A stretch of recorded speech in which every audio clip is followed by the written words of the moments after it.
Good morning. Hello, hello, hello. How are we all doing today? Oh, it's a gloomy Thursday here in Nottingham.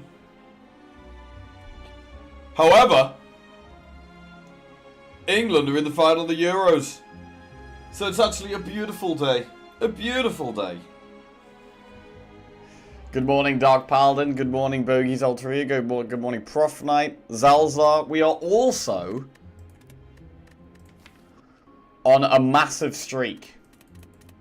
I've won 6 runs in a row. Rotating through the characters. Which is my second best ever. Best ever is 8. So, yeah.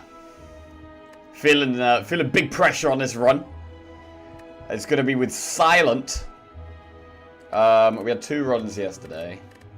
We had a really long stream yesterday. We had a Watcher deck where almost everything was upgraded. But we didn't really have much damage. We had double devotion. We did end up getting to a point where, against the Heart, we had Omniscience and we were getting 10 mantra a turn. So I was literally entering Divinity at the start of every single turn, which was crazy good. Morning, Borrowed Facts. Mr. Pappy. Kareem Khalaf. How we doing? How much did you pay the ref? Woke up this morning and check your VOD. Yeah, it was a big stream yesterday. Big stream. Hopefully another big stream today. I think yesterday as well was the first time I've ever had a proper Ironclad Infinite. With the Sundial and then the Pommel Strike and Shrug It Off. I'm definitely going to have to get this a bit more and try some more Infinites to really get a feel for when we can go for it and consistently win with it. Well, I say consistently win with it. You're not going to be able to do Infinites every run, but just being aware of when we can go Infinite and how we do it and how it plays and what we want. But actually getting an Infinite on Ironclad in the first place was huge for me. Do I think the penalty decision was correct? The game last night, I think that was the best England have played so far this tournament. I think generally we've played pretty bad most of the tournament. Yesterday was definitely the best we've played. I personally don't think it was a penalty. No. I don't think it was.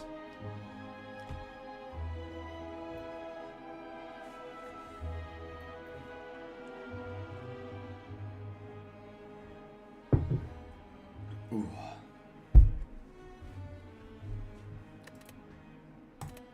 We've had some really long runs on this streak as well. 4-hour Silent run, 4-hour Defect run, 5-hour Watcher run, and then another 4-hour Ironclad run. Good morning, Jelly. How are we doing? What's going on? God, our last Silent run was Dead Branch, 42 card deck. Huh.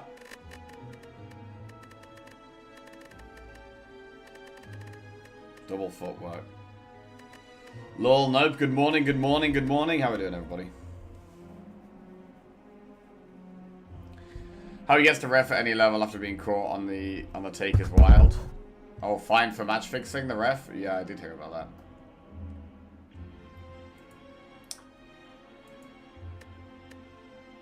Yeah, I do agree. I mean, if someone's caught for match fixing, you'd assume they're permanently banned from being a ref, right? You'd assume. How many wickets did they pot? Any holes in one? I'm a big soccer fan. He wasn't fined for match fixing, it was for taking too long to report another ref for match fixing. Right. Nice, tense Ironclad Heart kill, yeah.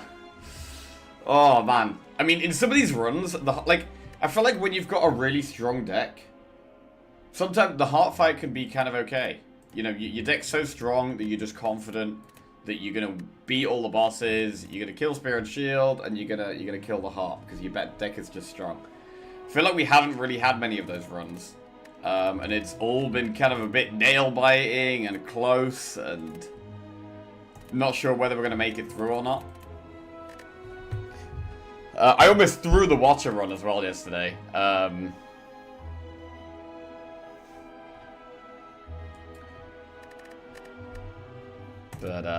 yeah, not quite. Ooh, right then, it's a new day. Some of these runs are getting really intense as well.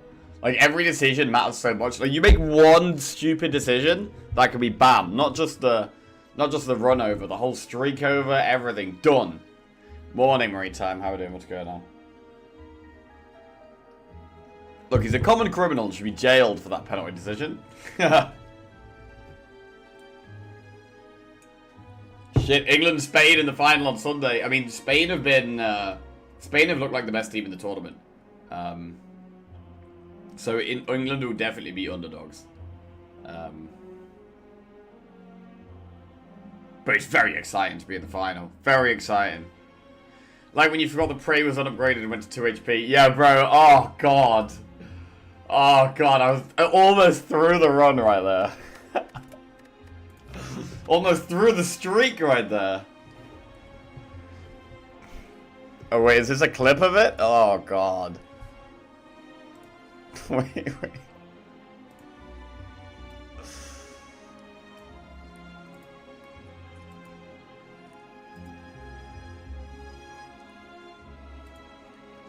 Oh, God. Oh, God.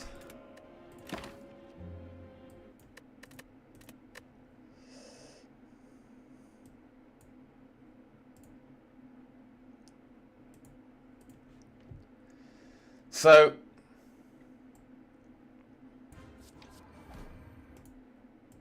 yeah, we had six mantra, and I thought my Prey was upgraded, and so it would give us 4 mantra and we get into Divinity, but it wasn't upgraded. Like almost every card in our deck was upgraded. I think we only had like 2 or 3 cards that weren't upgraded. And I just rushed a little bit. I rushed a little bit, didn't double check. And, yeah, we could have played Empty Mind and got out of Calm and got 12 block for getting out of Calm. Also, we'd go back to 2 energy, so we could play something like Protect. And just basically take way less damage if we played Empty Mind instead.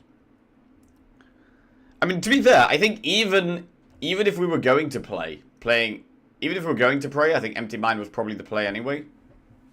Even if Prey was upgraded. So, it was just really just a really bad play.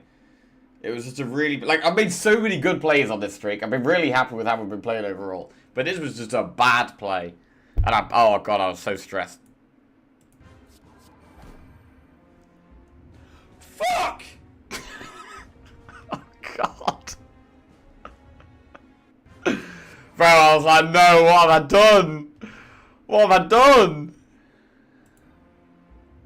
Fuck! Oh, God. Alright, get rid of that. Don't want to see that. No misplays today. Get that out of here.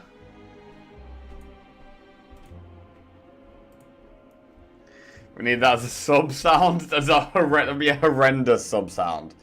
An awful sub sound.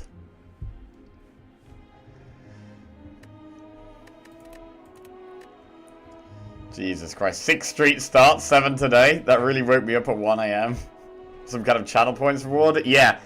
Soundboard channel point rewards is on my to-do list. And it's something I'm going to do at some point. A channel point kind of rework is something that's in motion. I've been thinking about it every now and then, but I did try the changing the colors of the map marks, put that as a new channel point reward, but then one person redeemed it, and they chose awful colors, and I was like, nah, I don't want to do this. So yeah, scrap that one.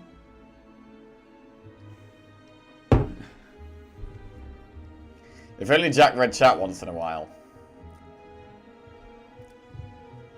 Morning, Porkins. How are you doing? What's going on? Also, how does Bellingham not get? Somebody was terrible. At least he took Kane off. Yeah, Bellingham and Kane didn't do that much. But, Yeah. Score predictions for the final? Spain-England? Oh, God. Bro, why does it have to be on a Sunday? Why would you put the final of a massive international tournament on a Sunday? It only happens every... Well, the Euros is only every 4 years.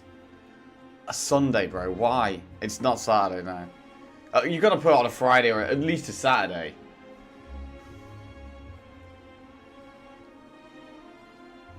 The final on God's Day, so can we watch after church?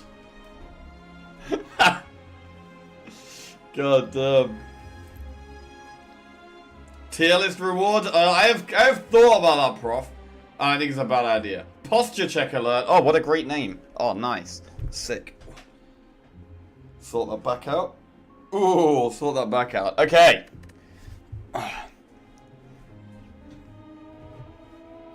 Reckon against for extra time? Really? I mean, England have actually played better against the better teams, which doesn't really make any sense. But when we've played like the worst teams, we've played worse and looked worse. And when we played against the better teams, we've played better and looked better. So maybe against Spain, Spain are the best team in the tournament, right? So maybe we play amazing against Spain.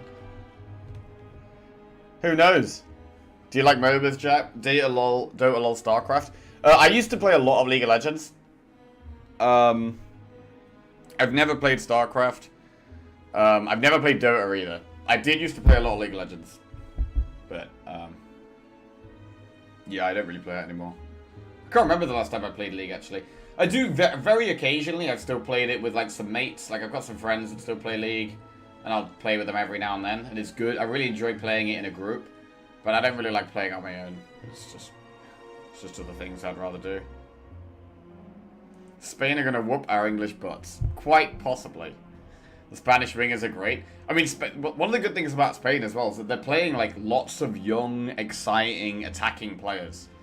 So they're just very aggressive, loads of energy, skillful as well. They're just, they've been the best team to watch for sure.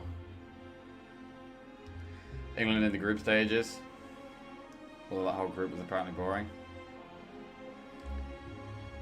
Easy win for Spain, sorry Jack. Possibly. Possibly. Kane intentionally doesn't win trophies. Yeah, we might have a better chance of winning if we don't play Kane, to be fair. A team that's played great against great opponents versus a team that's played poor against average opponents. Kane is the greatest trophy dodger ever to play the game. It worried me that Spain were able to break down France's defense so easily. Spain definitely was the best attack, but I'm not entirely sold on their defense. I mean, maybe it would be a really good game. Bro, I'd love it if it was just a sick game. Like, end to end. That would be great.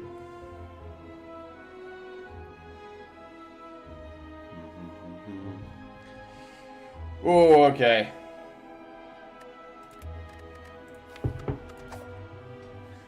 The Silent. Oh, God.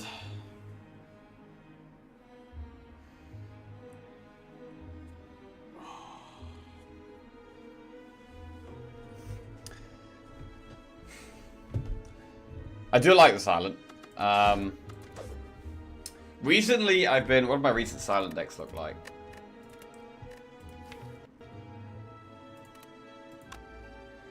So we had a very big Silent run that was all over the place.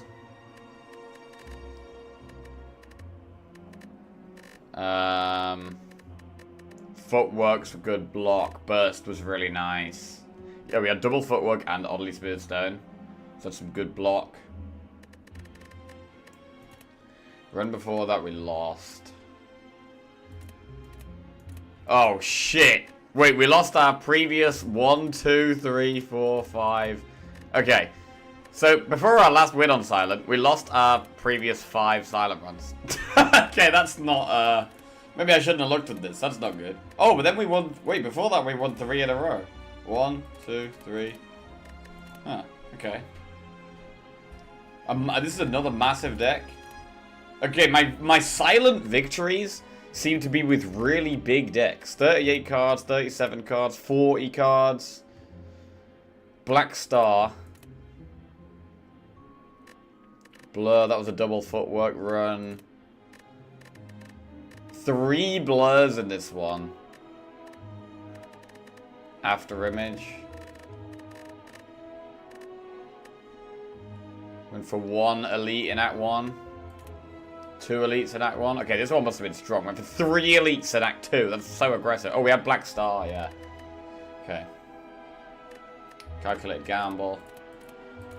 Right, because my last few runs have been so long as well. It feels like I haven't played Silent in ages. It's okay, we'll force an infinite and get a win. Wait, can you even go infinite on Silent? I mean, you must be able to go win on infinite on every character, right? I mean, Watcher's obviously the easiest to go infinite on. What's the second easiest character to go infinite on?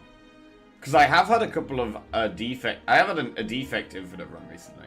Just be confident? Oh, yeah. Nice. Okay. Good idea. Silent can afford massive decks since she has access to a lot of good card draw. I think losing runs have small decks because you didn't get far into the run. Yeah, that makes sense. But I mean, even like a 40 card deck, that seems kind of big to me. Maybe it's not Ironclad. Well, you think Ironclad's the second easiest character to go infinite on? Gamba for if we've pressed the button by the time I'm back. Oh yeah, we'll do a prediction. Oh, we'll do it when we start actually. Red Blue makes me think Watcher has the easiest infinites. Congrats on the England win yesterday. I don't usually watch football, but last minute clutch was pretty cheeky. Oh, it was a great finish. Great finish by Watkins. Ironclad's easy because of the exhaust. Yeah. That's like Ironclad Infinite is something I've definitely got to practice a lot more. I mean, Defect with like Meteor Strike and Cool Headed stuff is really good. I've been really liking Impatience. I've had 2 Defect Infinites recently, and they've both had Impatience. Really like that card. It's the 0 cost draw 2 if you don't have any attacks in your hand, and then upgraded it draws 3. Where is it? If you have no attacks in your hand, draw 2 cards. This is a great card. But it's only good in you don't want many attacks, obviously. If you've got loads of attacks, it's garbage and doesn't do anything.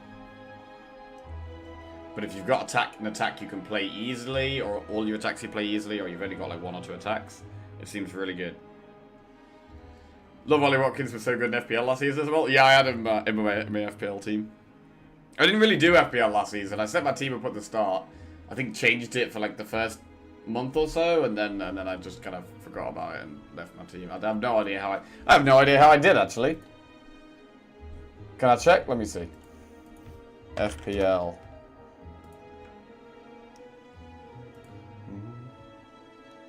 Oh, update your profile? No. Okay.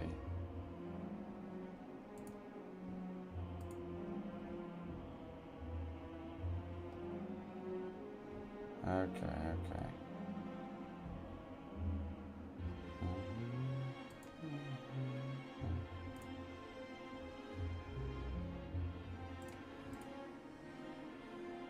Oh, I don't think I can even find out. Oh, no, I can. Okay. So I finished 2.4 millionth out of almost 11 million. But yeah, I didn't really play. What was my team even? Oh, there's Watkins. Palmer.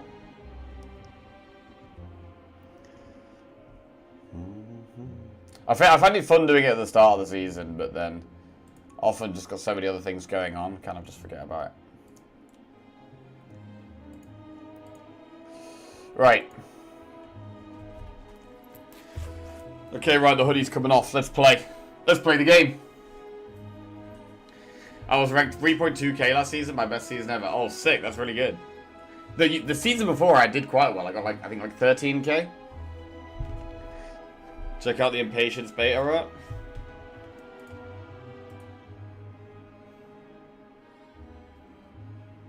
Two draws to kill o'clock.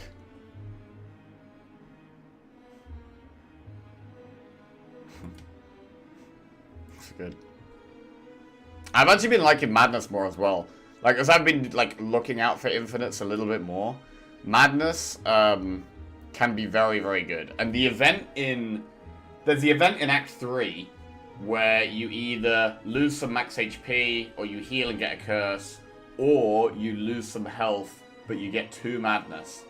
And actually, I used to think that event was garbage, but madness can be super, super good, especially in like the extended fights. Like, the more times you get to play the card that you've reduced, the more value you're getting out of the madness, right? And it's much better in a deck with lots of card draw. Because say you get it on like a... It's bad if you draw it against like the Heart or Spear and Shield, and you can't really do much. But if you've got a big hand and you're just reducing something to 0, and you can play everything, then it's fantastic. But obviously, if you have a turn where you just... If you're like turn 2 against Spear and Shield and you draw like Strike, Defend, Madness, that is not... That's terrible. Whereas if that Madness has been like a card draw card, it could save you. I also like Upgraded Enlightenment with an expensive deck. I actually have never really picked Enlightenment. Where is it? I don't know, there's been times where I've been in a shop and I've seen Enlightenment. And I've seen I've seen people in chat saying like, oh, Enlightenment would be good here, or maybe Enlightenment. But I don't think I've ever... Well, I've definitely never willingly taken this card. Probably the only time I've ever used it is if I've got it from a colourless pot. That's probably the only time. And even then, I probably wasn't happy.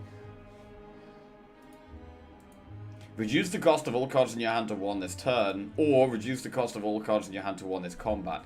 So I guess this could work if we were doing like a Defect Infinite, getting this on like Glacier or like Meteor Strike,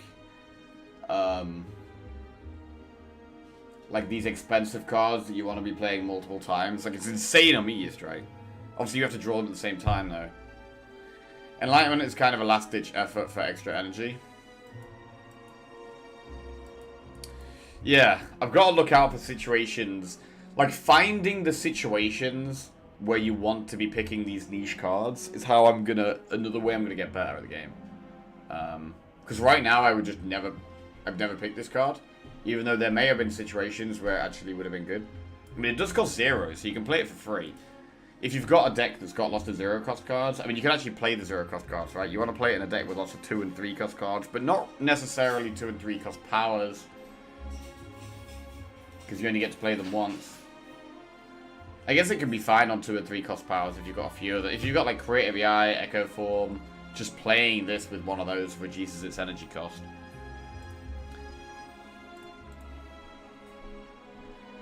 Probably late Act 3 pick when you don't have things like Turbo Offering, etc.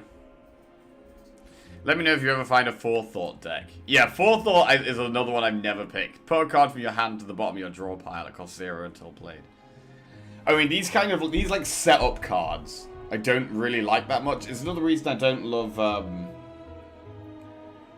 the Simmering Fury from Watcher, where you enter Wrath at the start of next turn. Like, the setup is like, ugh. Like, you don't know what you're going to draw next turn most of the time. Where's Simmering Fury?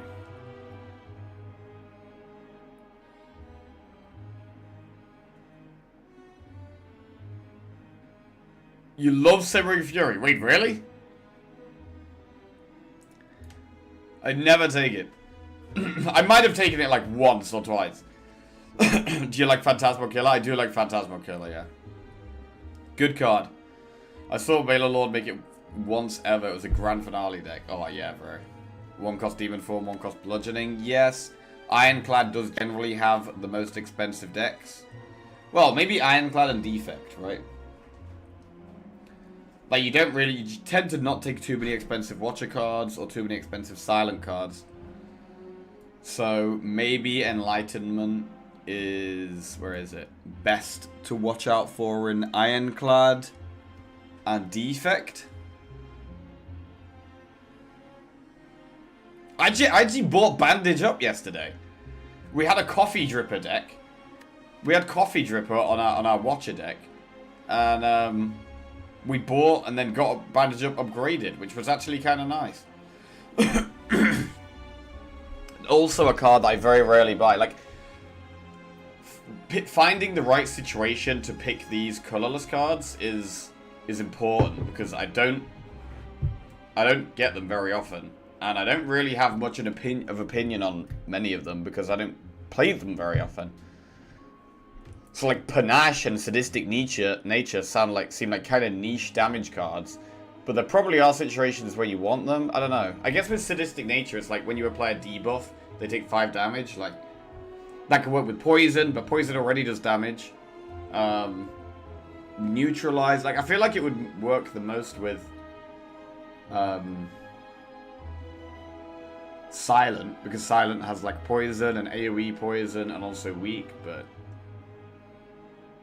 I'm not sure. Bring back the beta art channel points reward. It's tempting. There are some really cool beta art. What the fuck? I've never seen this one before. There are some really cool beta arts, but it's really not good for like newer players or people who haven't played the game that much. When they come in the stream, and see this, it's not very viewer friendly to newer viewers. So I'm not going to put the beta art on, even though some of them are kind of ridiculous. All right, go on then quickly. Top most ridiculous beta arts. Go. We'll have a little browse. Close up on the T-shirt. Yeah, this is a.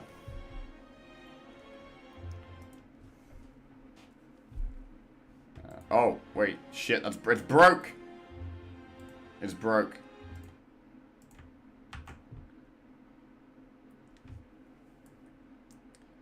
Okay. See, Zelda T-shirt. Yahaha! Beautiful T-shirt. Has to be hologram for defect.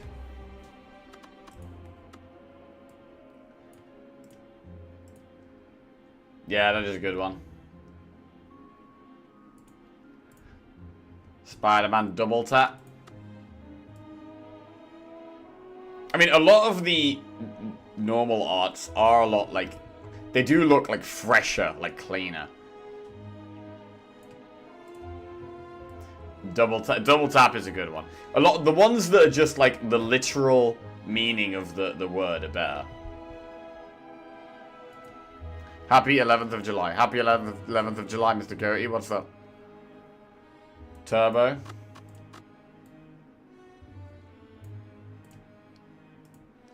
Oh, I don't really get this one. I think that this is like a film reference or a movie, like some kind of reference, right? But I don't think I've seen the thing that it's from, so I don't get it.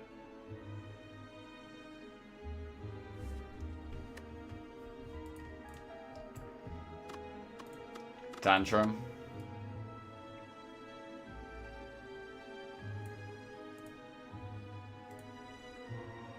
Yeah, Tantrum's good. The Deja Vu song anime. I was confused about Backstab being a salad. I only recently realized it was Caesar. Yeah, I think that was a bit of a reach. That was a bit of a reach, I think.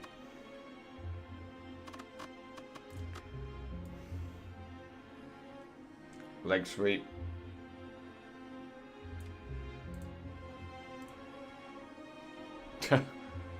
Wow, I haven't actually seen the leg sweep one before. Broom in Lagavulin leg.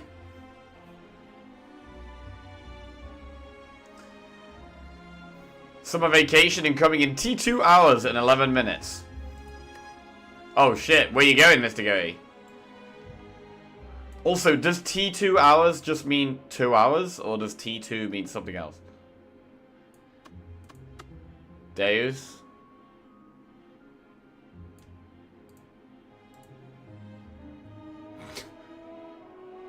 It's T minus. T minus 2 hours? What does the T minus mean?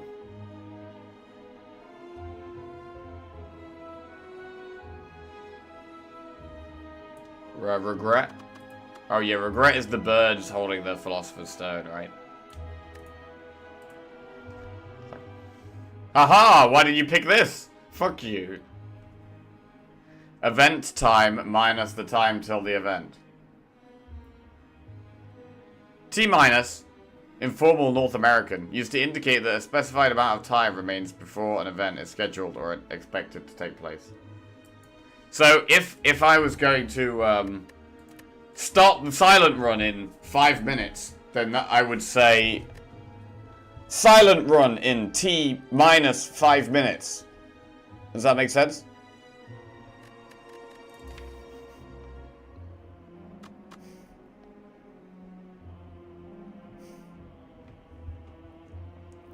He's got it. Korok Seeds, yes. Bro, I never finished Tears of the Kingdom. Man, I gotta finish that game at some point. God damn. That's gotta be a Jackie Chill at some point. Jackie Chill stream. What were my favorite beta arts? I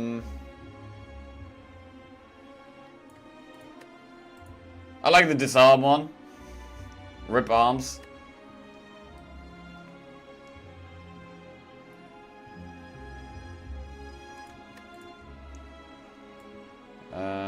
What else was good?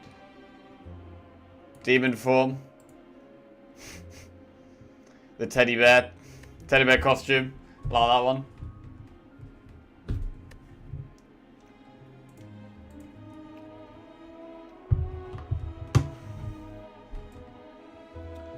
What else?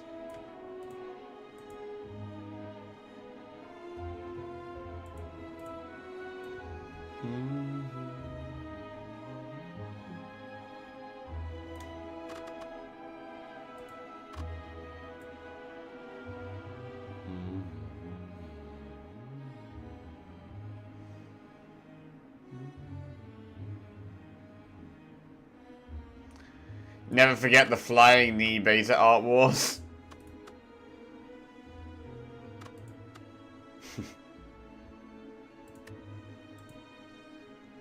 That's a stupid one. That's a stupid one. Everyone seems to use beta art for apparitions and wraith form. Wraith form. Yeah, to be fair, the beta one for Wraith Form's quite good.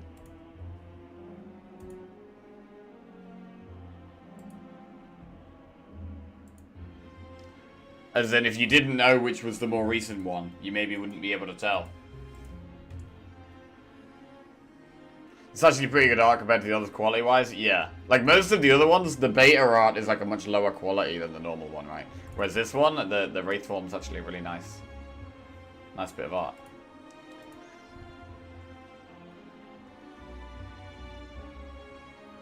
Just going 3 different places in Denmark for vacation. What about you and your vacation plans? Very nice. Well, me and Lizzie went to Croatia last month, which was amazing. It was the first holiday we've been on together, and it was relaxing. We did some really good activities as well. Went to Plitvice National Park, which was a beautiful place with lots of lakes and waterfalls and really blue water. We also had some really good chill, some good food and drink, and it was really nice.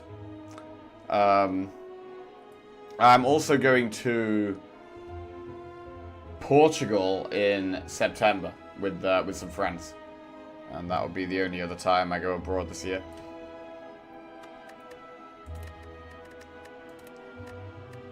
I haven't actually been away with my mates abroad in years, so should be good.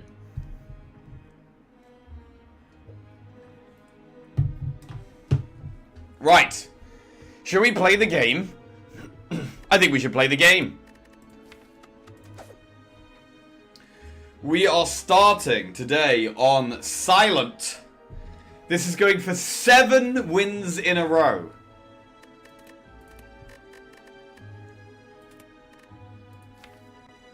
One, 2, 3, 4, 5, 6 wins in a row we've had.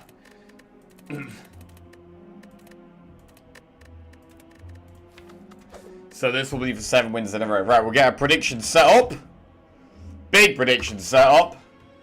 Will we win the silent run? Oh shit, someone's already beat me to it. Mods on fire. Porto or Lisbon? Neither. just getting clearance from work for a 6-week holiday next year. God damn, that's a massive holiday. Holy shit, where you gonna go, Vaccine? What are you gonna do in those 6 weeks? That's exciting. Oh, snap, I went to Croatia too for the festival. Oh shit, what festival? What festival? Was it good? Tell me. It's kind of funny, the older I get, the more food dining experience matters to me when I go on holidays. Oh yeah, bro, definitely. Like, I mean, one of the kind of most universally enjoyed things by everyone, like, is food and drink, right? Like, there's certain activities that some people like, some people don't like, but everyone likes food and drink. And, having a really tasty meal is, it's hard to beat. I think you got another 15 minutes of stalling if you try hard. Ooh, okay. How long can we keep this up for? Come on, I believe, also morning all. Being able to relax with good food or some nice coffee or wine is one of the highlights for me now at days when on vacation at the age of 43. Yeah, I mean, to be fair, like, one thing I realized as well is that, like, on holiday, I can actually fully relax. Like, I realized that at home, I'm never fully relaxed. Because I'm either doing stuff, like I'm streaming, or I'm doing chores around the house, or like cooking, or I'm doing exercise. And then when I'm actually chilling, it's like, there's always like a pressure of like, oh, I could be doing this task, or I could be doing this job, or whatever. Whereas on holiday, it's like, well, I've allocated this time to do fuck all. Let's go. Let's do some fuck all. And it's great. New Zealand, Australia, and Singapore. Nice.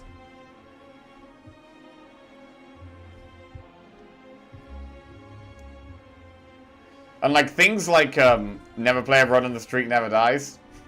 Seems good. Things like watching this football tournament. Like, it should be relaxing, right? Watching a game of football, that should be, like, relaxing leisure time. But it's actually not relaxing at all. Not relaxing at all. Just don't do chores then, that's how I do it. Streamer take, holidays are relaxing. I mean, to be fair, in Croatia, we did a good balance. Like, we started the week doing lots of stuff. We explored a lot of the area, we went on a really long drive to a national park, we did some activities, we did some paddleboarding, some kayaking, and so we were kind of all over doing loads of stuff the first few days. And then we were just knackered, so the second half of the week was way more chilled and just like enjoying the weather and the beach and the pool and stuff. Watching sport isn't relaxing if you're invested in the outcome, yeah. I don't think anyone considers watching their team play sports relaxing. But I mean, like yesterday, right? Like yesterday I streamed for 9.5 hours, and then I went on a 2-hour bike ride, and then I watched the England game, and then I went to bed. So I didn't actually relax at all.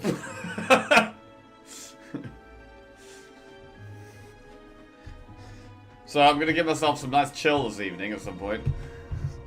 Right. Yeah, I'm not ready at all for this triathlon. So I'm doing a triathlon in like... Bro, it's like 2 weeks away. It's almost 2 weeks I'm doing a triathlon. And I just... Oh, God. I'm pretty nervous about it, to be honest.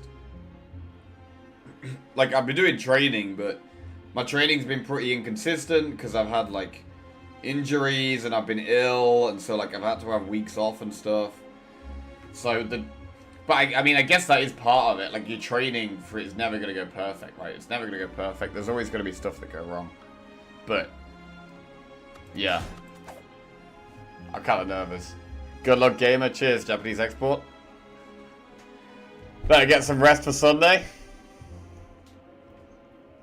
Sunday going to be big. Sunday going to be big. I'm going to watch the England game in a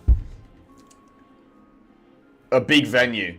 So, well, if Spain win, which is the most likely outcome, I'll probably still manage to get an early night and stream normally on Monday. If England win the Euros, then, yeah, Sunday night is probably going to be pretty messy, and Monday's stream could be interesting. Watched it at the pub last night, was wild. Oh, yeah? To be fair, I've watched most of the games of the tournament with my mates. Like, we've met up, like, I invited them around here for one of the games, and then I've been to other people's houses for other games. But last night's game, I was so knackered that last night I just watched it with Lizzie on the sofa. That was good too. What's your weakest, strongest activity in the triathlon? Well, I did a half marathon last year, so I'd already been doing quite a lot of training last year for running. So that's probably my strongest. Swimming, I've realized that I've done basically no swimming as an adult. Like, I used to swim as a kid. But as an adult, I've barely done any swimming. So starting to get into the swimming was really hard. And I've got a bit better, but swimming's probably my weakest, just because I haven't swum for most of my adult life. I used to bike a lot as a kid as well. And like, I used to bike to school, and like I used to go biking in the countryside a little bit with my dad. But the biking is long. Like, the bike is like the swim should take about an hour, and then the run should take about an hour, and the bike is like 2 hours. Every triathlete seems to hate the swimming. Yeah, I mean, the swimming is the scary bit. The swimming is the scary bit. Like, on a 2-hour bike ride, you can kind of take your foot off the gas a little bit at times and pace yourself a bit better. With the swim, if you stop swimming, you just drown, right? So you can't really just you can't really just stop swimming.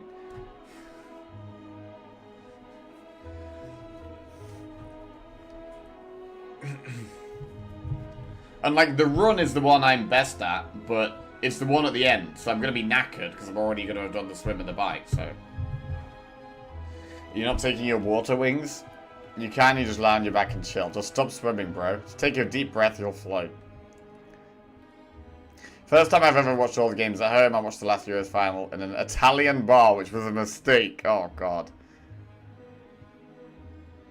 Strongest activity, drinking. Weakest, the movement-based ones. What kind of distances are we talking for the swim, bike, run? It's an Olympic triathlon, so starts with a 1.5k swim, which has been taking me about 50 minutes. But I was doing training in like a swimming pool, and then did the swimming in an outdoor lake and realized that it's a completely different thing, and all the training I've done in the pool barely had mattered. So I've been doing about one outdoor swim a week the last few weeks. And then it's a 40k bike ride, which takes me about 2 hours. But that is long. It's long and it's like intense on the legs. And then after that, it's a 10k run. Which I can do a 10k run, but a 10k run after an hour swim and a 2-hour bike ride is going to be so hard. Like, a 10k run ain't easy for me, but I can do it. How is lake different from pool? Well, the water is obviously more choppy, so the water's not as smooth. I have to wear a wetsuit, so I've got this whole costume on that makes it just more difficult to move, and I'm heavier.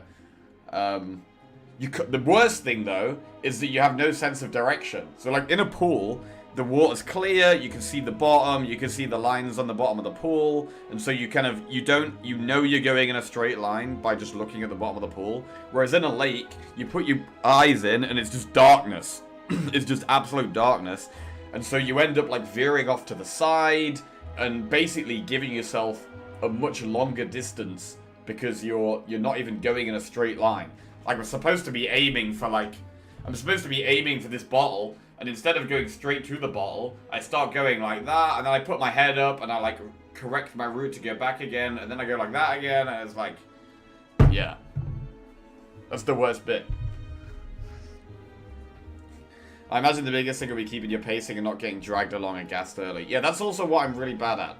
I'm not very good at pacing myself and going at the same speed. I go, like, fast, and then I go slow, and then I go fast, and then I go slow, so yeah, it's gonna be, it's gonna be hard. Anyway, people who open their eyes underwater frighten me. Well, obviously they've got goggles on, right? Obviously they've got goggles on, bro. I wouldn't be opening my eyes without goggles.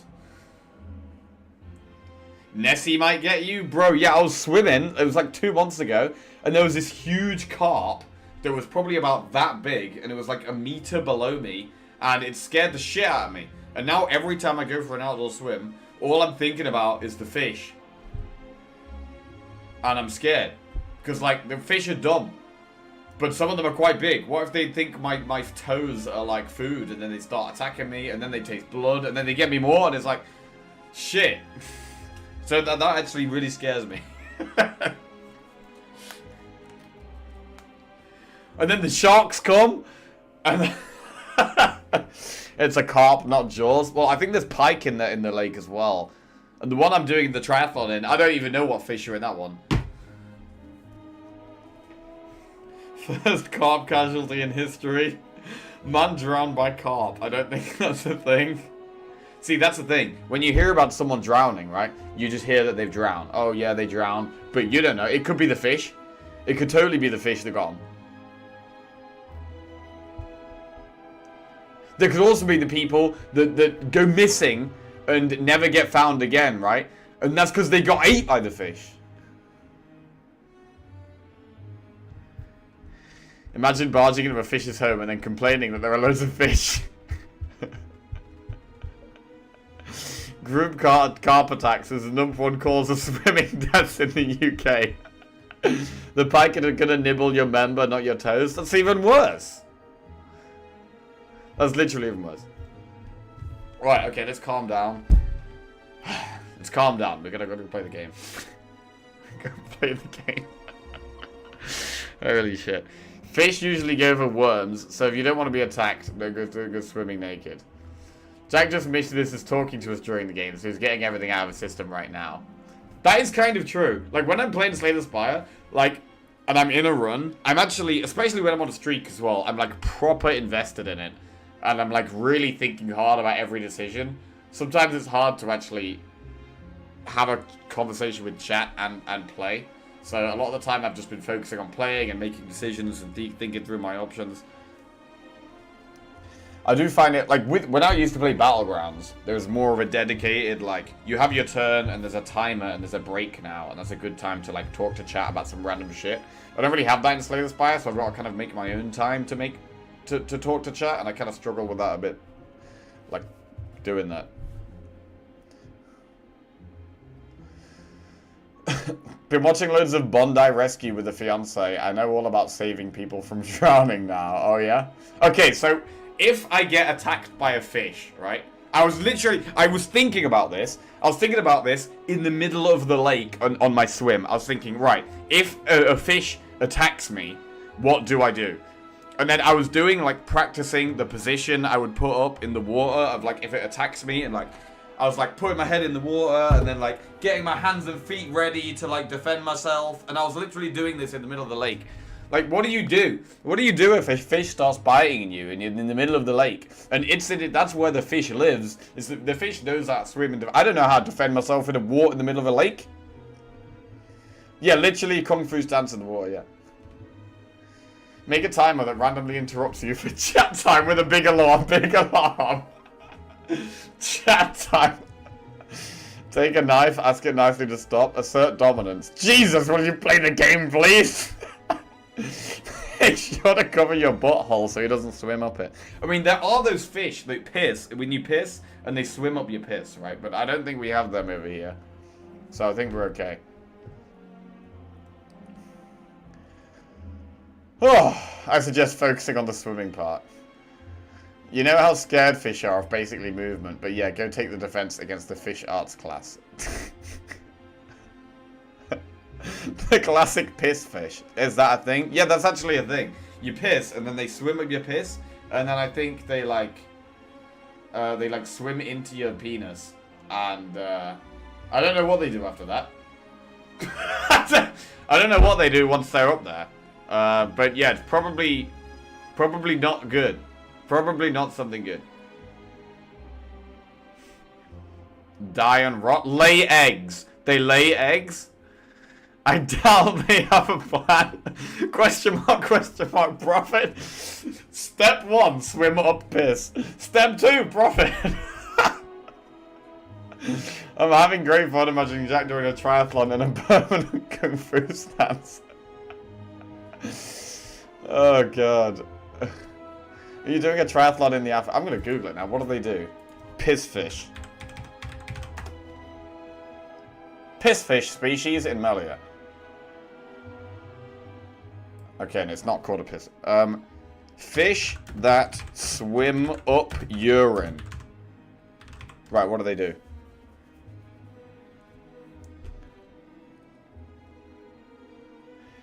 Candiru, a tiny Amazonian parasite catfish, reported to swim into urethral and other body openings of unprotected bathers. Candiru.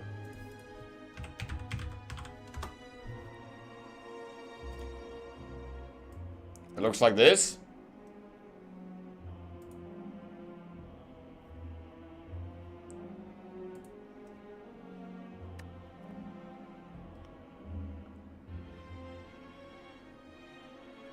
Nah, bro, what is that?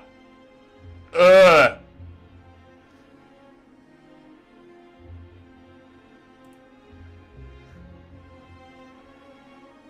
Okay, so if you ever go to the Amazon, just don't have a wee. Just don't have a wee. This run is going to take 8 hours, isn't it? You know there's water aerobics classes old people take. They're actually practicing underwater Muay Thai. You should sign up and learn some self-defense. Jeez, I'm trying to have a lunch over here. Oh, sorry. Don't search pissfish. If you're worried about fish that swims upstream to lay eggs, watch out for salmon. They're big.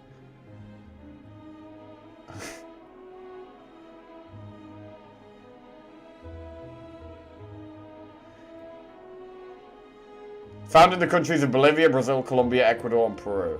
Okay. It's got mad deja vu. Don't go to the Amazon. Worse than piranhas. Right. Okay. We're going to play the game now.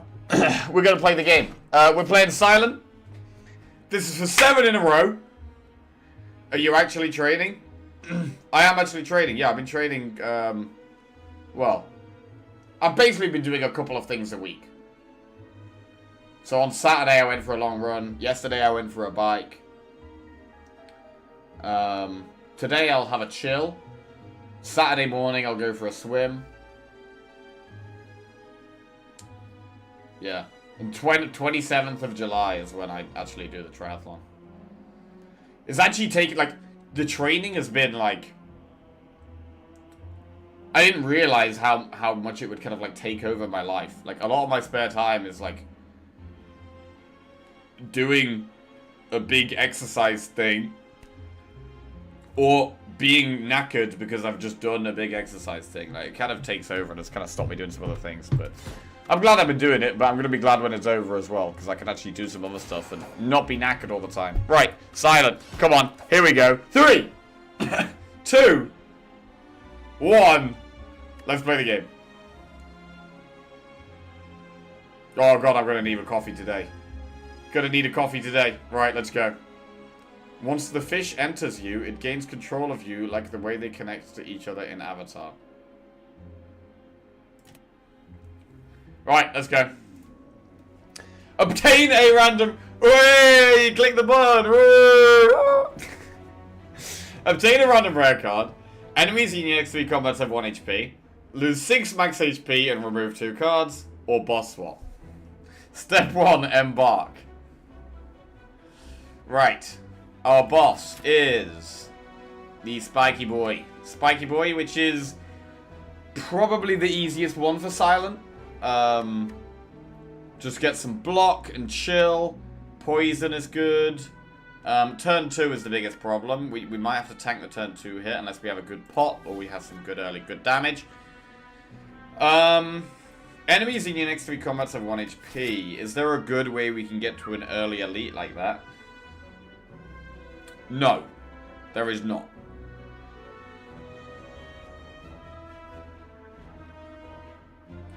The good part of the stream is over. It's all downhill from here.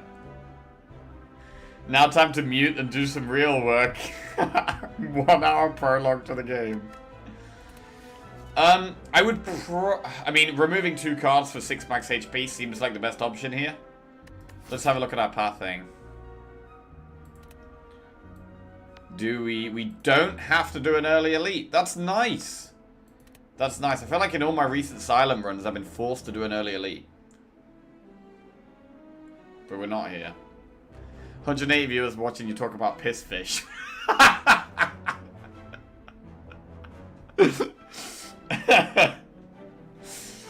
Right.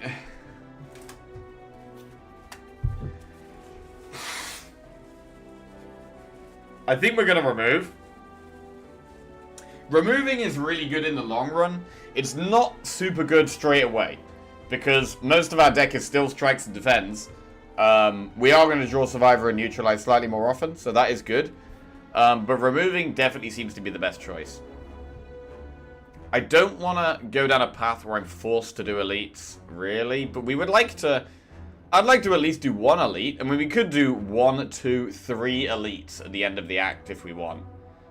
We're not going to want to do this elite here. Like, doing an elite before we've even been to a campfire, it's probably not great. Unless we've had, like, some insane start. If we go up the left... I mean, we don't have to do this elite. We have the choice to dodge this elite.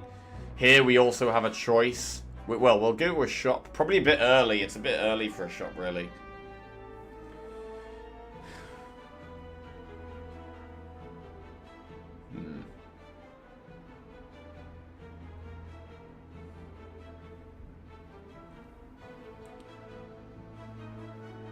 I actually don't hate going up the right, because I feel like we get quite a safe start. We have a campfire. And then, if we're really strong, we can do this Flaming Elite. And if we're not, we can do this Campfire and then do this Elite. We don't have to do loads of Elites, right?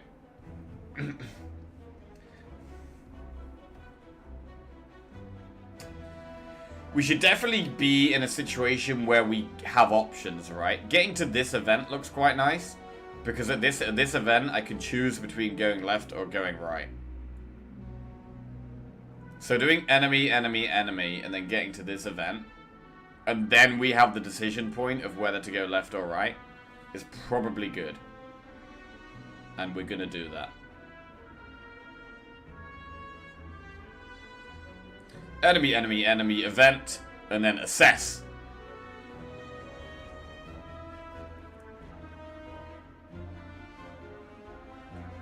Let's do that. Okay, so we're going to remove 2 cards and lose 6 max HP. What do we remove? Silent struggles with damage early on. So do we want to remove 2 strikes? We could remove 1 strike, 1 defend.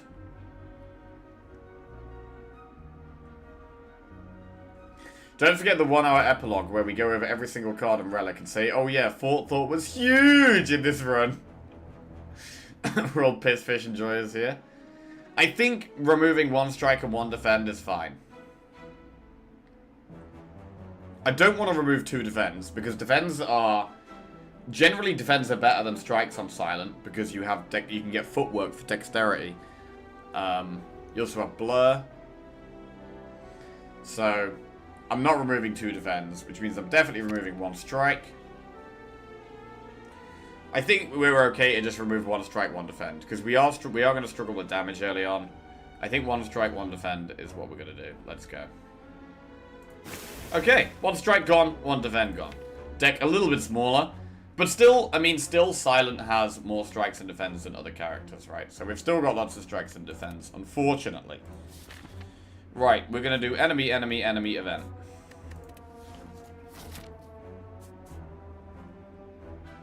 The Kondiru article on Wikipedia is actually quite soothing. Looks like a lot of things about it aren't true. Oh, okay, that's good. Which things in particular? Dude, if you piss 1 mile away, they smell it. Come through the sewers, up the toilet, swim up your... swim up your piss. Sauce, trust me, bro.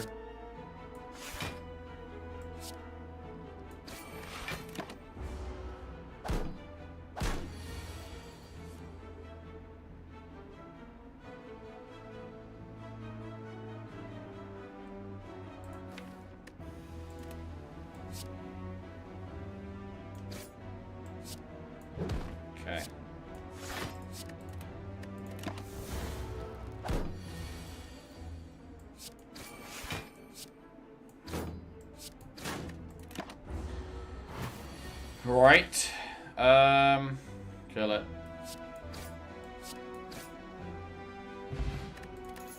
Add a card to your deck. Sneaky Strike, Dodge and Roll, Poison, Stab. I'm not going to add Dodge and Roll early on. I would rather add Sneaky or Poisoned. We'll be able to get Sneaky off with Survivor more often than usual, because our deck is a little bit smaller than usual.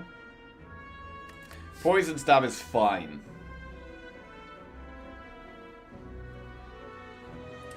Poison Stab is fine, Sneaky Strike is fine. 6, hey, let's get it, man. Congrats, that clan run yesterday was crazy. Hey. Cheers. Yeah, it was really good. A caribou swimming up your pee hole would be an absolute nightmare. Jackie posting in Discord, then ignoring the helpful advice in response to his message. Oh, I did see that, Slice Fred. No, I do appreciate that. Thank you. Yeah, I was posting, because I'm looking at getting a new mic, because my mic quality is pretty shit. So I posted something in the Discord. I am going to look through that, so probably over the weekend, Slice Fred. Of like ways I can improve the sound with the mic I currently have, rather than getting a new one. But I do appreciate you trying to help, man. And I will look through it. I was just very busy yesterday. I like Poison but sneaking up you towards the discard deck. Yeah, so thoughts here are that it's not Dodge and Roll. We want damage early on. Sneaky Strike, I mean, Sneaky Strike is kind of just like 2 strikes. It's not better than playing strikes, really, unless you're getting the discard synergy, of which we don't currently have none. Generally, you do end up taking discard throughout the run. Acrobatics is a very good card. Dagger Throw is fine early. Calculated Gamble is a really good card. So we do end up taking discard quite a bit at the time.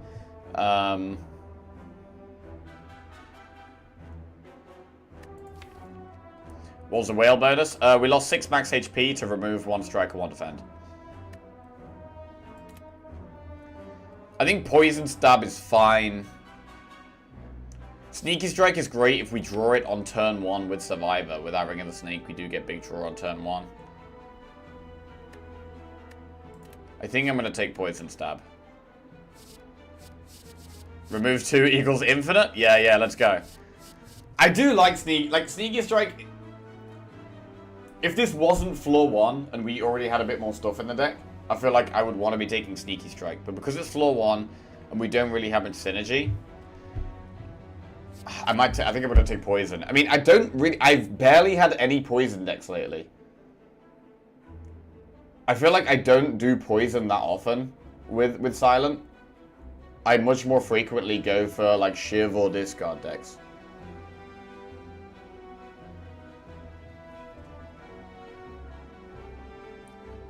So maybe I should go Sneaky. Like, if I know that I'm gonna take discard cards, like I'm almost definitely gonna take an Acrobatics or a Calculated Gamble. I would definitely take Dagger Throw if we get offered it early. I mean, even like a Prepared Plus, we can play, like if we could add Prepared and then upgrade it.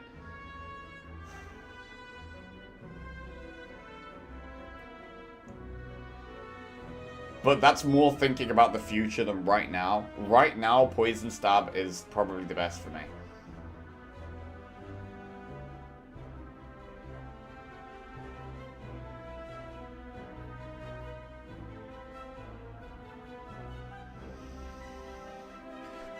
Do we want to go for elites? If we do, which do we take?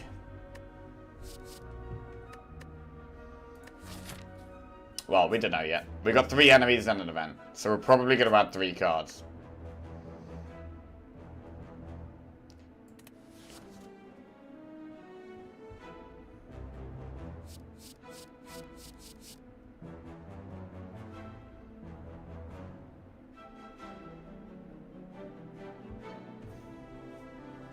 I think I'm going to add Poison Stab.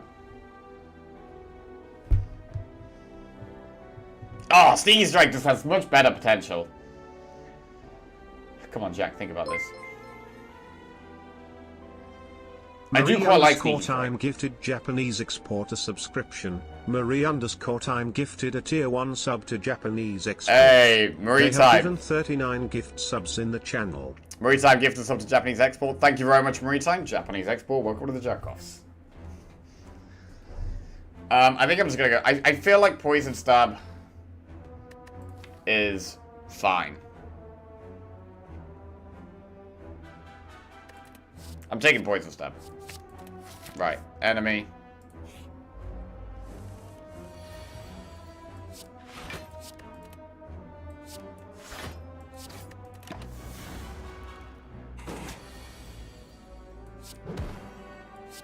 Sneaky is 12 damage immediately, whereas Poison is 12 damage over 3 turns. Yeah, Sneaky is much better if we can get it off, but I currently only have 1 discard in my whole deck. So if we don't draw it and Survivor at the same time, it's not very good.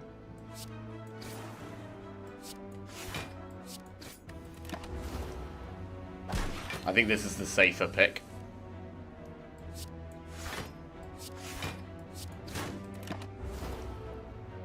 I think it more consistently improves my combats right now.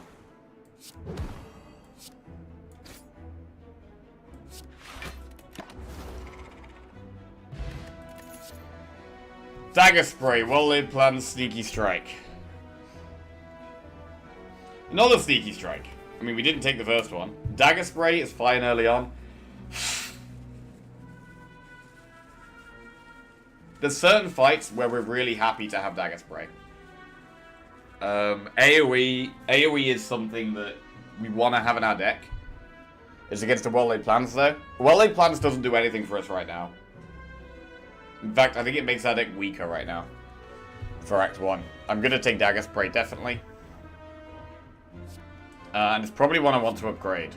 It's good if we get Sentries, if we do go for Elites. I'm going to take Dagger Spray. Okay. Right, and then we're doing enemy in this event, and then we're picking a direction. How does it make our deck weaker? Well, it's 1 energy, do nothing in short fights, and these early fights are short fights. It's good in the longer fights where we're holding things back to use on certain turns, right? But right now, it's just 1 energy, do nothing.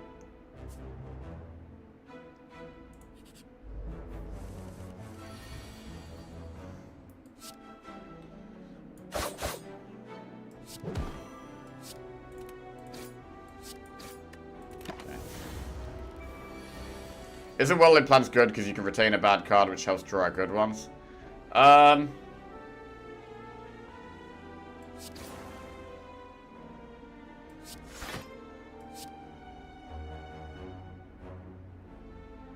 mean, it's a good card, right? It's a good card, but it's more of a later game card than an early game card.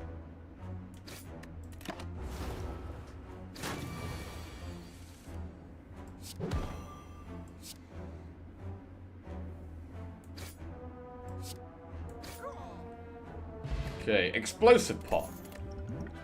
That's good against Sentries. Right now, Sentries would probably be okay for us. We've got an Explosive Pot, and we have Dagger Spray. Prepared, Sneaky Strike, Acrobatics. Okay. Acrobatics is a good card. And, I mean, it would have been great if we'd taken the Sneaky Strike. This is the 3rd Sneaky Strike we've been offered, by the way. Once we've got Acrobatics in the deck, then I'm probably going to consider Sneaky Strike a lot more heavily. But I'm going to take Acrobatics here.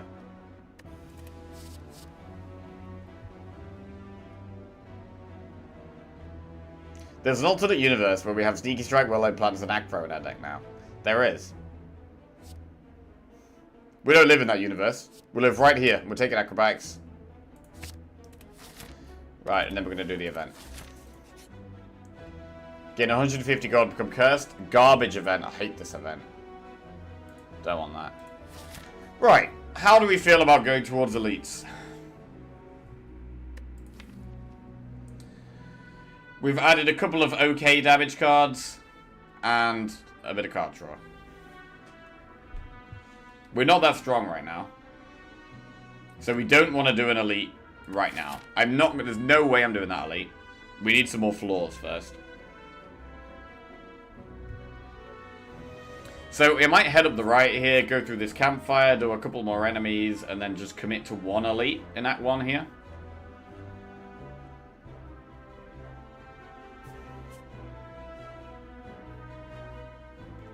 Yeah, I think right is definitely the path we take. We could definitely die to like Nob and Lagavulin.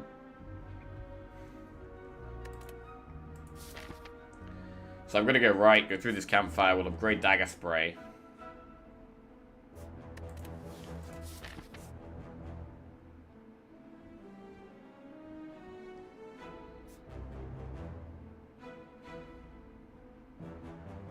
What's wrong with left? Left is... Well, I just don't really want the shop, I guess. We can dodge the first elite. And if we go with the left route, we're probably going to end up doing 2 elites. Like, really, we're going to do enemy campfire, and then a couple of these, chest, and then we're probably... Well, I'm going to want to do the elite at this point, most likely. And then we have shop, campfire, what, event, shop, elite.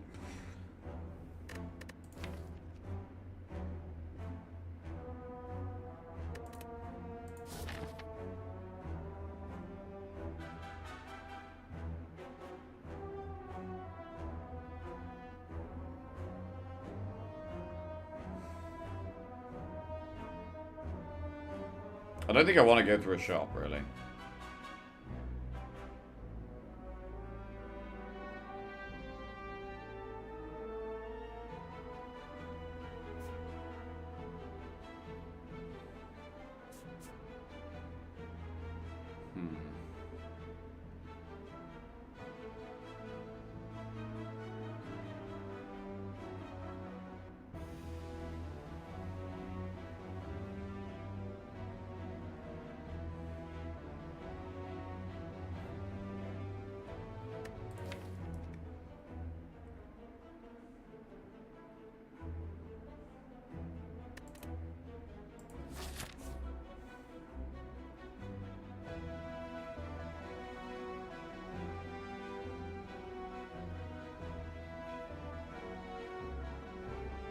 I mean, I guess if we do this first elite, we could maybe get something from the shop to help us for the second elite. I mean, do we want to do 2 elites? Poison Stab's good against Lagavulin. It's mainly Nob that would be a big problem.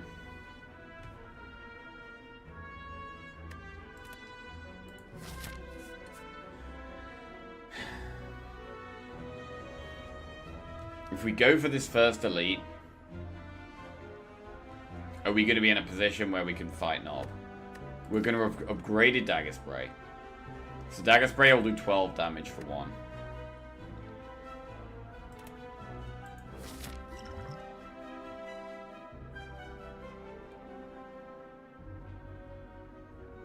After this shop, we're almost definitely going to do Campfire Event and that elite.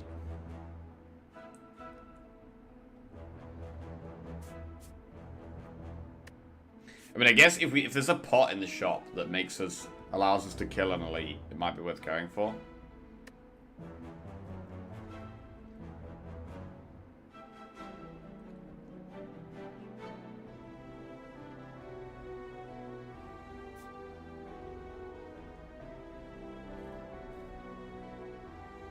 I mean, we could still do 3. I could still go for the Flaming Elite here. And do 3 elites.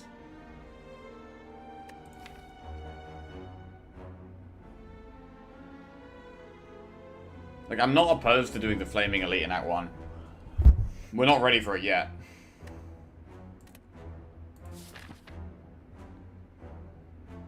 We've got 1, 2, 3, 4, 5 floors to be strong enough for it.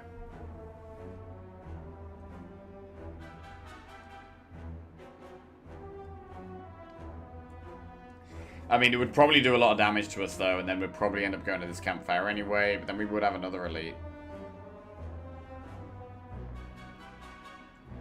If we wanted to do 2 elites, we could just do the left path. It's mainly the fact that I generally don't love going for a shop in Act 1. I don't know, what do you guys think about going for a shop in Act 1?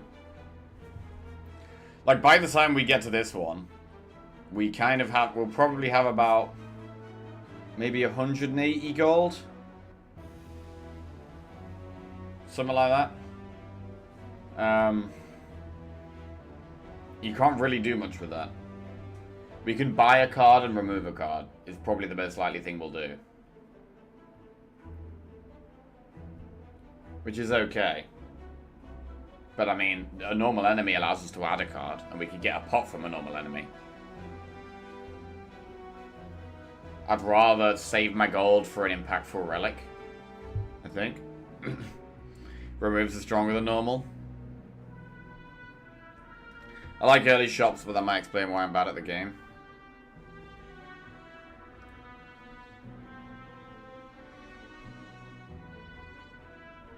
I've just heard that Slay the Spire 2 is in the works. I have another reason to live for another year. Haha. Yeah, it's gonna be big, man.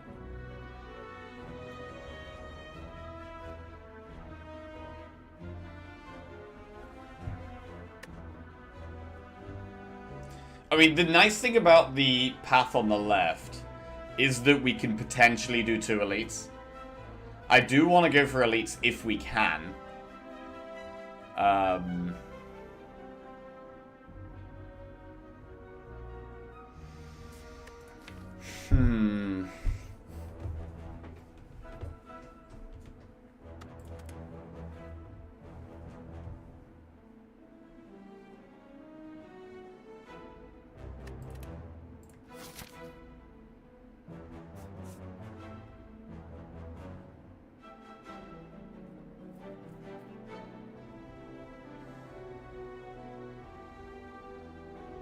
I think if we do both of the elites, it's worth going through the early shop, right? I think. So I guess I kind of need to decide right now whether I think I'm going to be able to do 2 elites. If I think I'm going to be able to do 2 elites, I think we go left. If we are pretty sure that 2 elites is going to be too much for us, I'd rather go right.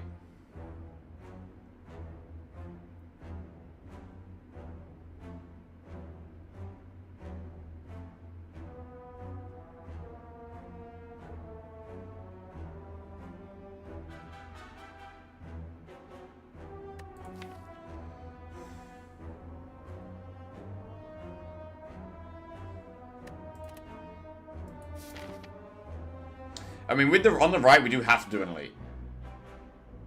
On the left, we don't absolutely have to, but we're probably going to want to. I think I'm going to go left. All right. I'm going to go left. I want to do this elite. So I want to get strong enough on the next few floors so I can do this elite.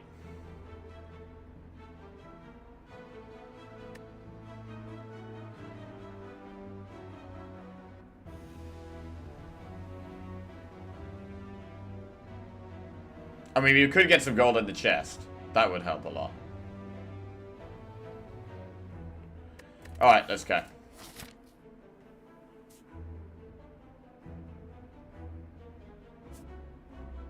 Wait. Think.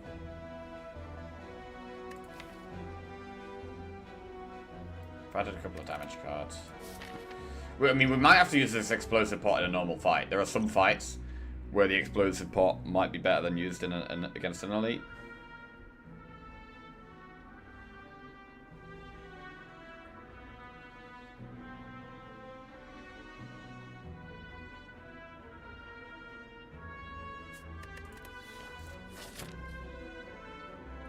Okay. Alright. I'm gonna go to the left. Yeah, shops in Act 1 I don't love. So, it'd be interesting to see what's in there, what we do. But I do like going for lots of elites. I like going for early elites. Like, Act 1 elites. I would rather go for elites in Act 1 than I would in Act 2. Which is kind of why what is nice about left.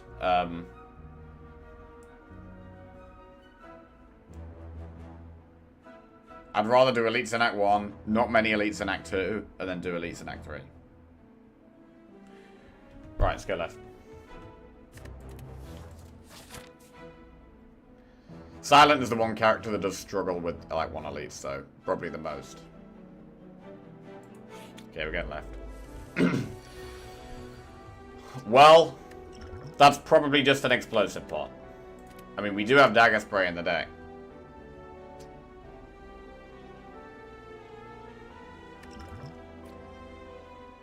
I'm gonna throw it.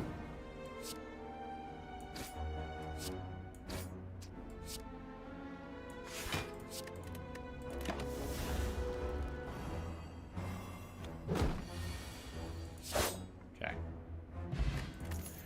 Acrobatics, sucker punch, backflip.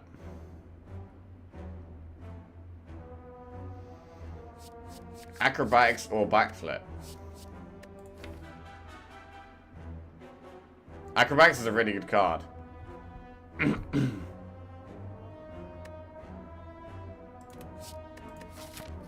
mean, against the spike, maybe backflip is better early on.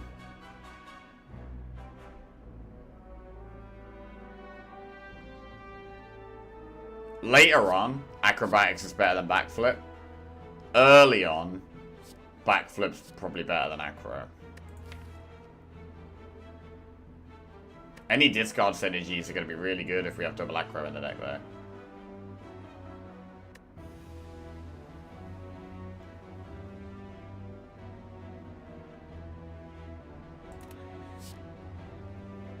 I'm going to take... I think I'm going to take backflip. Early game backflip's better.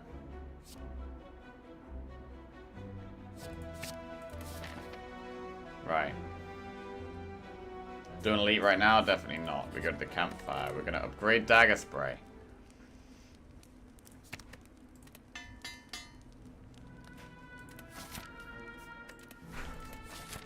Enemy. Okay, this enemy could be rough here.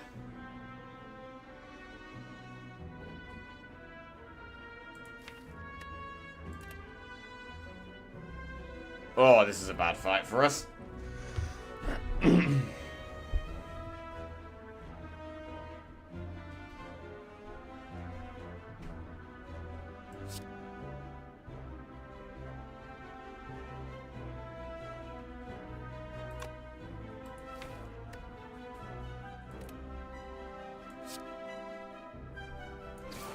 Okay, we're gonna have to take some damage.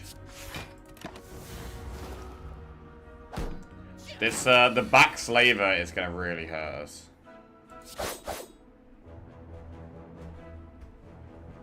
We're just gonna make us vulnerable.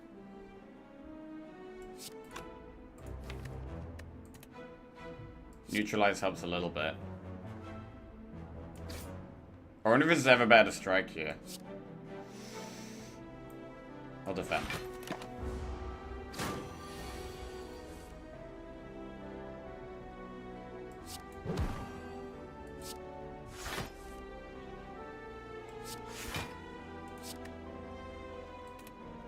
Okay, strike now.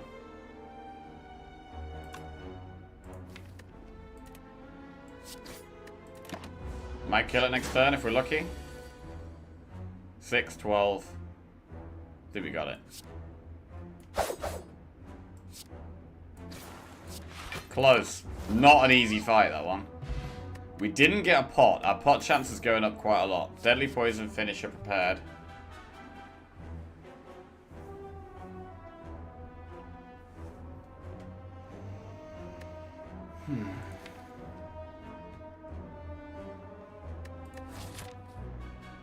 So I did want to go for this elite. Deadly poison is only really good against Lagavulin. It's not going to help much against Sentries or Nob. Prepared is good when it's upgraded. Finisher. We don't have a finisher deck right now.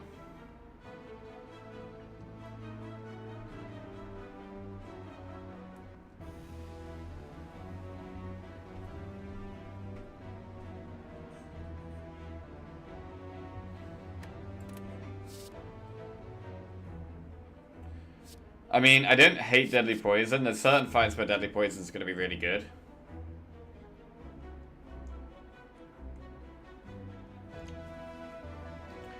I don't really want to go for a Poison deck. But I think Deadly Poison makes the most sense here.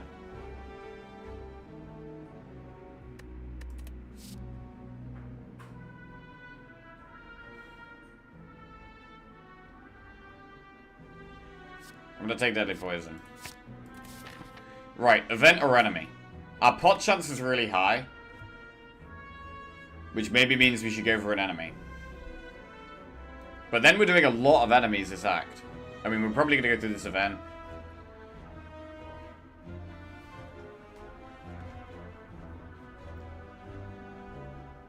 Because we have a chest and then we have another enemy. Our pot chances are just so high though. I think we should do it. I mean, there's no way we do this elite unless we do the enemy. Do the enemy.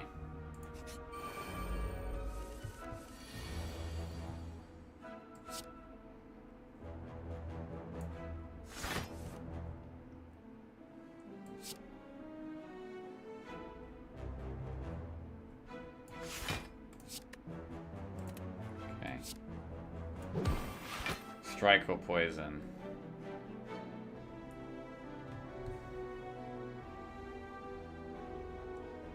Poison the back one. I mean, if we drew Dagger Spray, it would kill the back one.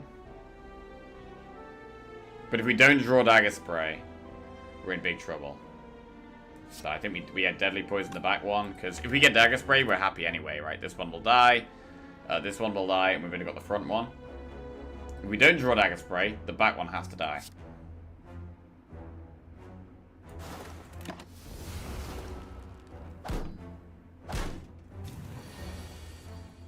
No Dagger Spray. Well, we can acrobatics into it.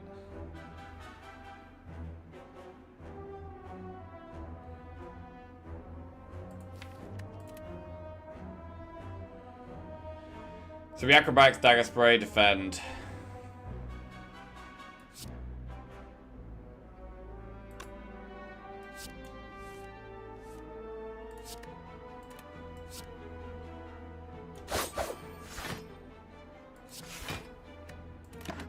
Okay.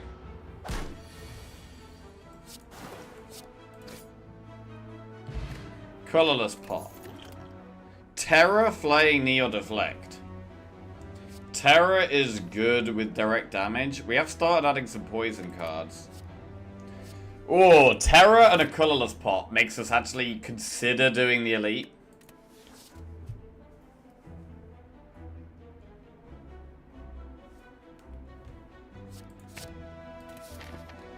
Right, let's see what we get in this chest. Whoa! Big chest! Strike Dummy. Cards containing Strike deal 3 additional damage. We got Gold, which is really good for the upcoming shop. We take Strike Dummy, because it just helps with the early game. Sneaky Strike Synergy. Right, do we do the elite? Skip Sneaky Strike? Yeah, I know.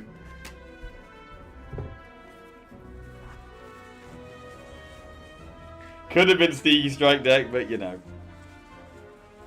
It's the way the game goes. You pick what's right for the current situation. Right, do we do the elite? I mean, Colorless Pot? If we are going for the elite, I'm probably going to Colorless Pot, maybe even on turn 1. We're definitely going to use the potion. 100% we use the potion if we have the elite. Knob, does Knob ever kill us? We have added attacks. Dagger Spray plus, Poison Stab. Oof. Knob could be scary. I think we probably live against Sentries. Lagavulin, I mean, we have Poison, which is nice against Lagavulin. So I think we'd probably be fine against Lagavulin. It's mainly Knob that would be a big problem. Against Knob, do we Colorless Pot on turn 1? I think we do.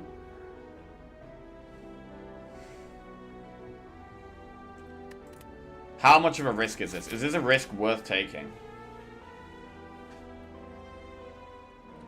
Striked Out Dummy is definitely a relic that encourages going for the elite, for sure. How much do you pay your barber? I've had various barbers. I've paid them £4, £6, £10, £15.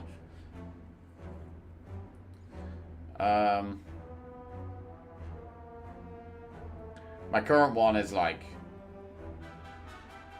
15, I think. £4? Yeah, that was when I was a student in Sheffield. That was a mega cheap barber. It was great. Current one's 15.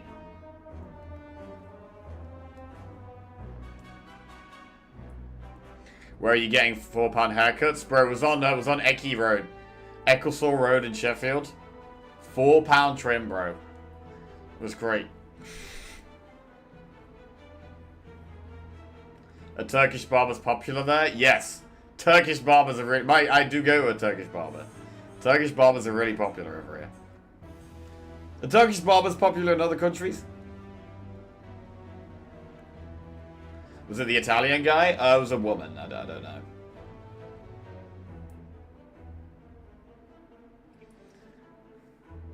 Here in Turkey? Turkey, yeah.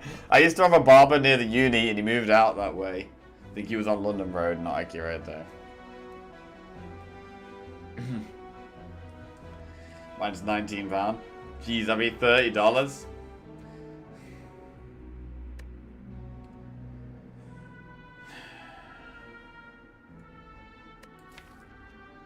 In Finland, Turkish barbers are the best. No needless chit chat. Fast cuts and always on point.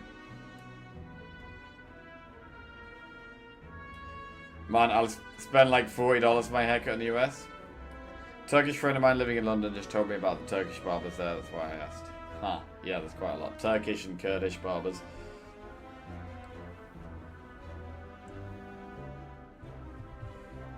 I mean, with Strike Dummy, I should do the Elite. I think. I'm gonna do the Elite. Let's go. It's Lagavulin.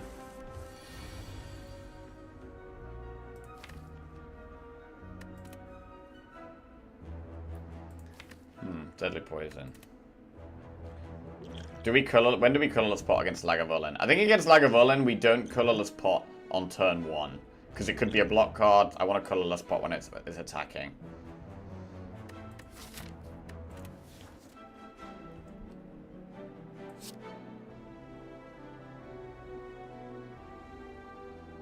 Bro, this should definitely be Poison Strike. Why is this not called Poison Strike? It's literally the same art as a strike, just with some fancy green shit on it.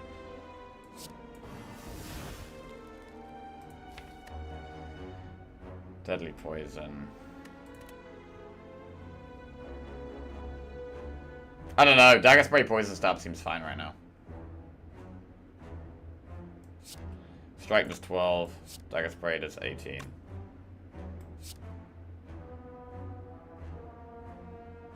Poison Stab is still better than Strike.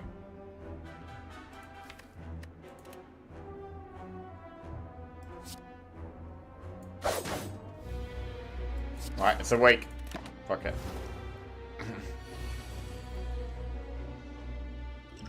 I'm gonna use a colorless pot now.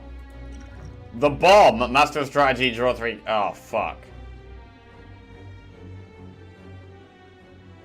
We could just play the bomb and block loads.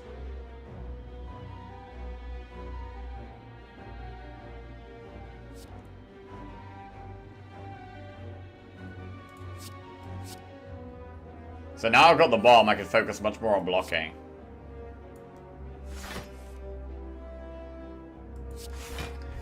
Do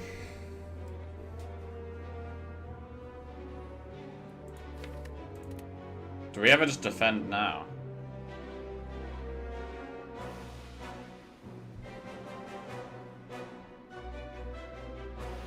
I mean, Deadly Poison is really nice against this enemy. But with the bomb, maybe I should just be blocking.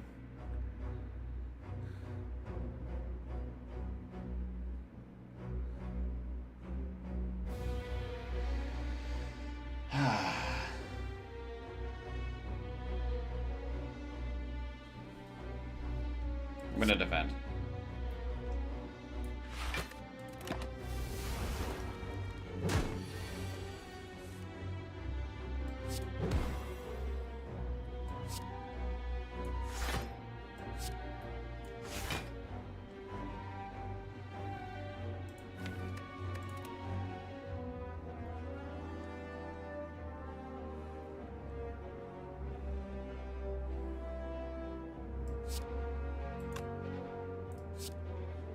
Defend. Full block. Need damage this turn. The bomb again. We don't play it this time. Wait. It adds a separate bomb, right? It doesn't add, yeah, it's a separate bomb. This is a pretty good draw. Nice. We killed the elite! A huge victory! Ink Bottle. Phantasmal Killer, Bane, or Blade Dance. Deals 7 damage if the enemy has poison. Deals 7 damage again. I mean, now we have Strike Dummy. Strikes are a bit better, which makes Blade Dance not as much of a benefit. It almost makes me think that I should be picking Phantasmal Killer.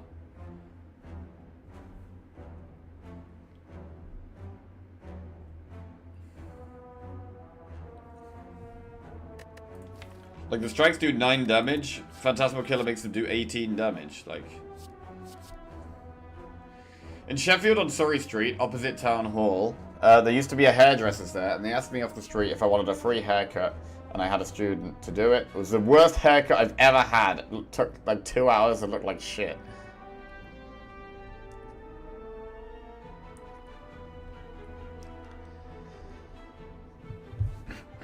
I think we take Phantasmal Killer. We didn't get a pot again. We do have a shop coming up now. And we've got a lot more gold than I thought we'd have. Because we got gold in this chest, which was lucky, we've got a decent amount of gold. The shop is actually decent.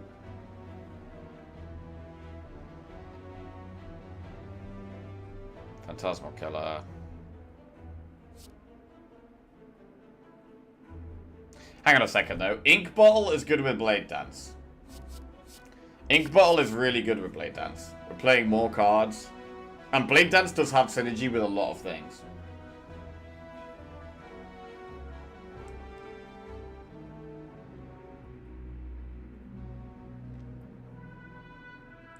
Phantasmal Killer we need to upgrade. Phantasmal Killer just makes sense. It just makes sense. I'm taking it. Right, shop. Okay, Noxious Fumes, Anchor, Apotheosis.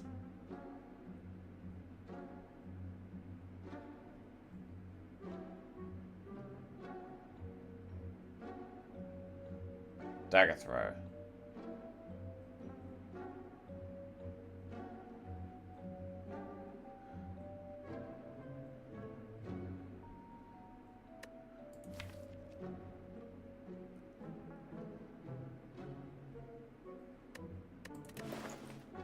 Now we've got Strike Dummy. Do we ever keep the strikes? I mean, I want to go for the second elite, right? I definitely want to go for the second elite. And I've got to think, what do we do if it's not? Right, I'm just going to the bathroom.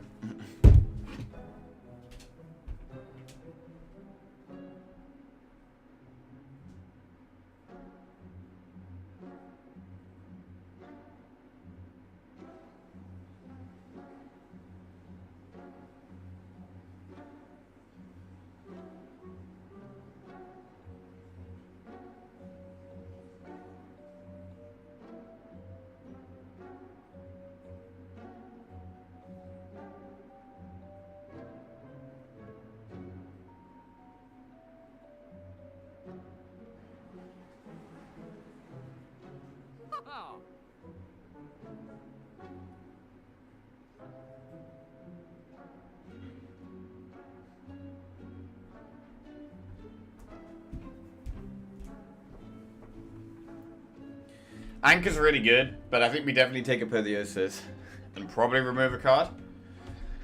I mean, we could buy Firepot for Nob. With Apotheosis, it makes me want to have more draw so that I can more consistently draw on turn 1. So I'm going to take Apotheosis, and then I'm going to remove a card.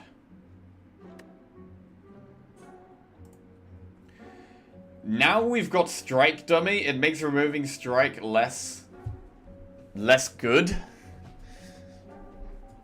But I feel like I probably should still remove a Strike. They'll deal 9 damage now. Defend only blocks 5. I mean, we haven't added much block, though. We were against the boss, where we do want block, and we haven't added block except backflip. So I think we do still remove a Strike. The boot dream is dead. They upgraded strikes 2 with Apotheosis. So they're like 12. Yeah. Yeah. It's still the remove, I think.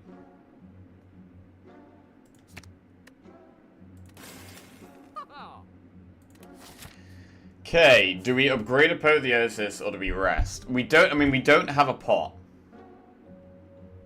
Which maybe means that Nob could kill us. Like, we might have to dodge this second elite. I feel like Nob could actually kill us.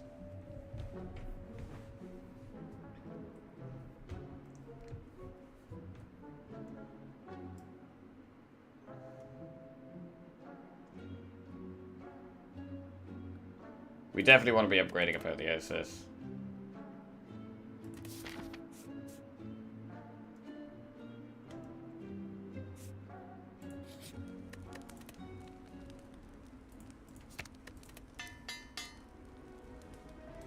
See what the event is. I don't know if we can go for the second elite. We might have to dodge it. Which does mean we're going through a second shot, which isn't great. Oh, shit. You come across a dead adventurer on the floor. Oh my god. Gouged and trampled by a horned beast. That's Nob. That's literally Nob. Wait, could we get Nob in this event and then also get Nob here? Does it work like that? Could we literally get double Nobbed? We can? Oh my god.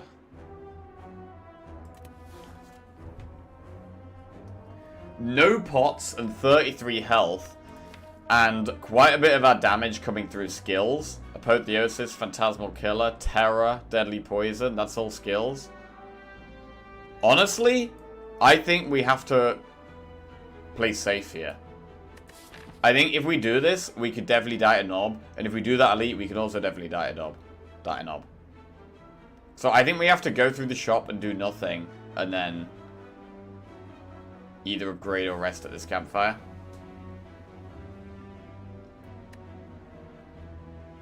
It's 2 dead floors if you do that. It's 2 dead floors. But that's what I mean. It's terrible, but I think that's what we have to do. Nob can end the run. Nob could 100% end the run.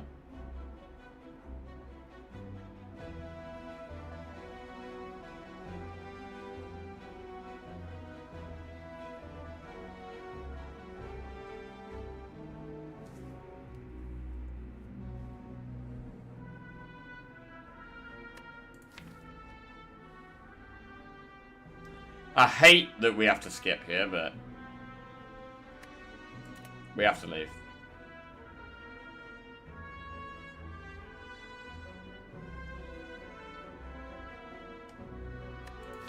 Do we have to leave? I mean, strikes do 9 damage. Hang on a second, let's think about this. Strikes do 9 damage.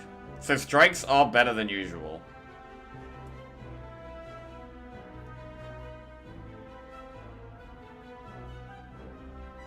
We don't have a pot, though. Nah. It could go really well, right? We could get Terror and Phantasmal Killer on turn 1.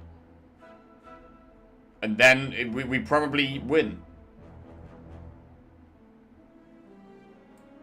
Like, if turn 1 is like Apotheosis, Phantasmal Killer, Terror, bam, we're fine. But if our turn 1 is bad, we can get totally screwed. We have Apotheosis. Yeah, it's a risk that I think is not worth taking here. I think it's not worth taking the risk. Bag of Prep, Chemex. Okay. Campfire.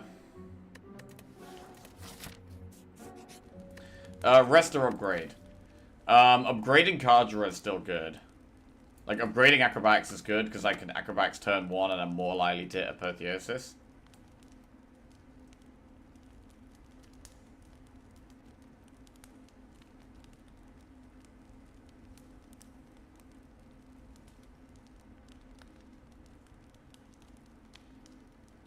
upgrade Terra. On 33 health, we should be fine against this enemy, right?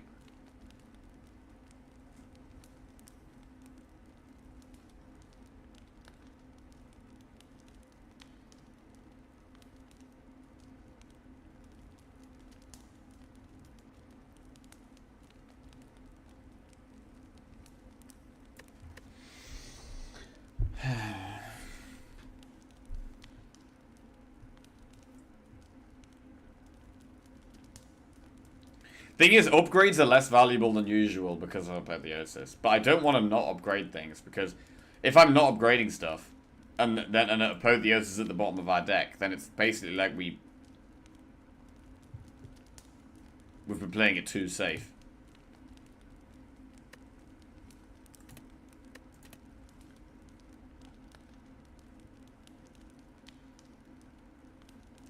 I'm going to upgrade Acrobatics.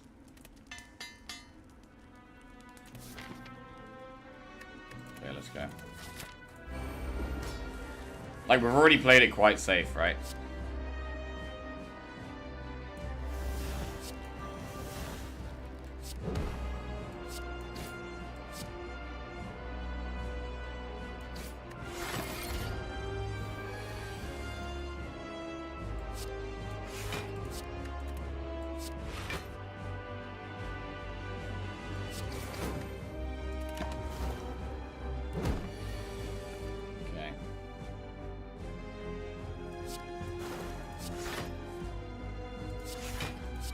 Phantasmal Killer's nice there.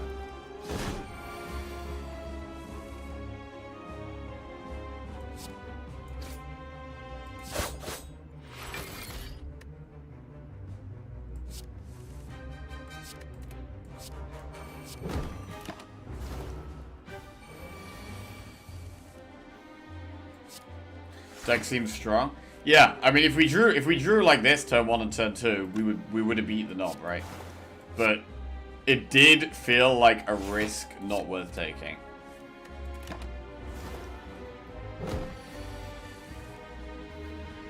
Which is disappointing, of course. I would much rather take the risk generally, but I think on this occasion, not taking the risk was the way.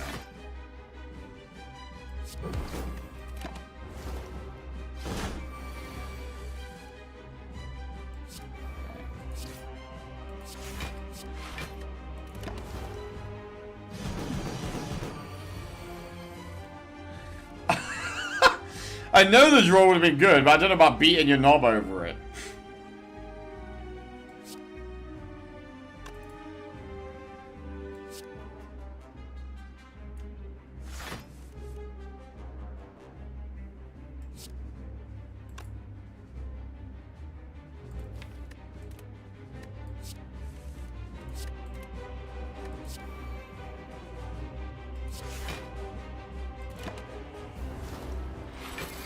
I'm gonna set up the ink ball a bit.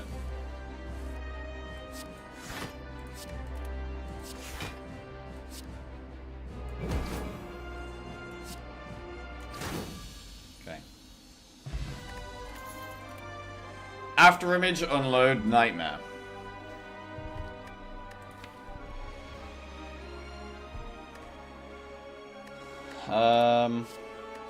Is there anything we could Nightmare that'd be really good? Nightmare can be great. Especially with the Apotheosis getting it upgraded. After image is probably the safest pick.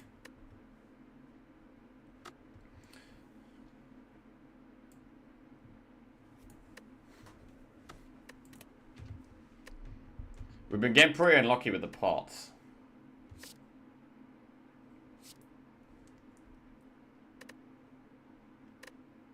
I'm gonna take after image.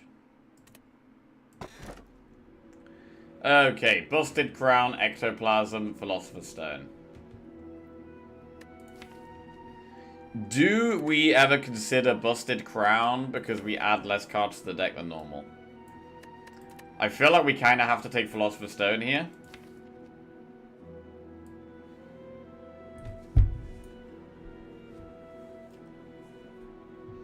Makes Act 2 Elites even scarier.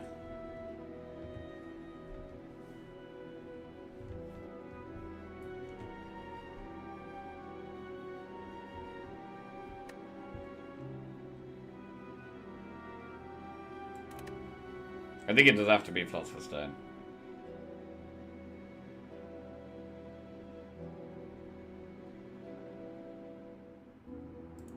Okay. Right, Act 2, let's go.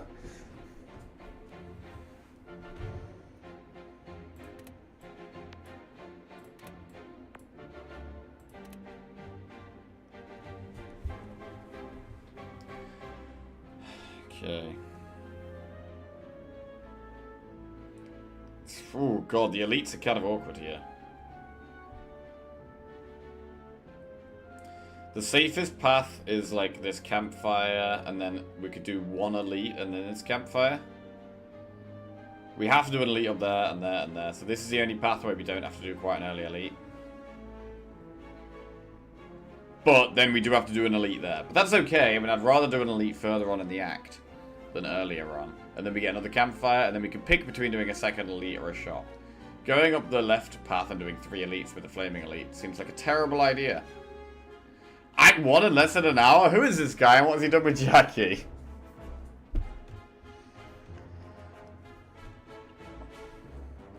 So we're going to have to do enemy, enemy, enemy, event, enemy. So lots of enemies at the start. And then we're probably going to get to this campfire. We can do campfire, elite campfire here. So I should probably get to this enemy so I have the option.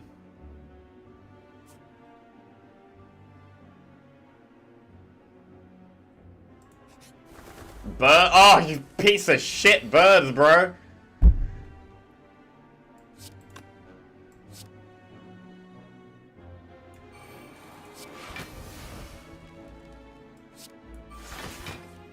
Birds is awful when we got Philosopher's Stone. It's the hardest fight.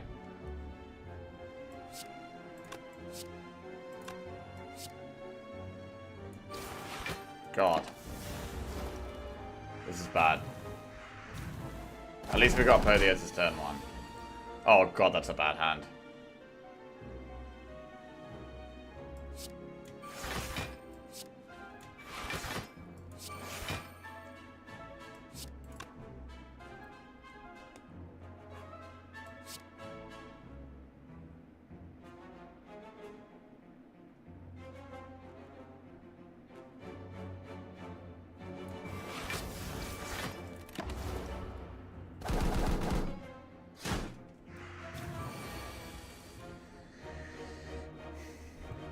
Okay, could Dagger Spray knock one down, maybe?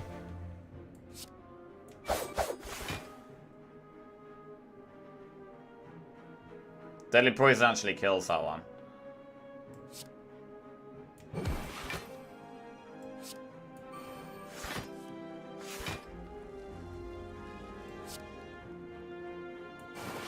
Okay, that one's dead. Dagger Spray again! Oh, it's a huge draw.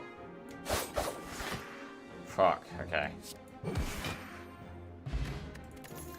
Blur, slice, dodge, and roll. Blur.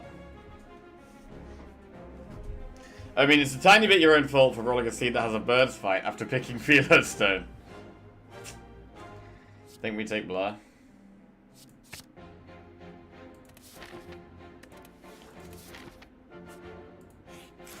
Oh, this piece of shit as well. Got horrible fights.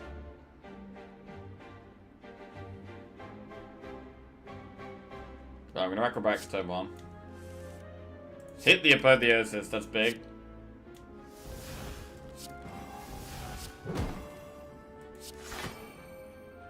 If that Apotheosis wasn't have upgraded, we wouldn't have hit... if the Acrobatics wasn't upgraded, we wouldn't have hit Apotheosis there.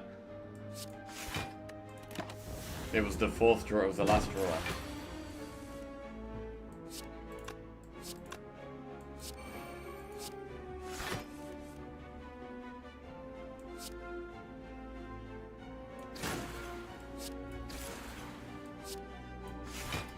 So the most important thing with the deck right now is draw. Because Apotheosis makes us so much stronger.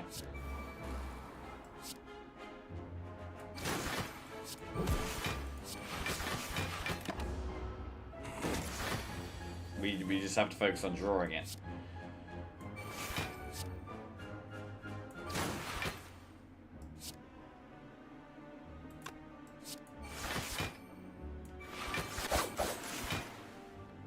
Duplication potion. Blur, leg sweep, accuracy plus.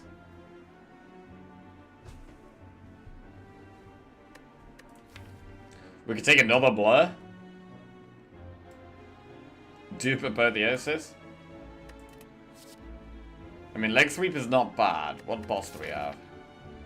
Champion. So we kind of need to scale against this guy somehow.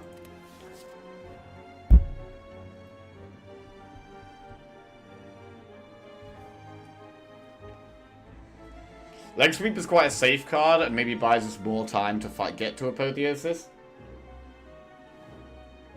But Blur's really good though. I'm not going to take accuracy. We don't have any shivs right now.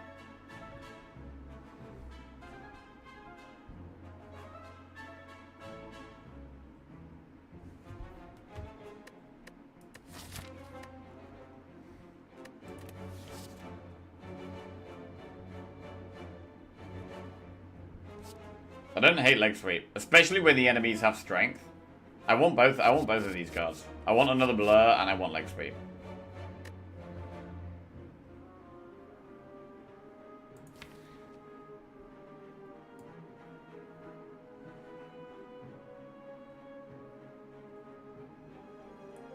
I mean, you can have a deck though that just plays blur all the time and then you just keep your block. I really like that.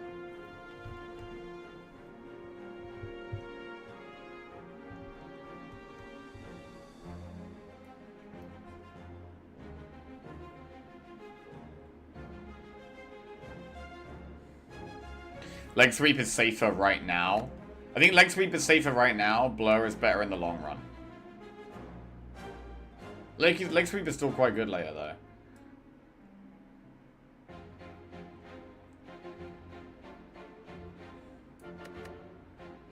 Maybe it should be leg sweep for right now. Act 2 is the hardest act after all. I'm gonna take leg sweep. Okay.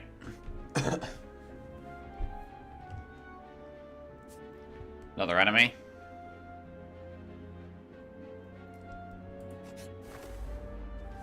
Another goddamn bird.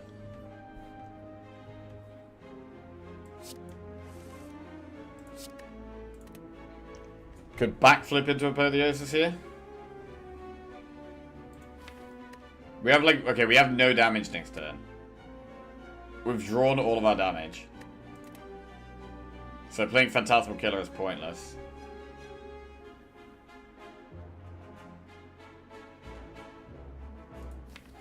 It's actually going to make this fight really hard.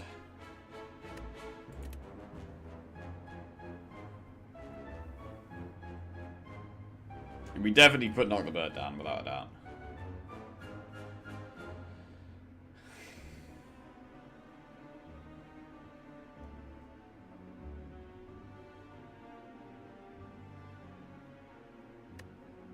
What if we backflip into Apotheosis?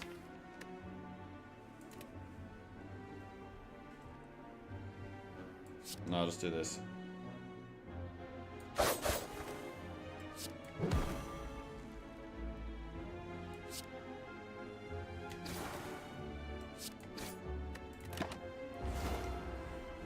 Might have to deadly poison the bird.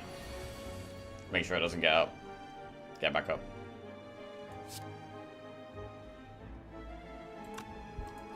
Okay, next turn. God. Next turn is just block.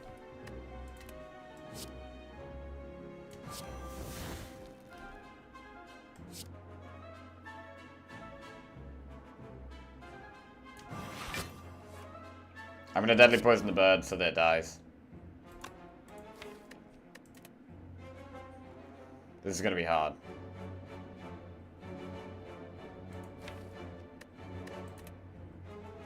It might be getting back up next turn.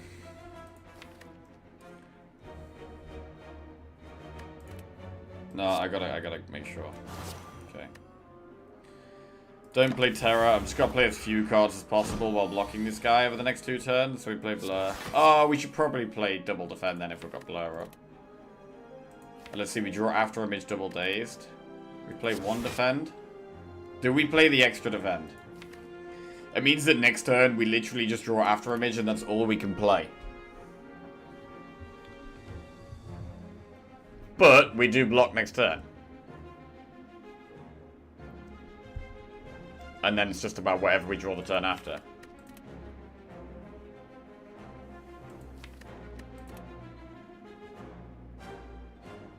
Next turn is already going to be really bad. I should defend. We're going to take damage next turn. I don't actually need to play After Image. Plus another Dazed in my deck.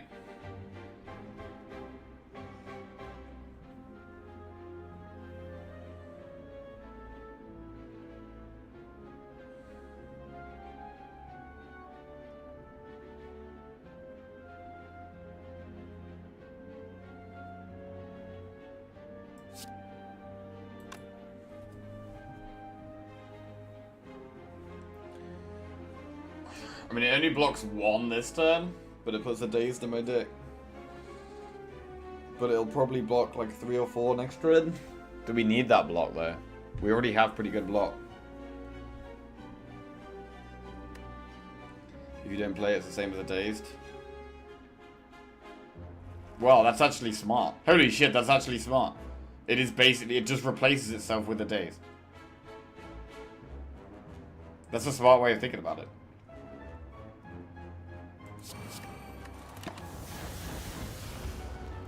Oh wait, it doesn't even block 1 now. Oh, I'm an idiot. Okay.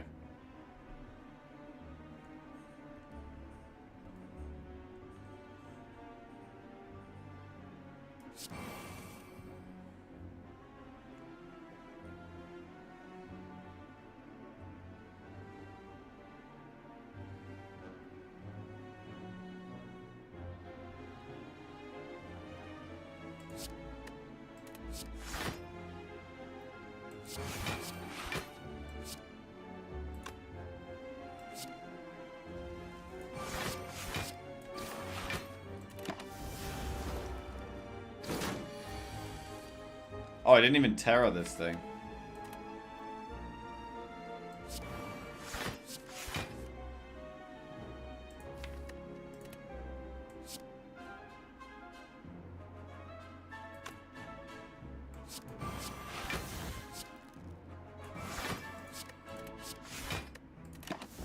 Okay. God, it's doing so much damage, holy shit.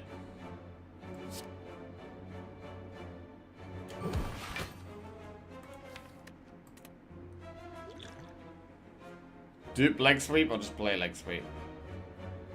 I think just play leg sweep.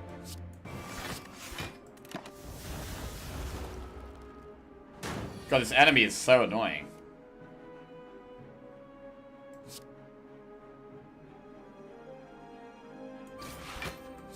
This will do what? 9 twice. Do we ever use dupe pot now?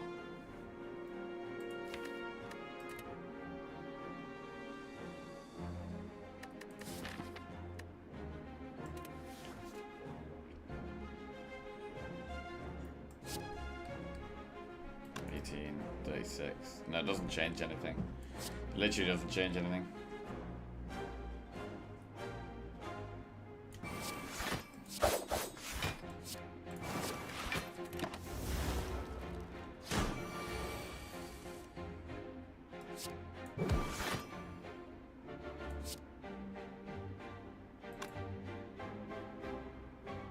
That was the wrong order.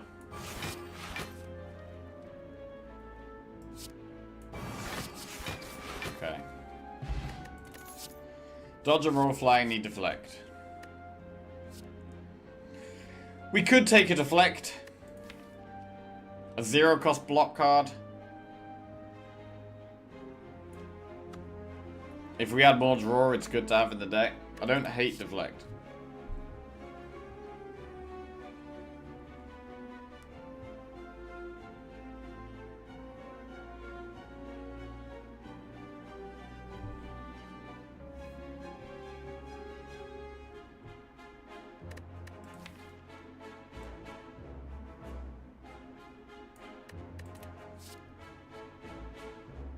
I'm gonna take it. Only 17 health. We're pretty low here. I need this to be a good event. 85 gold for a relic. Okay, we take that. That's good. Oh god, it's Dead Branch. Whenever you exhaust a card, add a random card in your hand. Okay. We definitely need to go a safe route here. I need to rest at a campfire.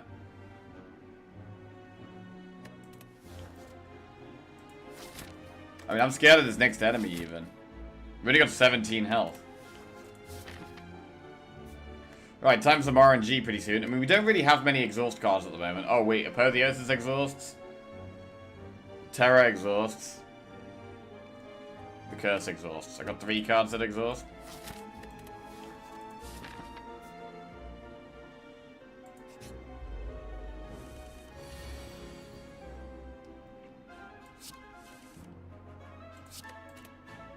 Apotheosis.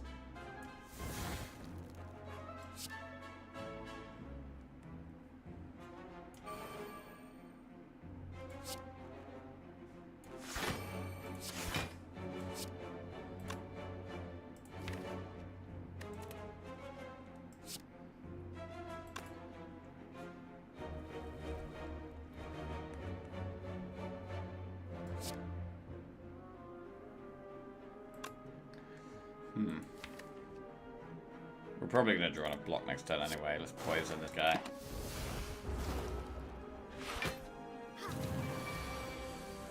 They're attacking a lot.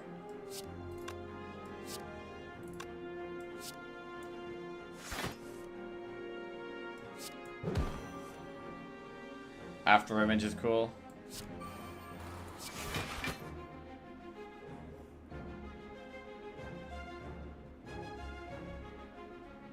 We did have double damage this turn. Maybe I should have been a bit more aggressive about it.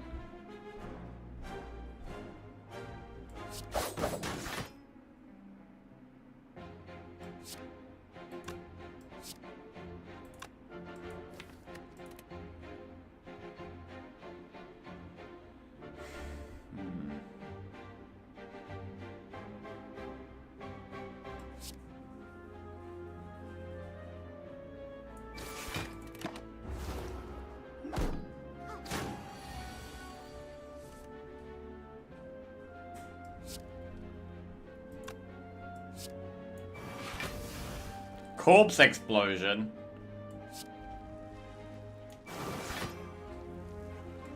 That helps.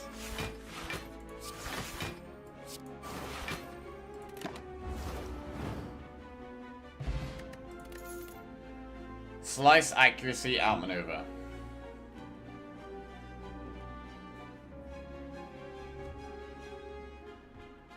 I don't mind slice.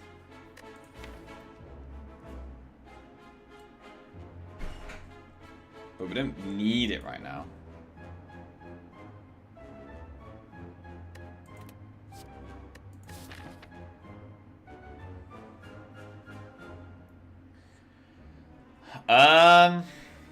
I might want to go to an elite. If we go through the elite, we can do 2 campfires. Elites are going to be scary.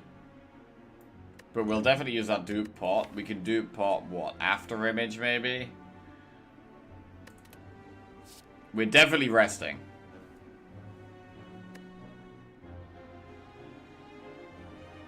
Accuracy motivates picking shivs, which would be really strong. I'm not taking accuracy when we have no shivs yet.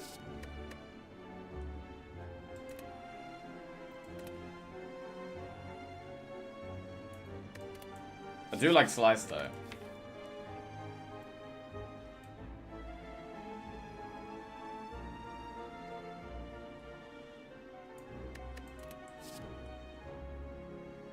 Just as a card, just 0 energy damage, like.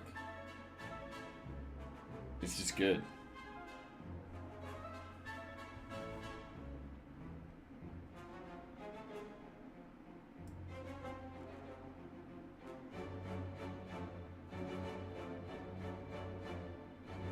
Get the coffee.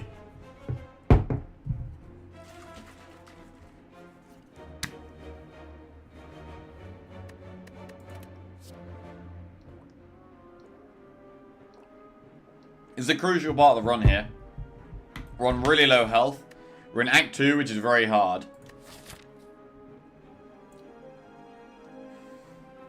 I mean, what I could do is I could go to the campfire right now and then do an elite and then do another campfire.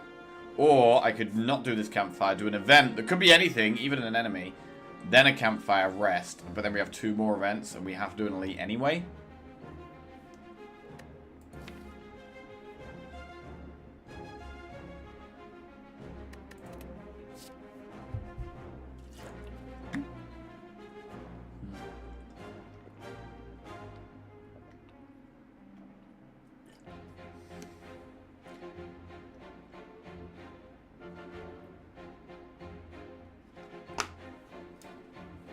Take slice. Right, which way do we go?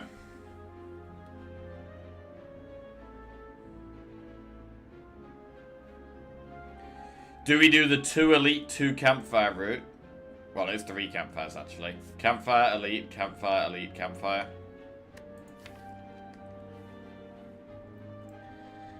The dupe pot might be able to save us against an elite. And obviously we don't have many relics yet.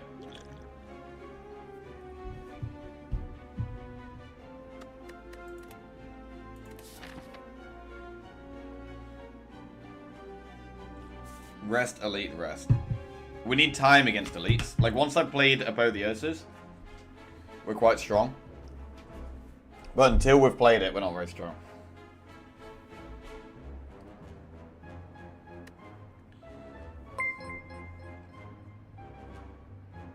Tissue paper just subscribed. Barbecue tissue paper. Yo, welcome to the Jackoffs. Thank you very much. Cheers.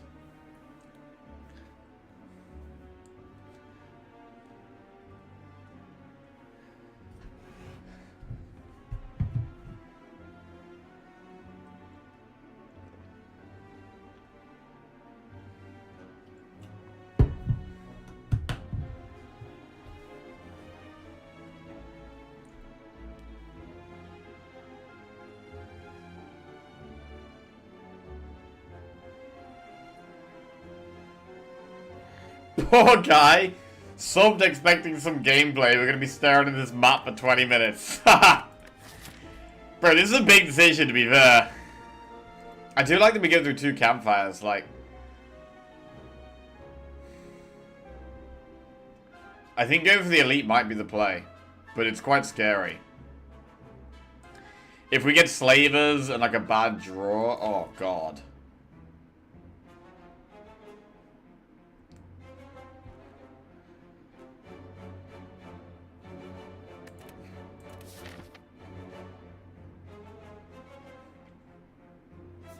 Alright, I think we rest and do the elite.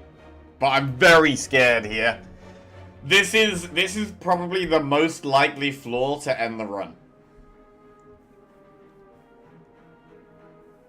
If you can't fight slavers, skip the elites. There's no way of skipping all the elites. We have to do an elite at some point. I think we're fine maybe against Stabby Book because we have good block and we have 2 weak cards. We should probably be fine against Stabby Book.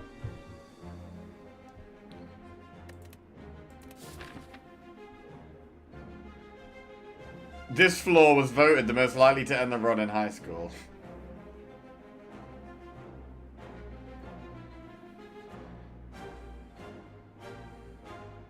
Events could be good or bad. I don't know what events are. I'm gonna rest and do the elite. Let's go. Let's go!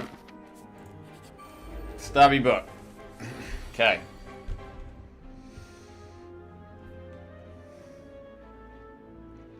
Philosopher's Stone is scary. But we do have a week.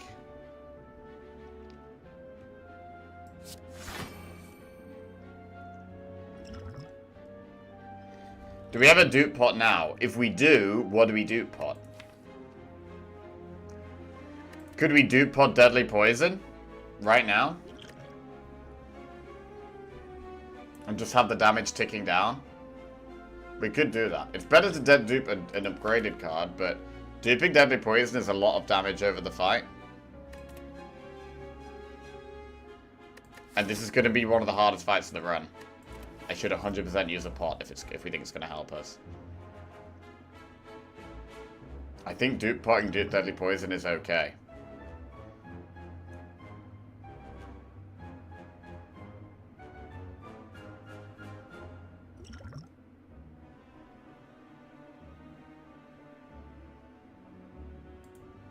I'm gonna do it.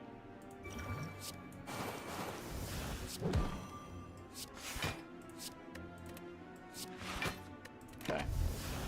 Poison stab. After image, leg sweep. Leg sweep is big.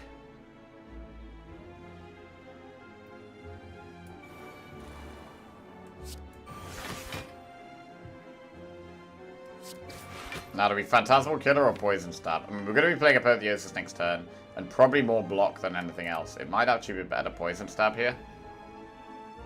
Because we might want to block. Actually, it's doing its... Double damage on Dagger Spray is quite good.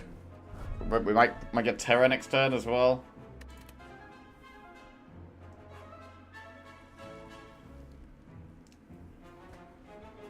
Just doesn't feel like the turn to do Phantasmal Killer. I'm going to do Poison Stab.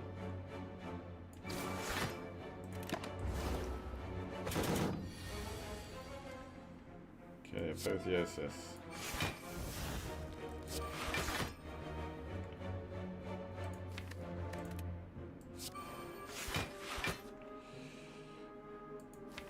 I want to get Terror right now. I'm going to Acrobatics to get Terror, I think. I mean, we get Terror next turn anyway.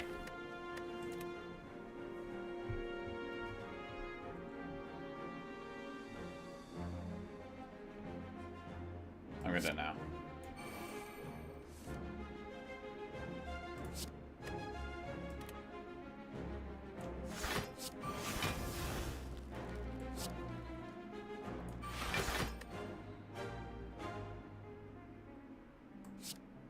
Damage. It also does 18 damage.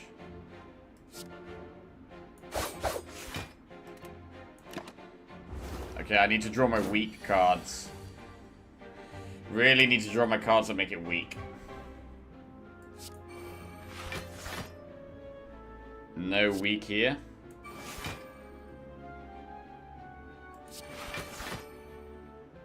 I'm pretty scared here. Oh, God, we were one draw off leg sweep. That's so bad for us. That's so bad for us. Fuck.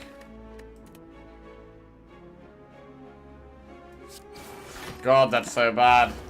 We could be in trouble. 8 times 6 damage. That's a lot. And we've drawn, like, no block. We have Neutralize, which does 6 times 6, which puts it to what? Oh, wait, the Phantasmal... Oh, my God, bro. I thought we were dead. Holy shit. Phantasmal Killer saved us. Oh, my God. Phantasmal Killer saved us. I thought we were so dead. Fuck. Fuck. Jesus Christ. Oh, my God. Add a card to your deck. Catalyst, Masterful Stab, Piercing Whale. Oh, that was close. Piercing Whale. Catalyst can be big, but we don't have loads of poison. We've only got Poison Stab and Deadly Poison. That's it. Piercing Whale is way better. I mean, right now, I need to get a way of killing this elite. Piercing Whale is way better for killing this elite than Catalyst, right? So I'm going to go Piercing Whale. Oh, God, that was so close. We were so nearly dead right there.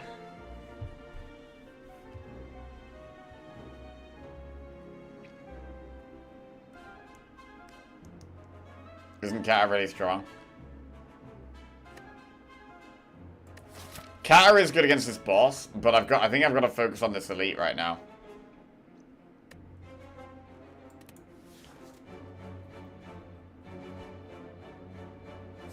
So I'm going Piercing Whale.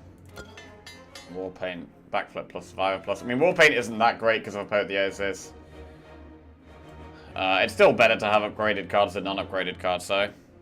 Okay, for before we play Apotheosis. Right, we are definitely resting at this campfire, though. 41 health. Looks like we're going to have no pots for this elite.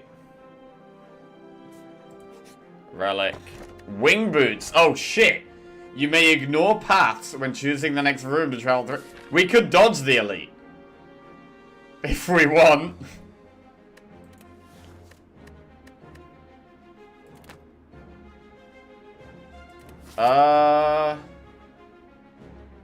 Is that what we want? What do we want? Shit.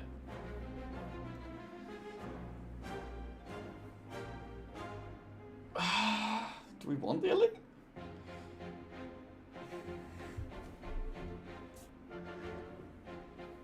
Even more decisions, not like this. Okay, I'm gonna do the event.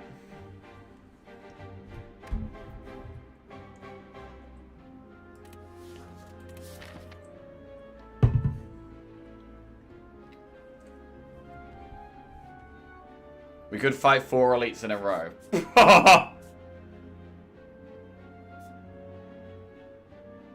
I mean, if we were mega strong, that would be sick. But we nearly just died. We nearly died to Stabby Book right there. And I thought that was the easiest one for us. We nearly just died to it.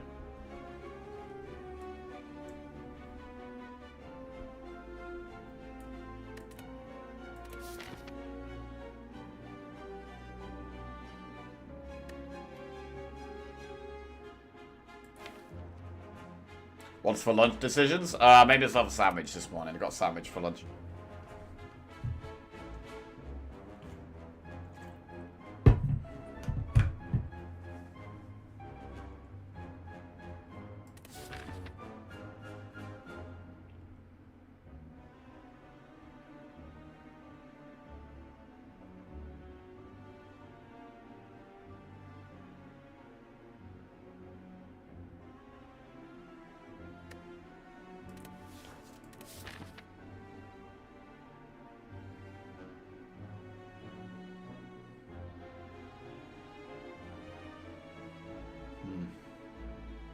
You made the sandwich, or did Lizzie? I made the sandwich. We both make food in this house. Right, I'm gonna do the event and then go from there. You are. How is it sliced? Rectangular, of course. Alright, good face, bad face, or lose 6 HP and gain 50 gold.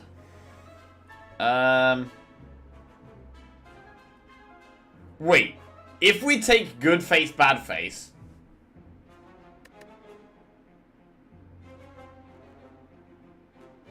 is it impossible to get the blue key? If it's impossible to get the blue key, that means it's impossible for us to face the heart. Which means we literally can't take good face, bad face here. Because if we can't get the key, we can't kill the heart and the streak is over. So I literally can't click it. I mean, it's only at 20%, but we can't take that risk because that's the whole streak over if we don't get that. And it's not worth it. It's not worth it. Is it worth losing 6 HP for 50 gold? Losing 6 HP for 50 gold isn't great.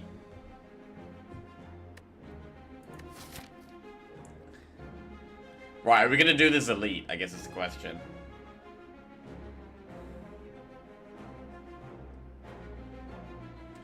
It's one of the AoE elites.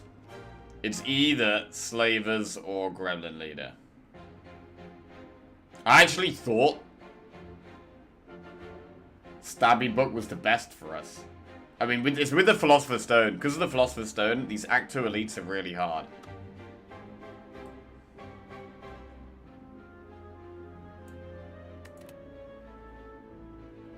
So I think I might dodge elites here. I think I'm going to dodge elites.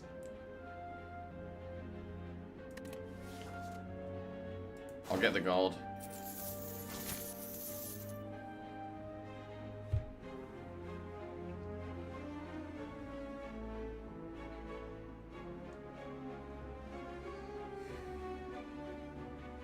Which way do we go?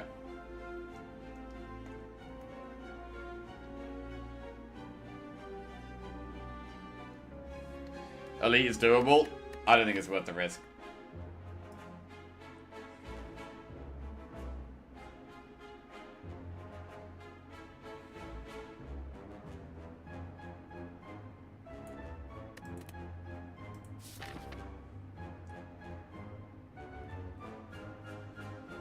Our run was almost just over right there. I can swap over to this enemy one and do enemy campfire. Our pot chance is quite high. We get to rest there.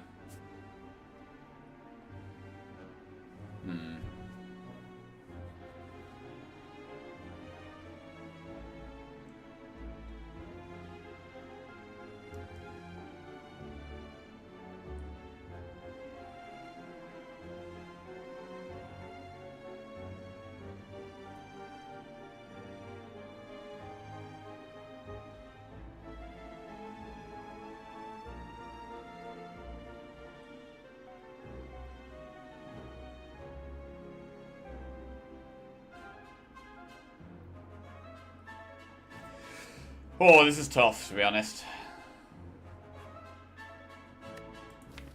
I think Gremlin Leader we could probably do okay against.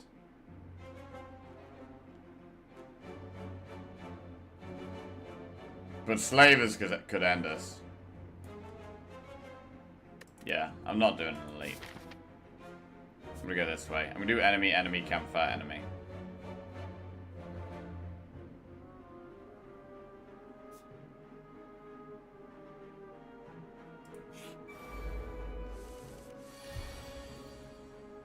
This is a piece of shit enemy. Fuck. This is a bad starting hand. Wow, this is really bad. This is a really bad starting hand. We drawn all our damage. We don't even have much damage in the deck, but we've mostly just drawn damage. Shit. Wow, we take big damage here. Flying knee.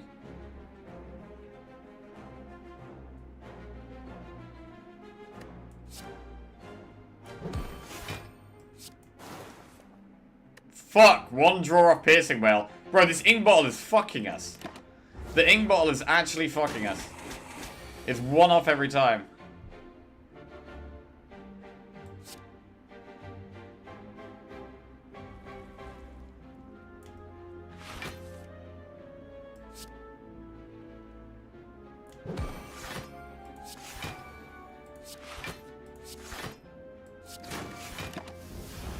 Catalyst.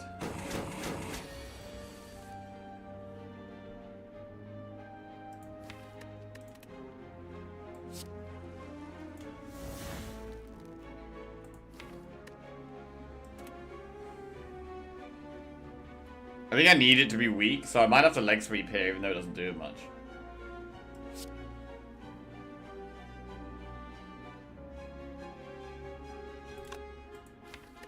It needed to be weak.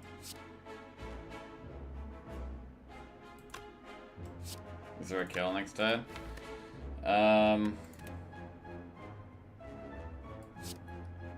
This is 18.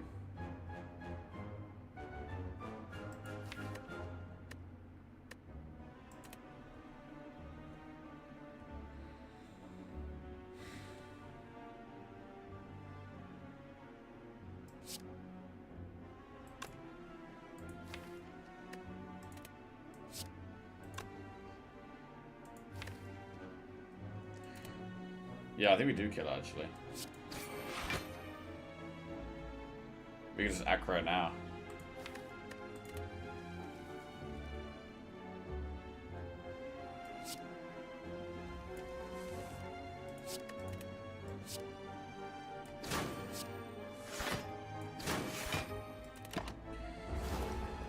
Oh god, that was scary. Energy pot. Add a card to your deck. Tactician, setup, prepared.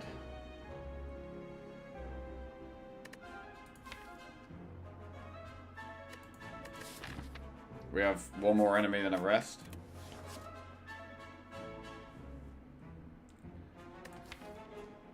Tactician's good with acrobatics and survivor, but I think I'd need a bit more draw for tactician to be good.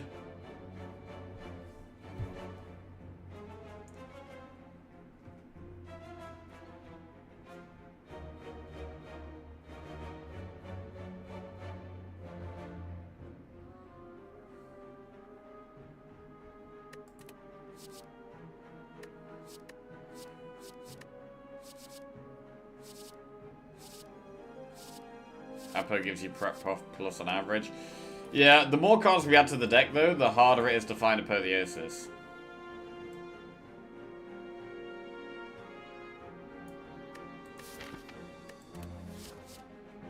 I'm gonna skip these.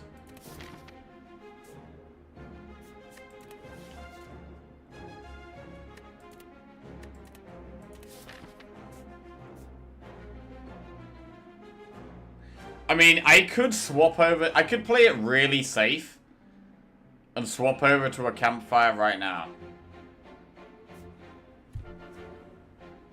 And go through a shop.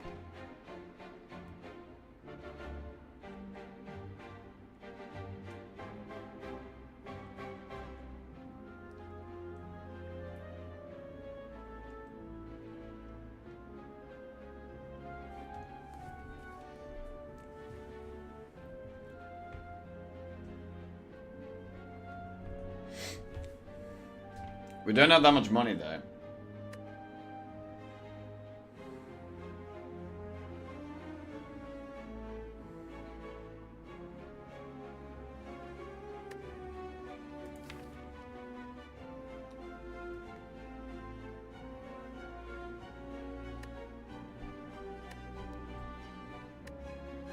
I mean, do we even beat the boss right now? Do we beat the boss? We're gonna have a fully upgraded deck, which is great. Phantasmal Killer will help us with... Phantasmal Killer is really how we're gonna do big damage to the boss. So we could maybe, with the boss being vulnerable, setting up a big Phantasmal Killer but turn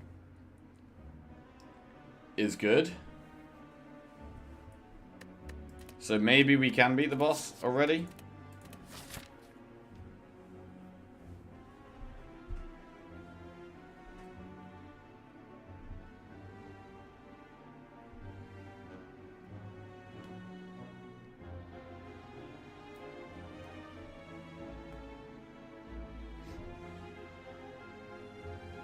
I don't think I need to go to that shop. I think I can just do enemy campfire. Save wing boots for Act 3. Is that an unnecessary risk, though, going into an enemy on 17 health? I mean, we don't have to.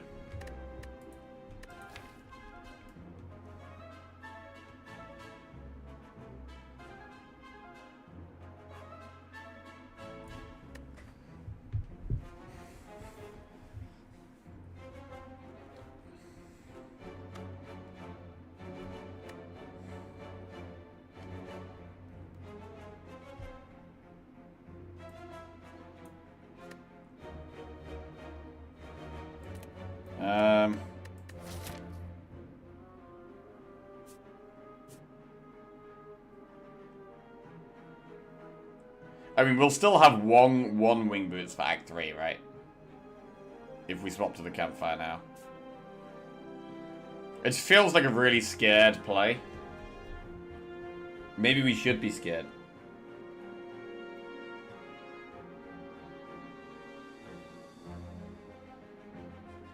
Yeah, I'm gonna do it. I'm gonna play it safe.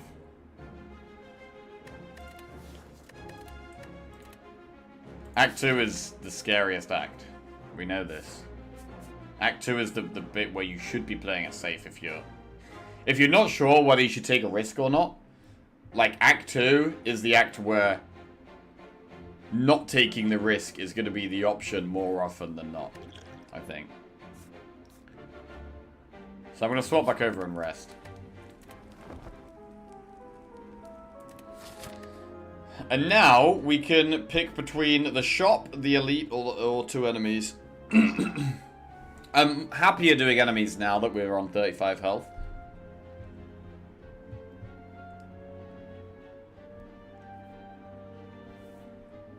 Now we can beat an elite. The awkward thing is it really does depend on our turn 1 draw.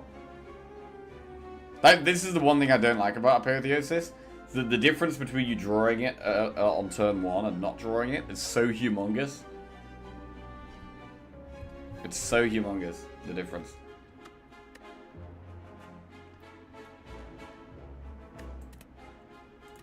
I'm not doing elite.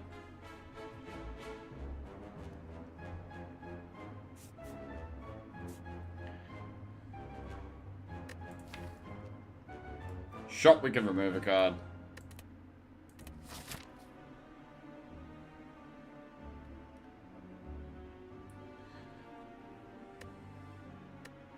Maybe get a pot for. Maybe there's a pot that carries the boss fight.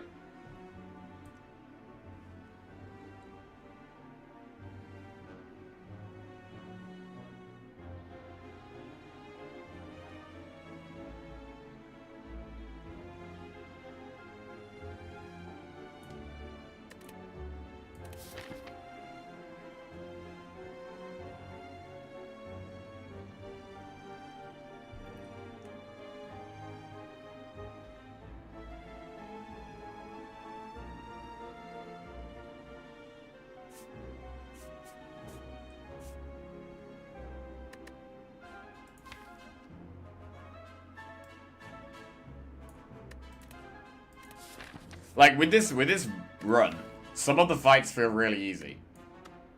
And some of them feel really hard. And it is based on whether we drop out the Apotheosis on turn 1 or not.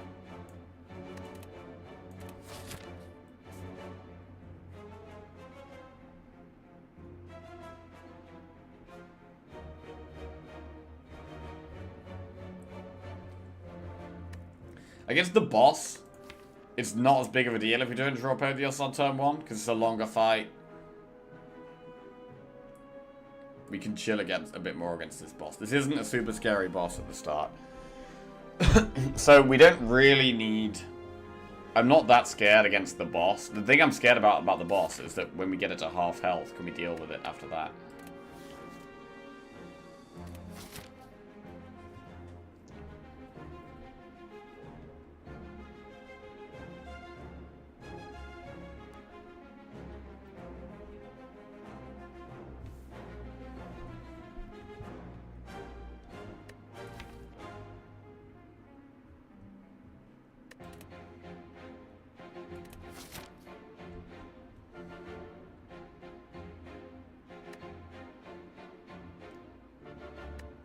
I'm gonna do 2 enemies. Birds. Scary birds.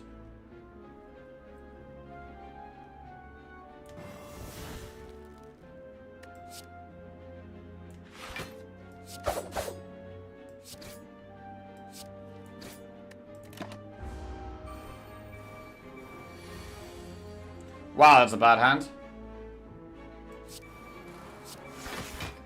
Again, we're literally drawing Ink Bottle at the wrong time again. Getting the Ink Bottle active. Do we ever use the Energy Pot to play Deadly Poison here?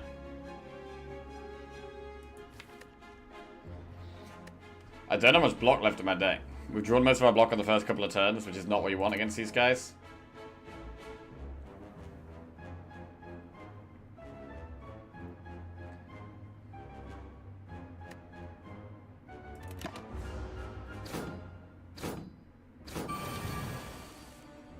A lot of incoming damage.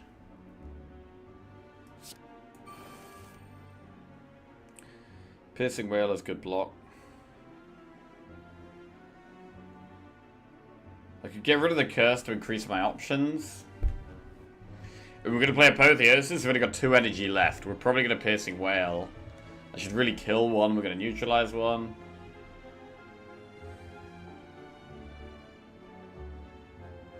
Slice will kill the one on the left.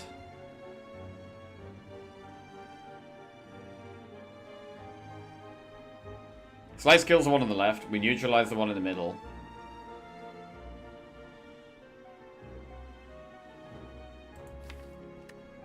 We draw Phantasmal Killer for the previous turn if we backflip. So we want to backflip, probably Piercing Wail. So we probably give it a blur.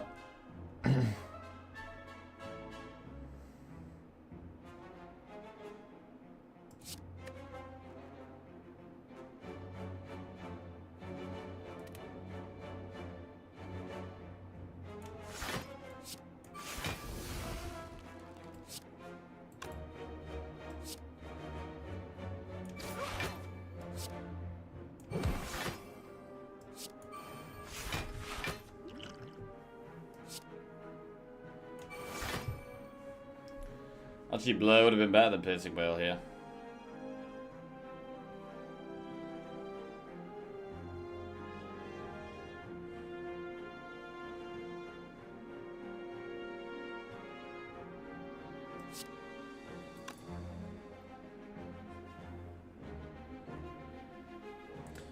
Might be worth using Poison Stab on one.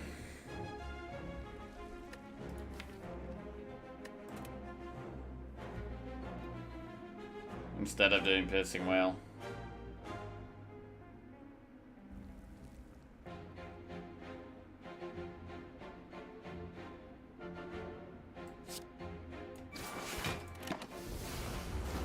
Skewer.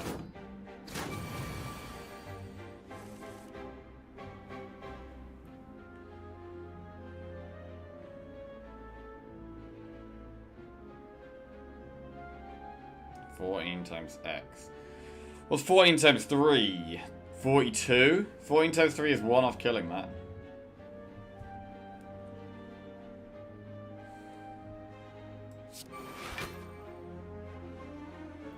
So Skewer Slice kills it, or Skewer Neutralize.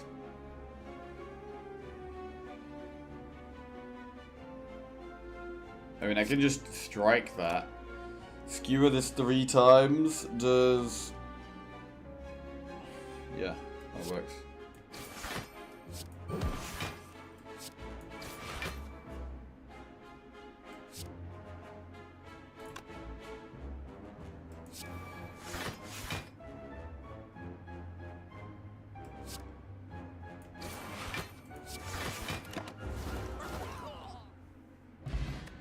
Okay, no pots again. Sneaky Strike plus Dagger Spray Deflect. Do we want Sneaky Strike? We've got Acrobatics and Survivor, and we have Strike Dummy as well. I feel like having one Sneaky Strike is pretty good.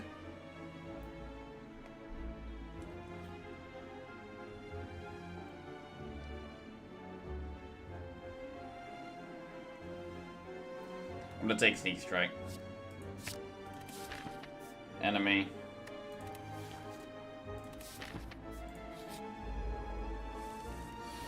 Okay, this guy's a pain in the ass.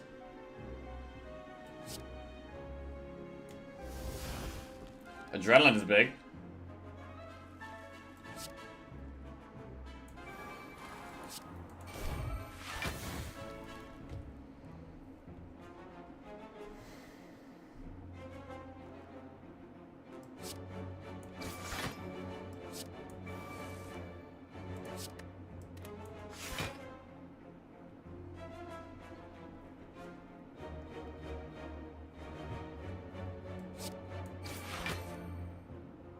Okay, never got the blur, which is a shame.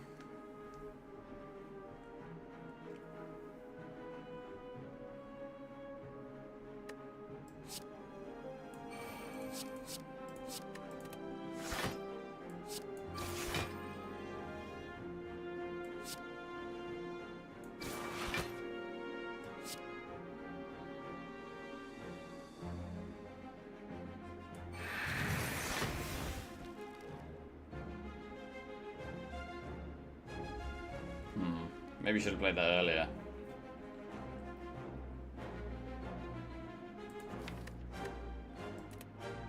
Just checking in, run is looking really strong. A reflex and calculated gamble and you're basically infinite. We're doing okay. We're doing okay. Our damage isn't massive.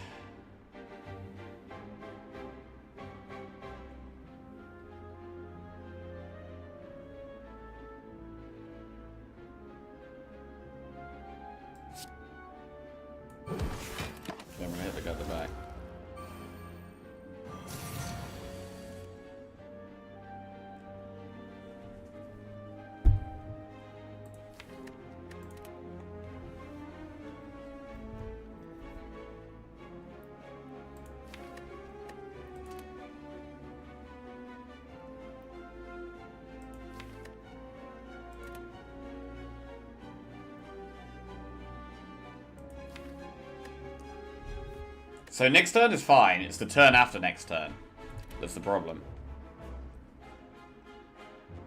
I mean, I can just play leg sweep as the only non-attack. But then if I play leg sweep, I kind of want to play bloods. Like, ugh.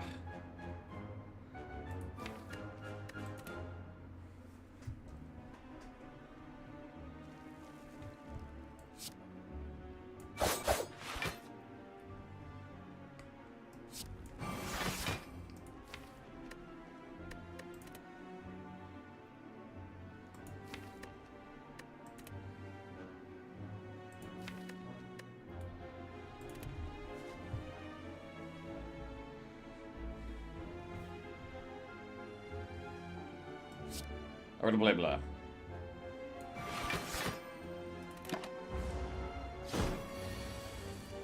Okay, seems like it might have been a good choice.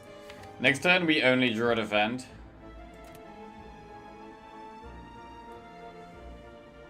I should really terror this guy and deflect and strike.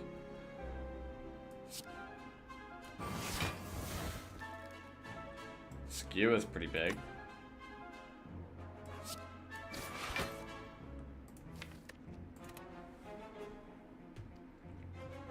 So I could just skewer and not play the deflect. We're gonna draw defend. And one of the non-dazed card. This game doesn't even look that hard, just draw good cards. Oh, obviously, yeah, smart.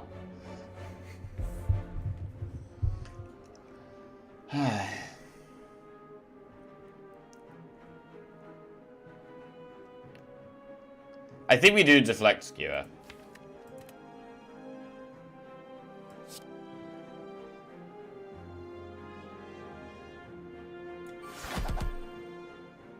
It blocks 5. Puts the dazed in our deck. We draw 1 extra. Like, is 5... Basically, is 5 damage. Is it worth taking 5 damage to get 1 extra card draw next turn? If we play deflect, we're getting defend, 3 dazed, and then 1 other card. If we don't play deflect, we get defend, 2 dazed, and 2 other cards. It might be worth taking 5 damage here.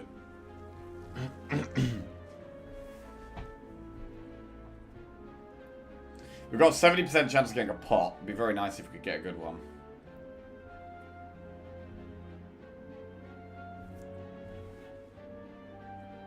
I think we take 5 here.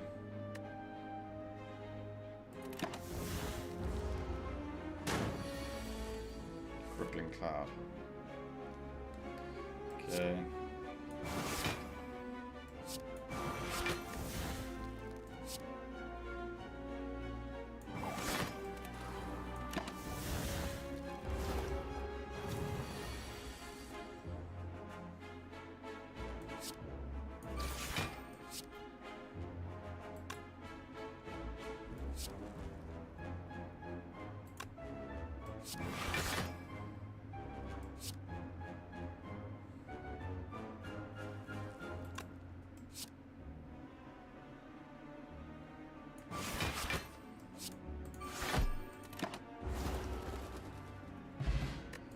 No pot again. Add a card to your deck. Adrenaline, Acrobatics, or Predator.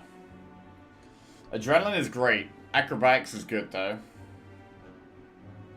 These are both good. I feel like I should take Adrenaline because it's less likely we get off at Adrenaline. It also generates as a card with Dead Branch. I think we take Adrenaline.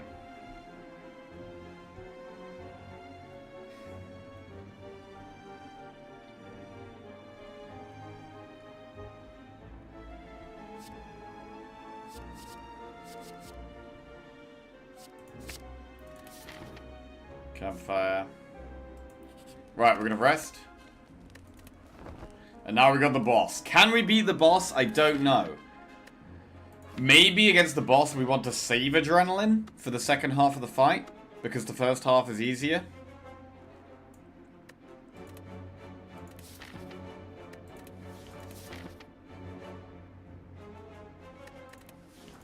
Let's see. Apotheosis' starting hand is very good.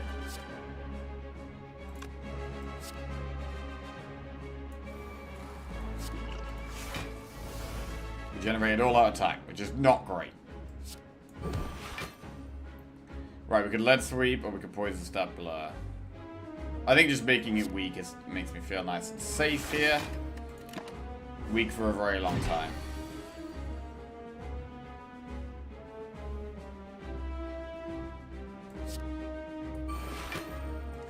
So terror is big.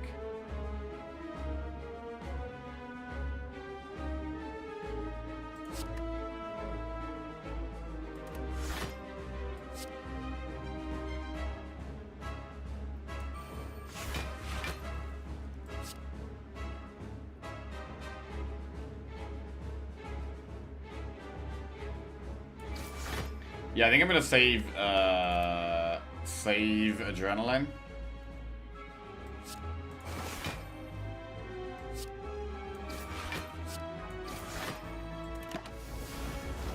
Another adrenaline? Okay, this is a really bad turn. Definitely. Wait, do we save Piercing Whale?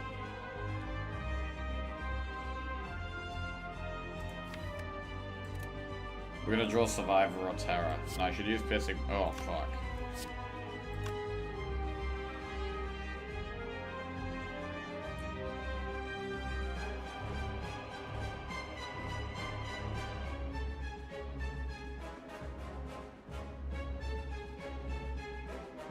I think we save Adrenaline.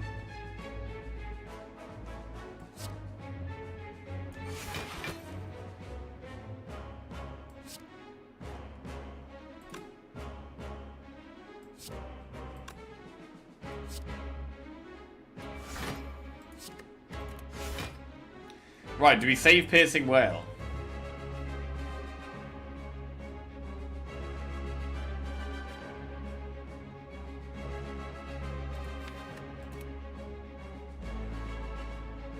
We get Terror next turn.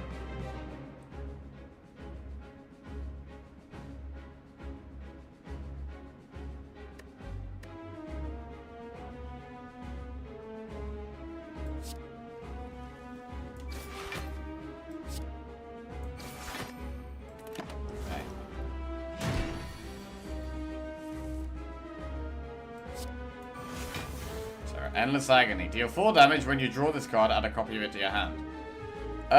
Do we ever not play that? Because they exhaust, and I want more cards that exhaust to give us more cards.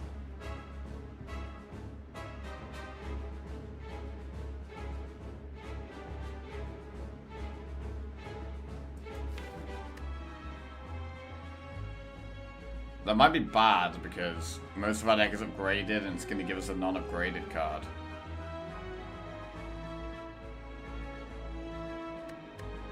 Because we really need to draw the Phantasmal Killer, so I think I'm actually going to play it.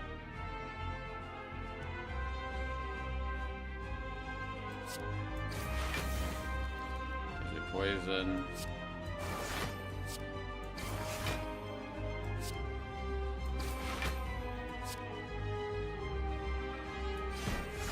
Right, let's go get the bathroom.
Leg sweep.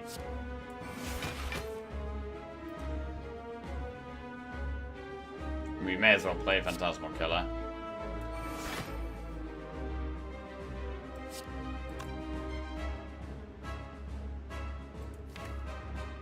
Are we popping it next turn, though? Maybe we are. I mean, it's going down to what? 270, 260, 257. Maybe we are popping it next turn.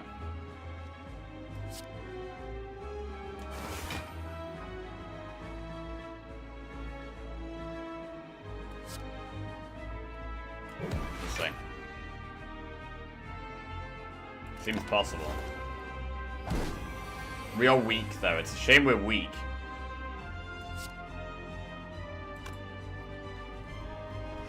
Being weak here really sucks. But we do have double damage. This is doing 42. That's quite a lot. Do we play the Adrenalines now? I think we play the Adrenalines now.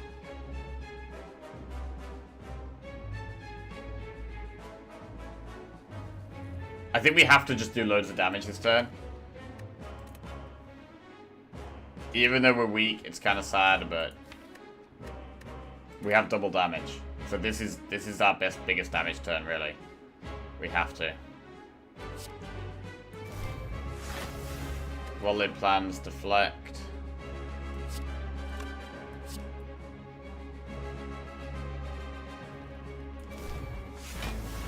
Eviscerate does big damage if we discard lots of stuff.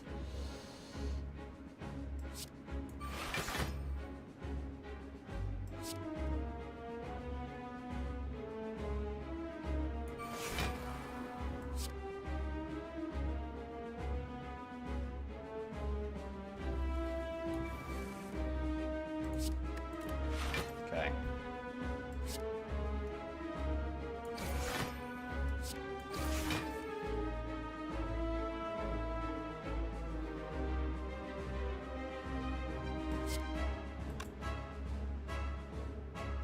One, two, three, four, five. We just play all our damage. Blur doesn't do anything because he's going to end up debuffing himself. So Blur doesn't really help.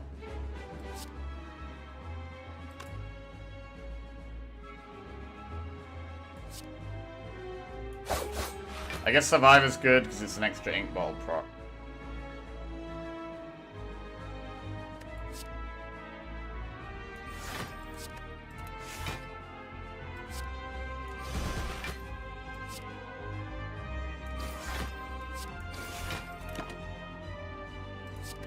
Retain draw because I want more damage next turn. Well, actually, Blur. Wait, hang on a second. Blur could protect us.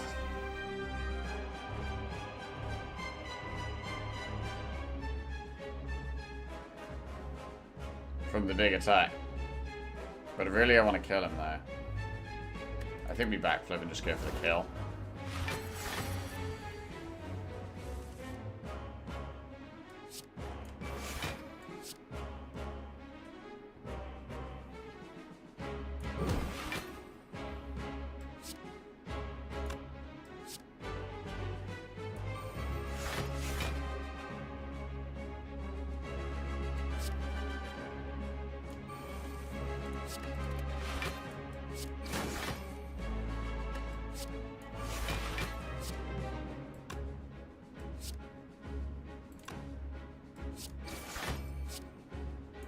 We got him. Nice. Good. 77 gold, colorless pot, add a card to your deck. Nightmare, Phantasmal Killer, Alchemize. So far, the Phantasmal Killer has been really good. Would we even mind a second one in the deck? I don't even hate the idea of a second one in the deck. So that we're getting double damage more often. Nightmare, though, can give us an endgame solution if we use it on something like After Image or Blur. Alchemize is also a good card for generating pots. Could we end up taking Bark?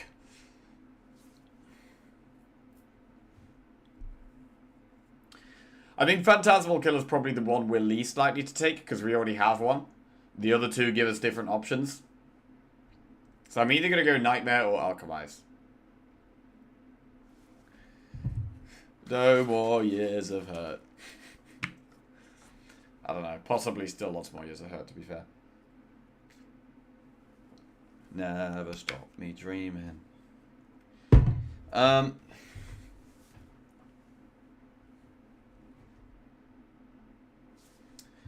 guess I'm thinking right now is that we're doing okay in these, like, mid-length fights. But what about the really long fight? Like, what about the heart? I'm thinking about the heart right now. Or the Act 3 bosses. The heart and the Act 3 bosses. How do we beat time here? Reptomancer. I guess I've got to think about the elites as well. I've got to do a Flaming Elite here in Act 3. Head, Reptomancer. We don't have massive damage against those guys.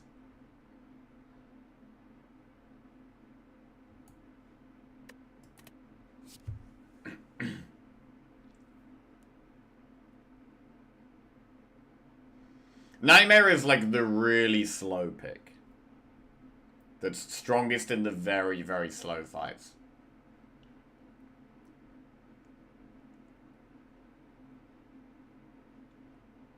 Alchemize exhausts, which is good for Branch.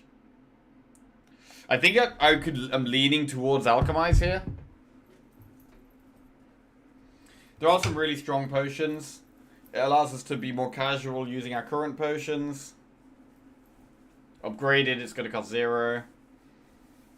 Do we need... We don't necessarily need Nightmare right now. I think Alchemize is the pick.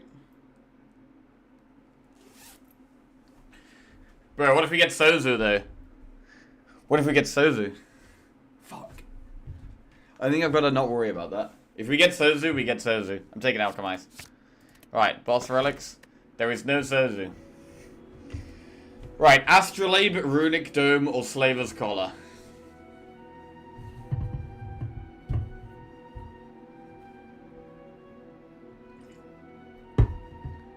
It could be Slaver's Collar. I mean, transforming 3 cards and upgrading them is less good when we have Apotheosis. So I think I'm going to go Slaver's Collar.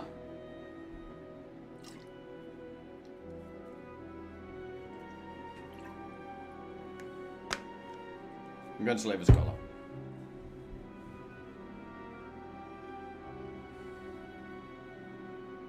Dome? I'm not touching Dome.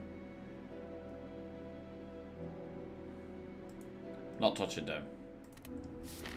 Time Eater is our first boss. Right, we have 1 Wing Boots. So we can change path once.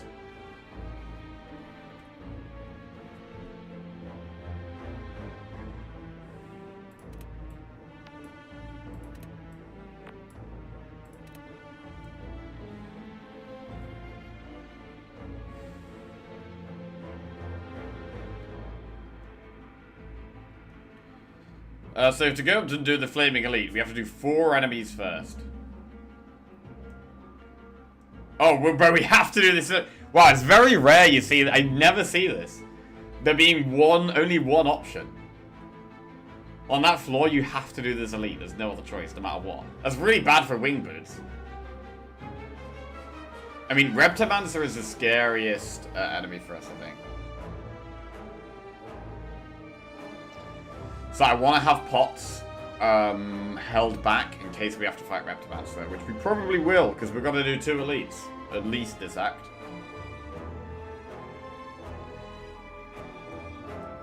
So after this, I'm definitely going to want to do at least one of these shops. So I mean, after this elite, we probably do like shop campfire. Or shop and get that campfire.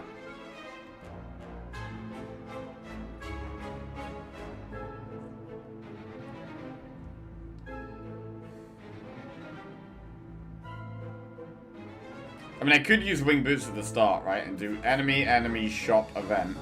And then swap over here. That's an option.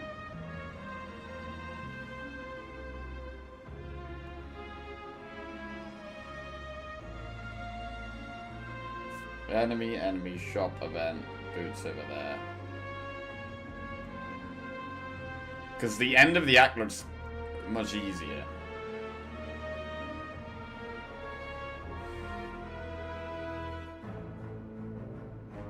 So I'm going to do that, I think. Enemy, shop, event, boot server.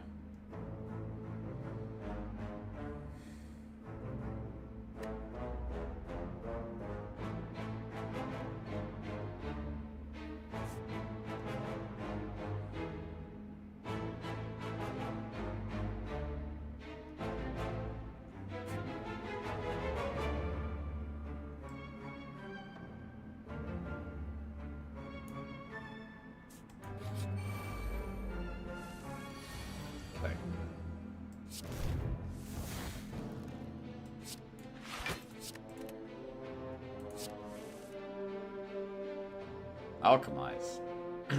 I mean, are there any pots specifically we want to be looking for?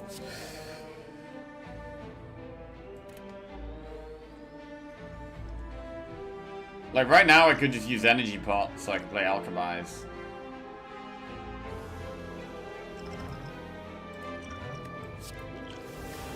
Cunning pot. Add 3 shift plus to your hand, okay?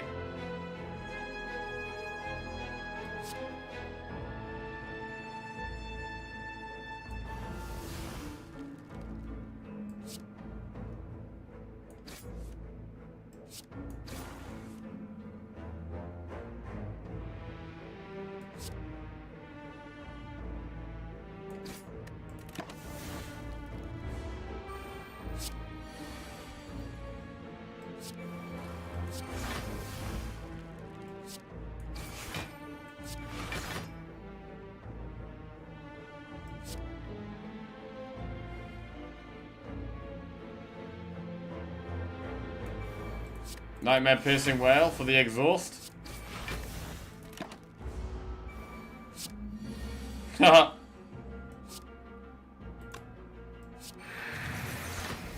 Random cards, let's go.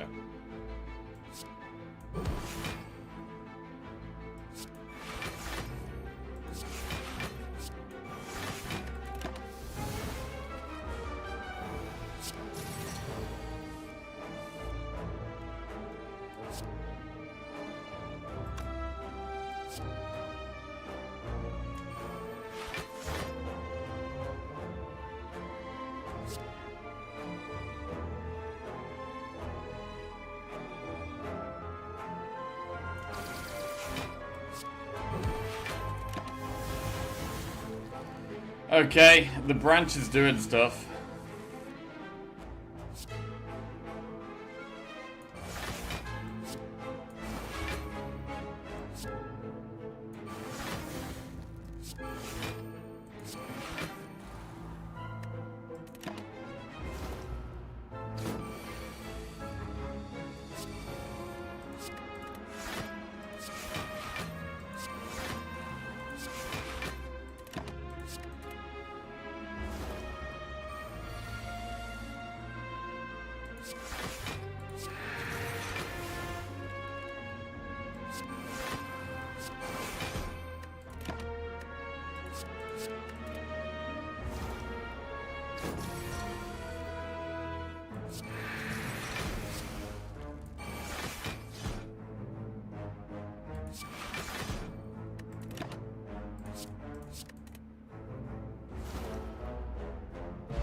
Yeah, I didn't think about setting ball up here.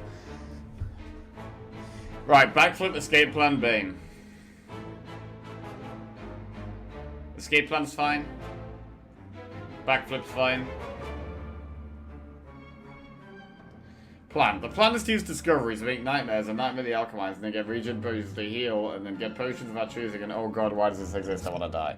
Alright, we'll make a command.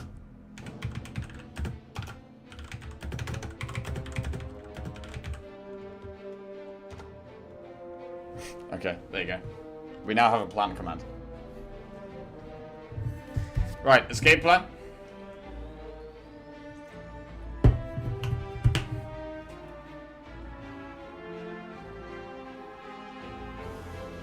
The plan is to escape.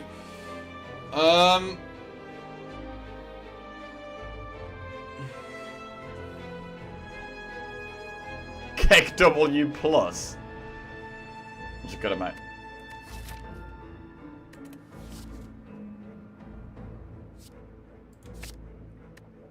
Is flex pot better than colorless pot? Flexpot, I mean, I've got to think about the immediate issues we could have, right? Reptimancer is one of the immediate issues. Colorless Pot is slightly less good when we have Apotheosis in the deck, because Apotheosis is one of the best things you can get from Colorless Pot. So Flexpot might be better for trying to kill the Reptimancer daggers.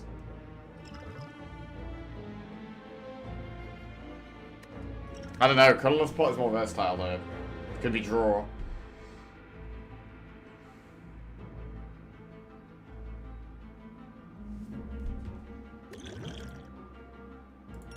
I'm gonna stick with Flexpot. I mean, we can play Alchemize a lot, so we've got lots of options between what potions we have.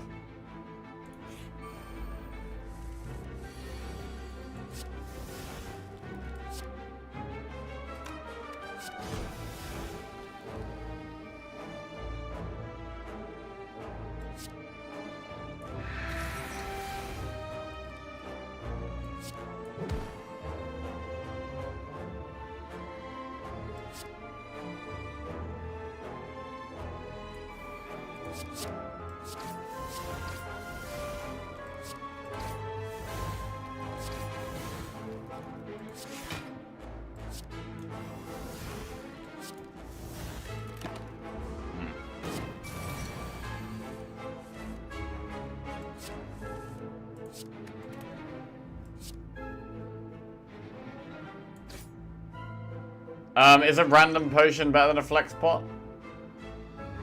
Probably.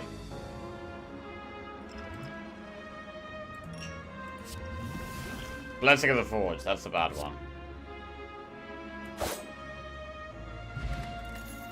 Acrobatics, Flying Knee, Dagger Throw. Definitely Acrobatics, put it in the deck. I feel like I'm actually the most comfortable in Act 3. Like, I'm literally most comfortable in Act 3. Act 2 is like a slow right down in Act 2. And slow down in Act 4 as well. Like 2 and 4. Like Act 3, I'm often just chilling. Right, we're gonna shop.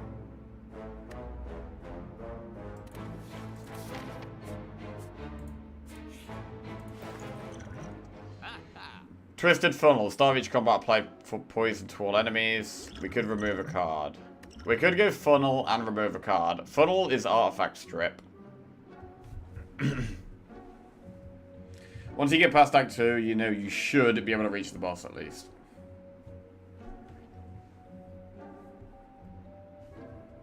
Secret Weapon. If that was the skill one, Secret Technique, I think it's called, I would probably buy it for Apotheosis. Cultist Pot is good scaling. I don't need to buy a pot though, because we've got Alchemize.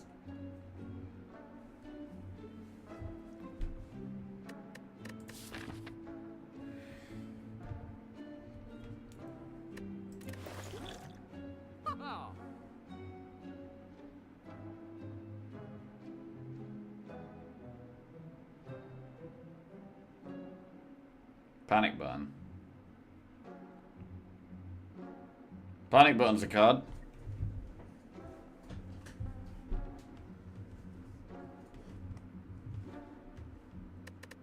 What card would we remove? Would we remove a strike? Probably.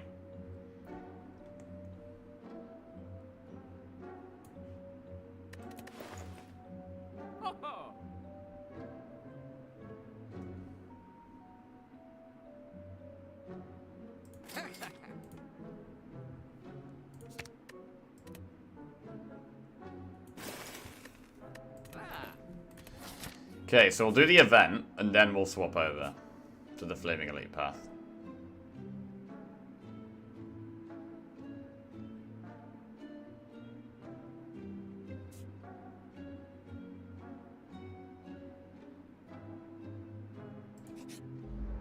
Oh, it's not an event.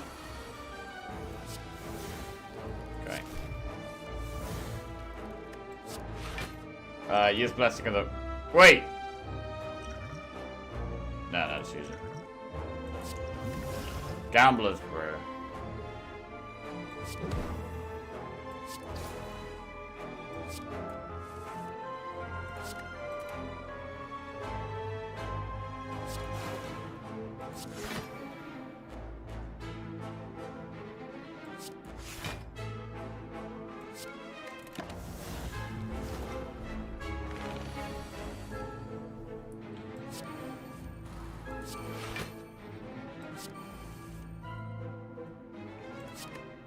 Terra's big. Bro, sometimes the fights are really smooth.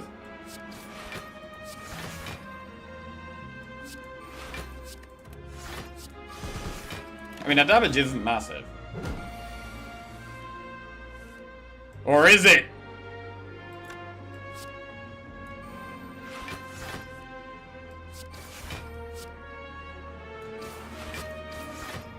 Okay.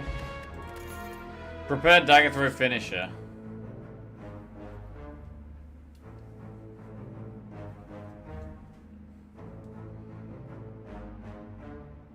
Skip.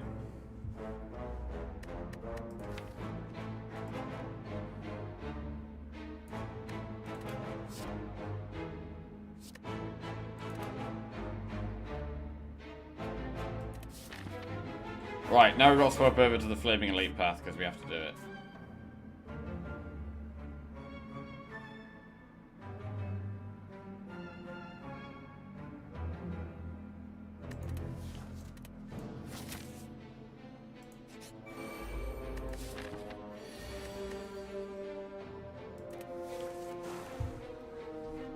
Could this be hard for us? Terra helps, but we don't have massive damage. Might have to use pots on this guy, maybe.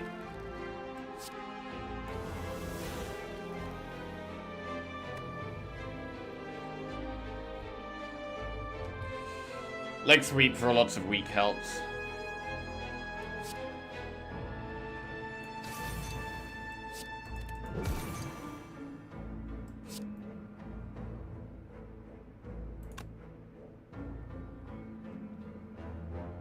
Do poisons. Phantasmal Killer's okay.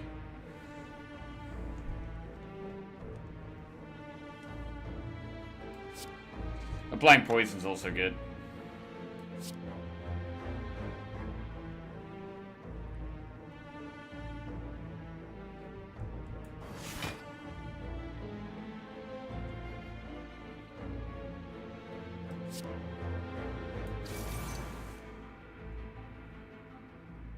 Okay, blow doesn't help that much.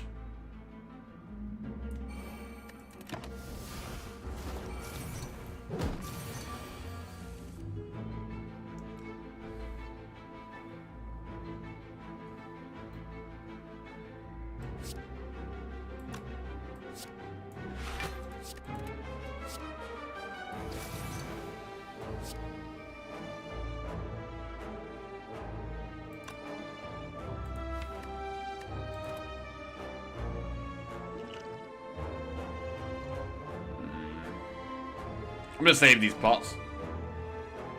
They definitely could help in this fight.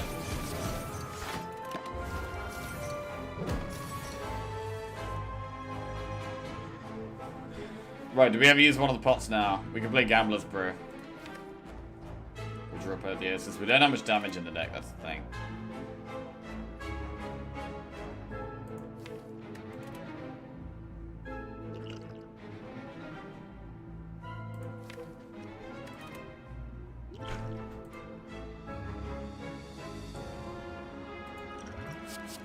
Right, I'm gonna go Gambler's Brew. Still don't have Apotheosis.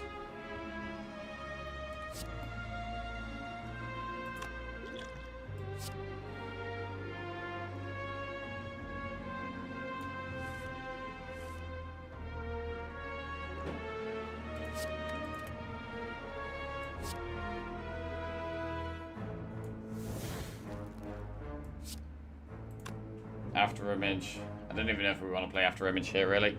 Damage seems to be a better option. 18, deflect. We could gamble. We could do calculated gamble.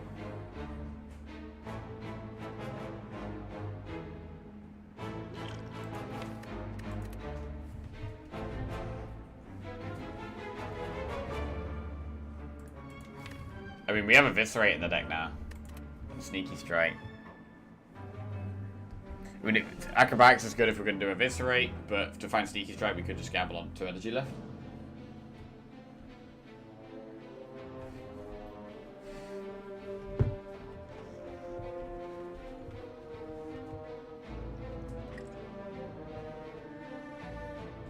If everything goes really bad, we can use the cunning part. But we'd like to not use the cunning part. And we could also do 1836. I'm gonna deflect gamble.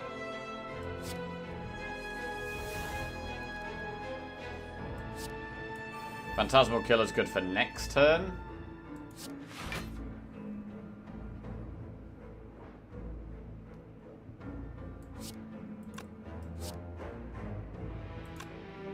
Dagger Spray does 18, this does 20.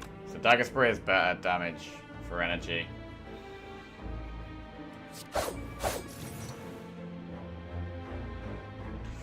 Man, maybe we do have to play the cunning part here. It's annoying because the next fight is the Flaming Elite. I wanted to save my pot in case it was...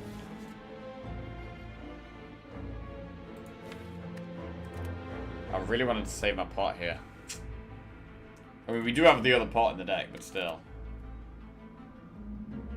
We could take a hit this turn. If we were going to take a hit, we'd probably play Deadly Poison. I'm just...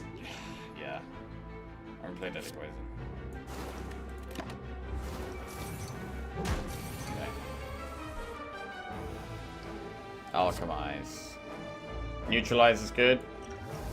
Liquid Bronze is not a good pot.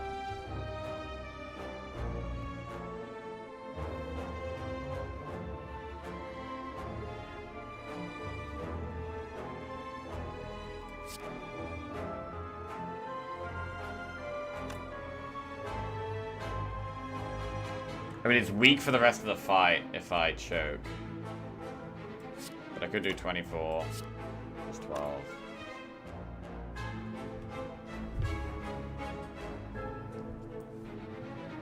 To choke or not to choke? Choke is a big damage. Choke is big damage here. We should choke.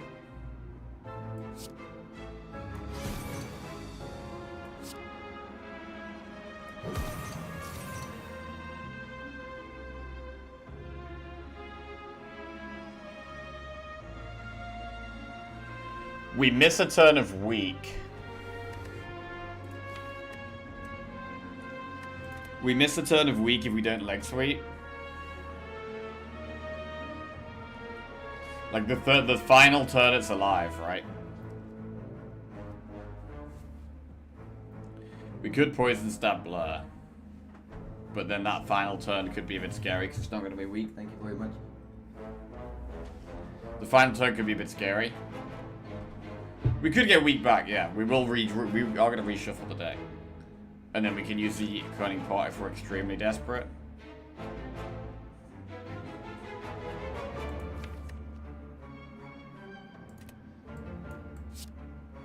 I think it's better to do this. We only take 1 damage for it.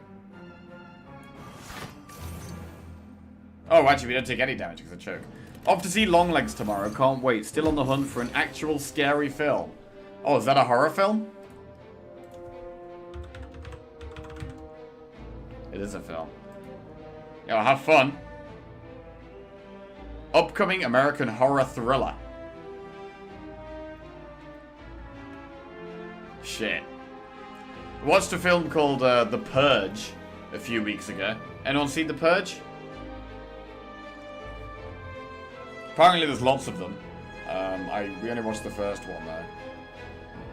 I didn't think it was very good. I mean, I feel like there's lots of bad horror films. It was fun, but it wasn't very good.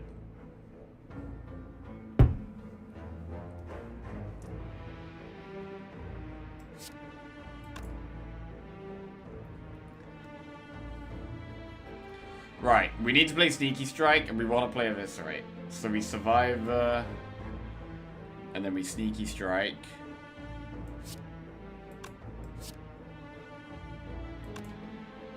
Survivor, Sneaky Strike, Eviscerate, Blur.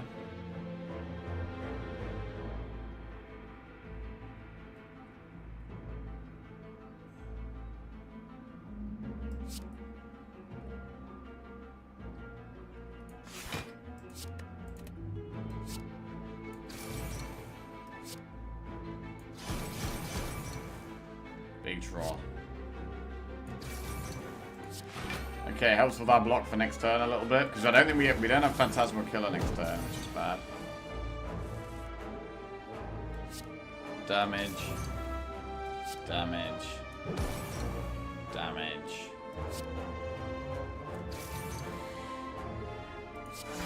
Right, and so we just tanked 5 damage on this last turn. Oh, no damage because of the poison. Bro, I keep forgetting about the poison. Literally kept forgetting about the poison. Quick slash plus, accuracy plus, or eviscerate. We do have the Flaming Elite the next fight. It's not going to be accuracy. I think horror film's really good when you're 14 or 15, young and stupid. I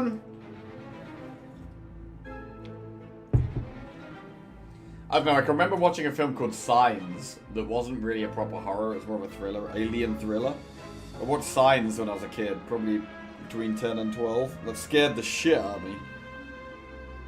As I've got older, I've enjoyed a few films, but they have to be interesting and, you know, have a good story and be somewhat believable. When they just get silly and people do unrealistic things in the situation, it just kind of makes it not very immersive for me.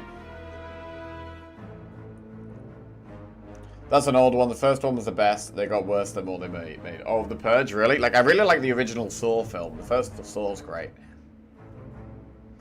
I like Ethan Hawke, but The Purge doesn't look great to me. There's so much missed potential in The Purge. Are any of did you watch The Purge or the first Purge? Let me check. The Purge. It was called The Purge. Yeah. Not the first Purge. It was just called The Purge.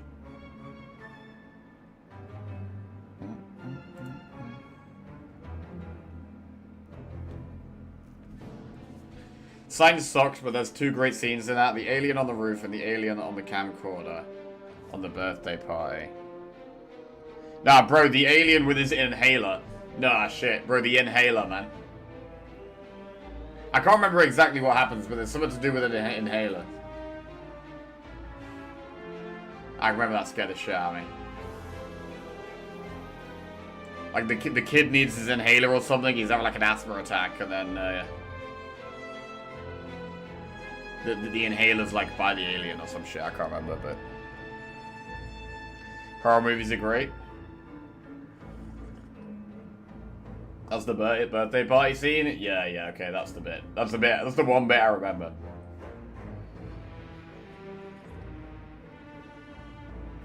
There are lots of different horrors. The Witch is a very mature one. There was one that came out a few years ago that I saw called Hereditary, that I heard purely good things about. But when I watched it, I didn't think it was... I thought it was okay. It was just okay.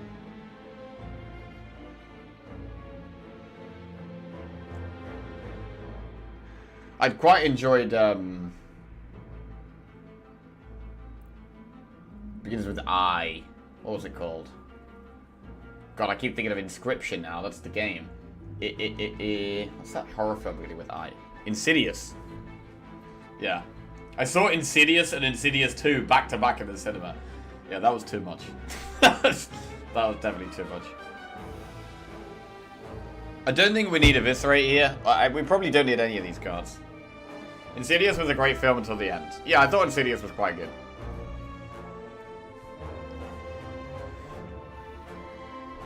The only true great work of horror is Garth Marenghi's Dark Place.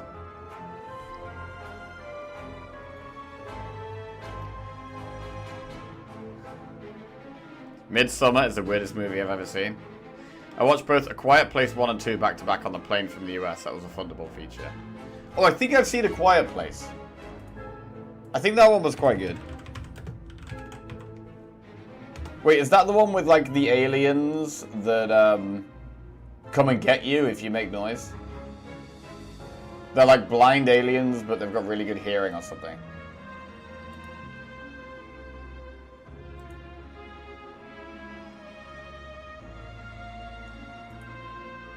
Yeah, I think I have seen that one. That one was actually quite good. That one was a good one, I thought. When Evil Lurks is a banging horror film too. I watched Saw 1 on mushrooms, a bad idea. Yeah, I mean, watching two films back to back sounds like a fun idea. Like, oh yeah, we'll watch one and then we'll watch the other one. But in reality, it's a lot of just being sat there watching a film. Like, people who watch, like, the Lord of the Rings trilogy back to back to back. Like, holy shit, that's so much. I liked Cabin in the Woods. Cabin in the Woods was... I mean, I wouldn't even say it's a horror film, to be honest. To me, that's not a horror film. It's just a... I don't know. More of a comedy. Right, skip.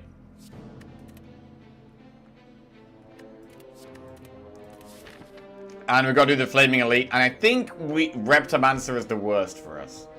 Because we can have turns where we just draw a block, and then we can't kill the daggers, and that would be really bad. We do have Cunning Pot. Let's see what we got. It's the head. Okay. How do we do against the head? We don't have loads of damage. Masterful Stab. Double Masterful Stab. That's actually kind of good.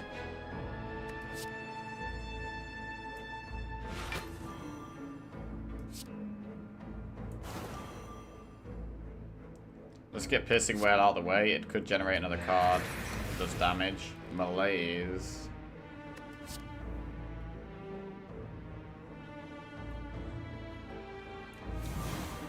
Doppelganger. I could play that.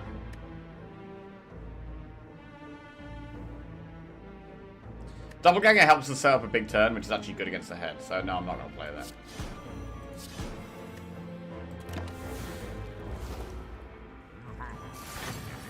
Right, we have double damage this turn. I would like to be able to play lots of cards. Acrobatics helps with that. Thorns is a pretty bad pot. I might just use the Liquid Bronze so that I can alchemize here. Let's do that.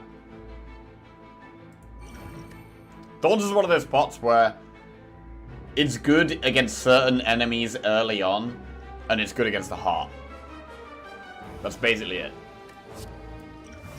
In the mid and like in Act 3, it's really not that good. Have you seen Don't Breathe? I haven't seen Don't Breathe, no. My favorite proper horror movie is The Descent. I guess, to be fair, I probably prefer thrillers to horrors, because I feel like thrillers are more interesting most of the time. Horrors can get kind of boring.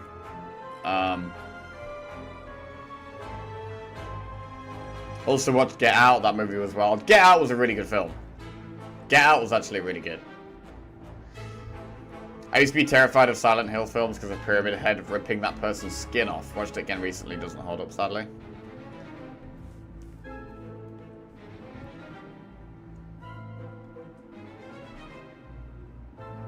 I want to do damage, really. But not playing my powers seems bad.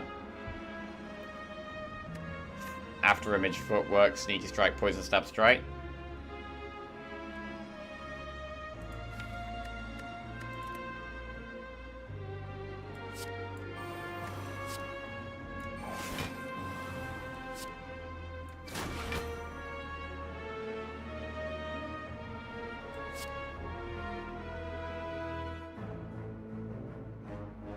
Actually, this might be a good turn to play the Cunning Pot. But then we do have another Elite, and that could be Reptomancer. Oh, God.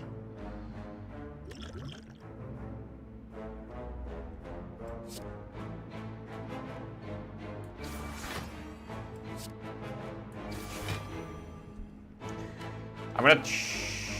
We do have 60% potion chance.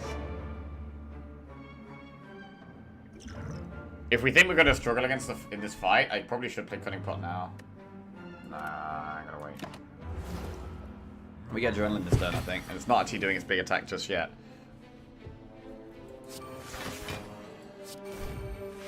Okay, God did get a bit lucky to get Adrenaline there in the end. Being weak isn't great.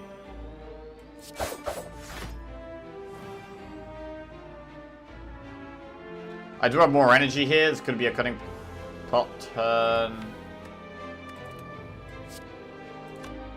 No.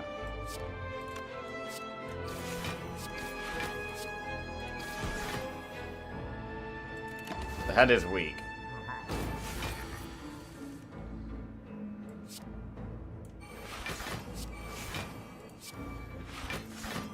We have good energy against elites, which is nice.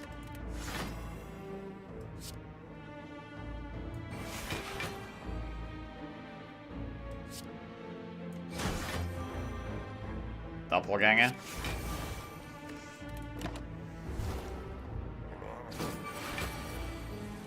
Making the head being weak is so good for us.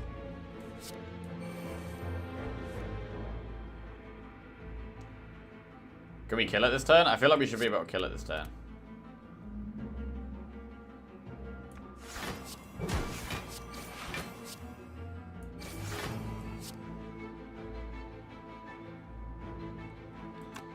Alright, we are going to kill it. Play a few more cards first.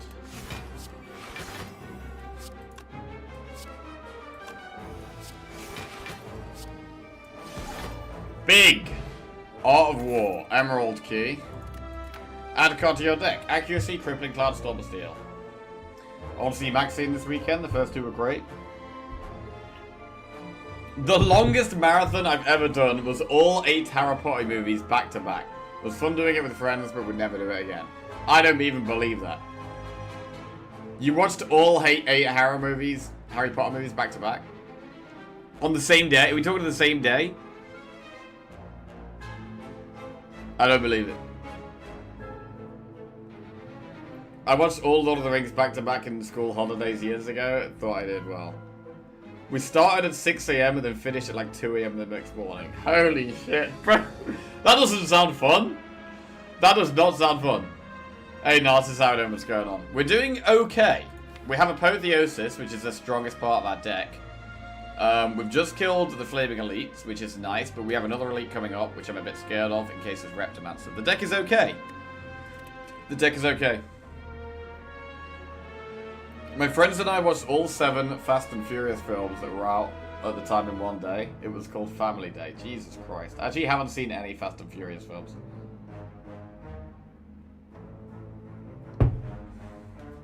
Turn all cards to shivs, each exhaust with AI. You gotta? I don't know, I get the impression that they're just like generic action films that aren't that good. I feel the same way about similar, like, what's his face? What's, oh, John Wick. I feel the same about John Wick. Like, I kind of want to watch them, but I feel like they're just going to be average-ish action films, and, like, there's things I'd rather do with my time. First one is my favorite movie ever. It's not good, but it's good. What? What the hell does that mean? Me and my friends watched The Room twice on the same day. One sober and one high. John Wick is better because it's stunt porn. Stunt porn? Okay.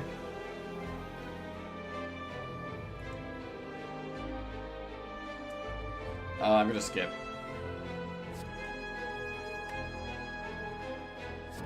Well, I guess Storm is interesting. Storm with the shivs generating random cards, but they're not upgraded cards. I'm gonna skip. Right, Campfire. Should we recall now? Well, are we gonna want to do another elite? Maybe we're gonna want to do another elite. John Wick's better than half those horror movies. More like John Stick. Go on then. If I had to watch Fast and Furious or John Wick, which should I watch?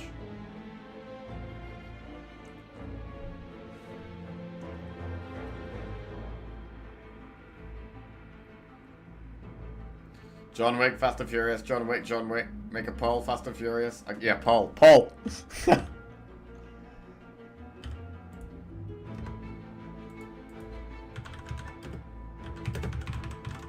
Which is better? Fast and Furious. John Wick. Right, we're talking about the whole franchise here, not just like the first film. As a franchise, which films are better overall? Fast and Furious or John Wick? Go. Poll. Right, I'm just gonna go to the bathroom.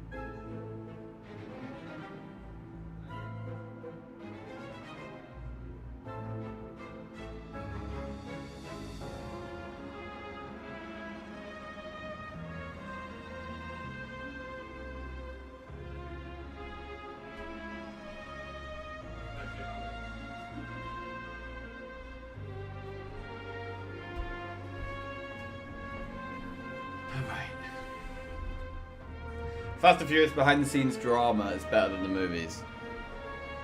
Behind the scenes drama? Wait, what? What happened? What happened? John Wick never sent a car into space to destroy a satellite.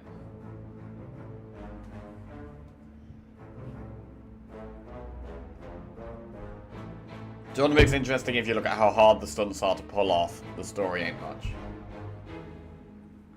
Fast and Furious gets better the more you watch and the more invested you are. Right, what's winning the poll? John Wick is winning the poll, 70%.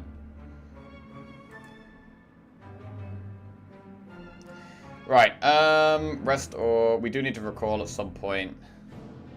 I mean, if we go for this elite, are we going to go for another elite?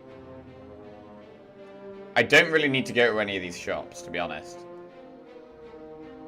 So I probably go up to this campfire, and then I think about doing that other elite.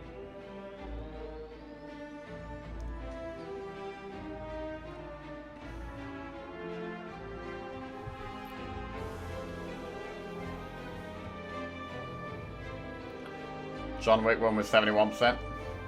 I enjoyed the Fast and Furious films until they started making it a pissing contest between Vin and The Rock, who looks like more of a dickhead in a vest. Right,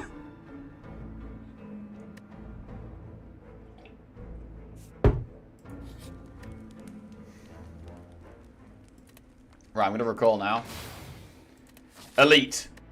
And it's either Nemesis or Reptomancer. Reptomancer could be very scary, and we would probably use both of our pots. Let's go. It's Nemesis. Okay, that's probably good for us.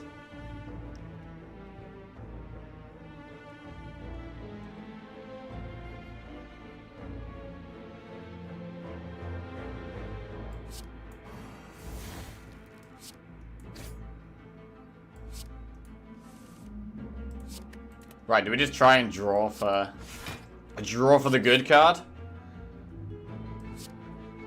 Just draw for the good card. None of these are the good card. That's some good stuff though.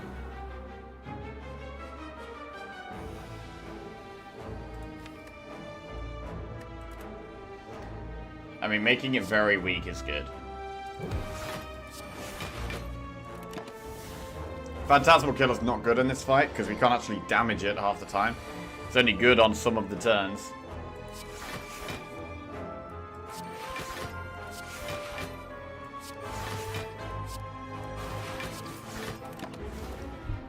Only good on half the turn as well. Apotheosis. Piercing Whale. It's not that great here. Footwork Defend. Poison Stab, fine. Alchemize! Right. Did we just play Alchemize now? Which pot would we play? I mean, if we want to go for another elite...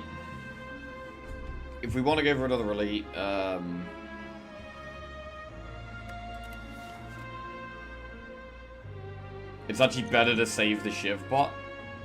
Shiv bot helps more right now, because it actually does something. The block bot doesn't do any damage. But holding the Shivs back... for Reptomancer is kind of good.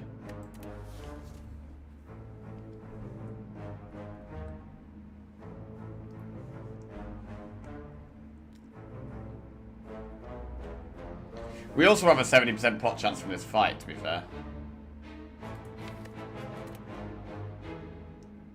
I'm gonna use block pot. Fire pot, that's not a great one, but it's good against Reptomancer.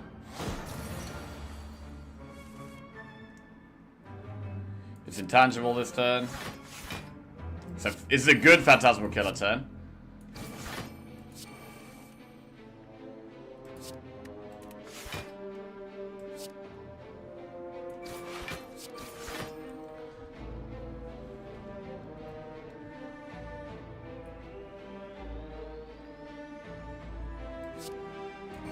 Leg Sweep Blur.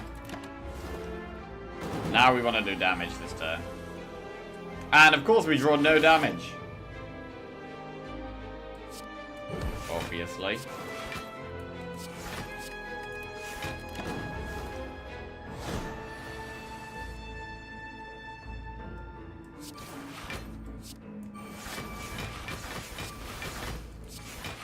Okay, ink bottle goes off next turn. More burns in the deck, that's kind of scary.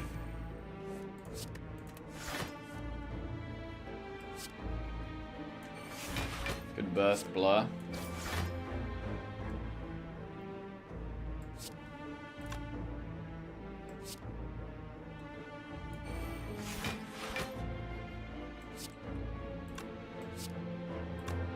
Burst blur.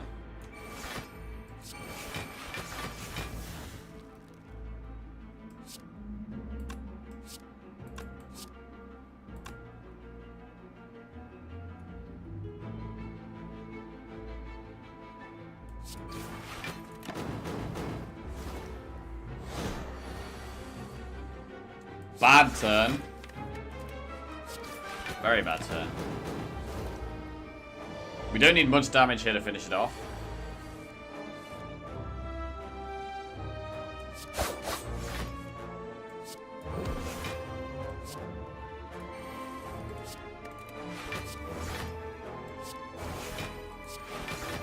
That does the job. Good, that was fine. Regal Pillow. Whenever you rest, heal an additional 15 HP. Add a card to your deck. Sneaky Strike plus Quick Slash Dagger Spray. The Sneaky Strikes have been quite good. But do we really need another one? I don't think so.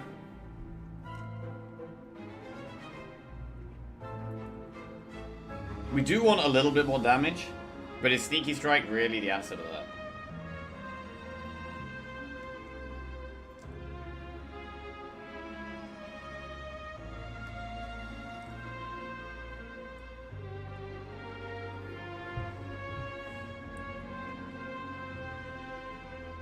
It does feel like we're strong enough to go for more elites here. We can only do... We used our last boots proc. So I can only do one elite. I do also have to get the blue key from this chest.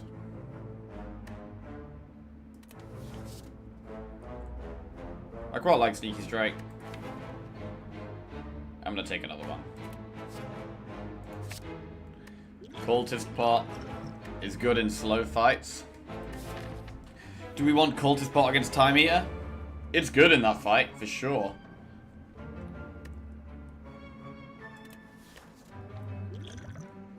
I think the Cunning Pot is probably better than the Fire Pot. Because of Dead Branch.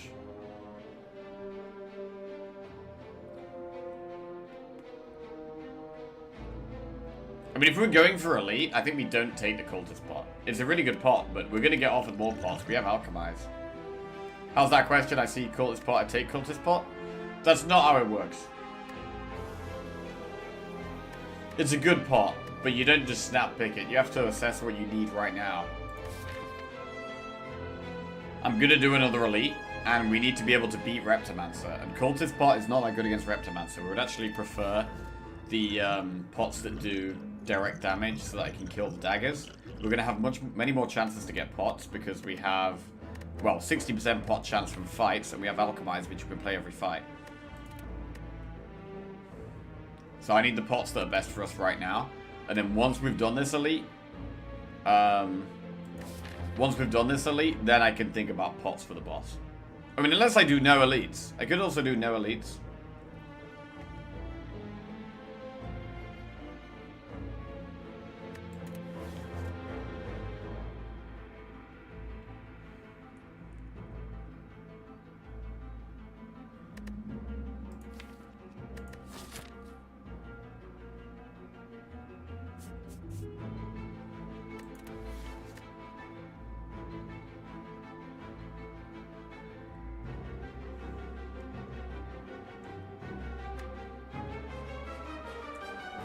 I'm gonna skip. I'm going to the elite.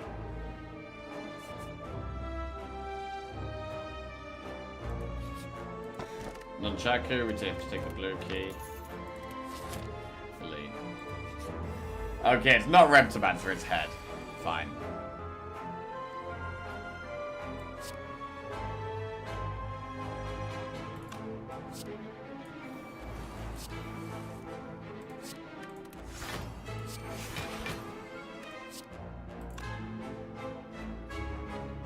can use the fire pot 'cause it's a bad pot.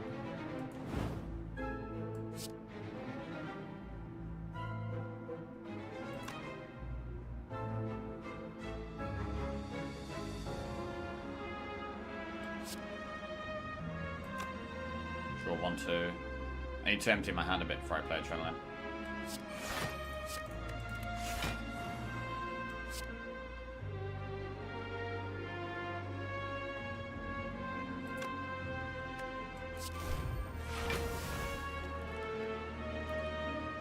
Tools of the trade, play that.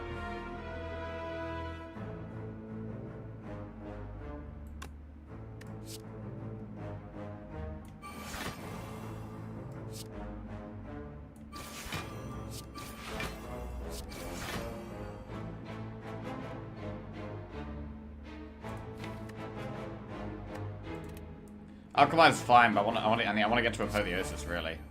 Okay.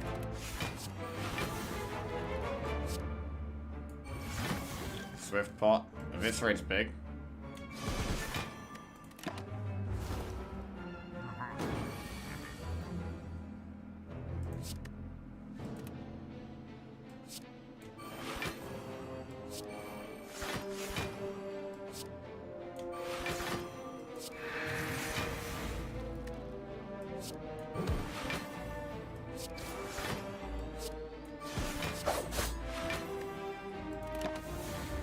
Acrobatics is good.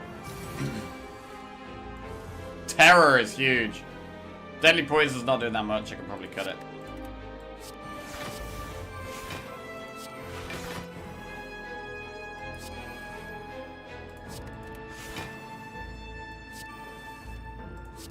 Eviscerate is huge.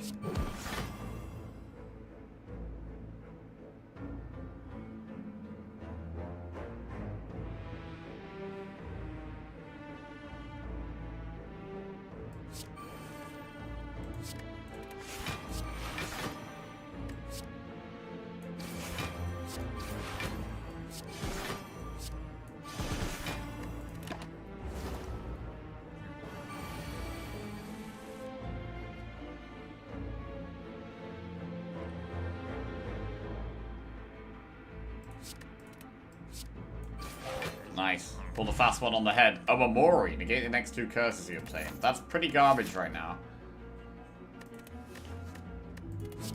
Envenom, all-out attack prepared. We could take it Envenom.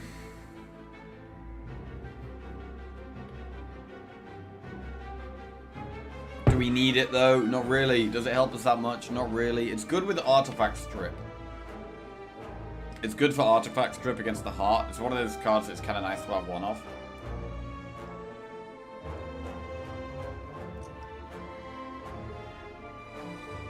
I'm going to take it.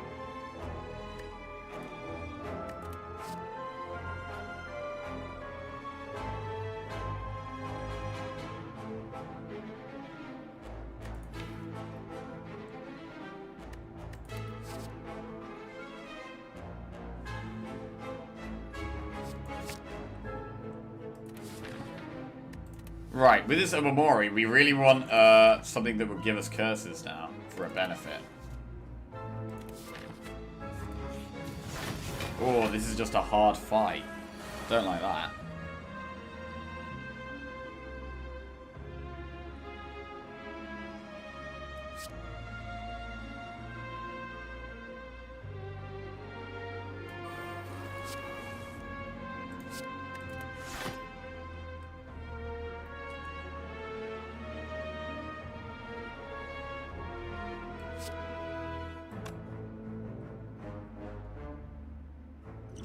Might want to use Cunning Pot here.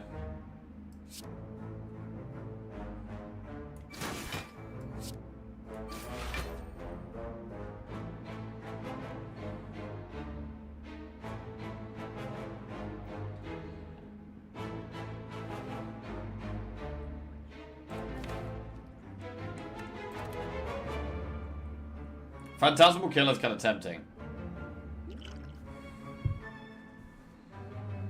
It's either Phantasmal Killer Survivor or Leg Sweep. Double damage next turn is big.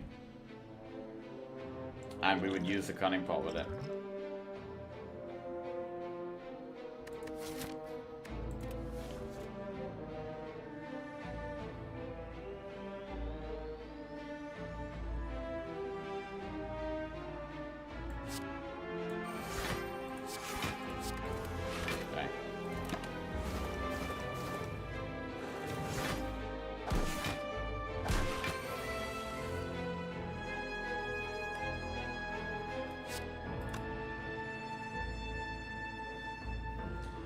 This might be a use both pots situation, actually. This is scary as hell. Dagger spray is big damage.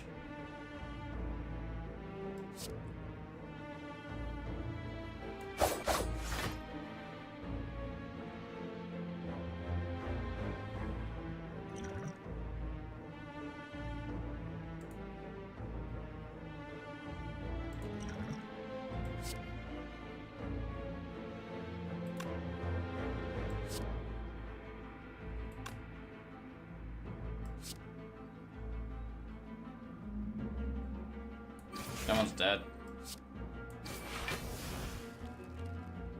They're all dead. Are you sure we alchemize? Lockpot. I mean, adrenaline can generate alchemize, right? So we could get more of them.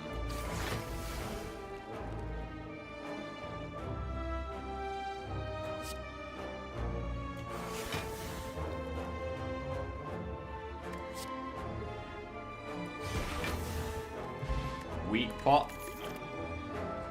Bane, Piercing Will plus Calculated Gamble. Calculated Gamble's a good card. I'm going to put that in.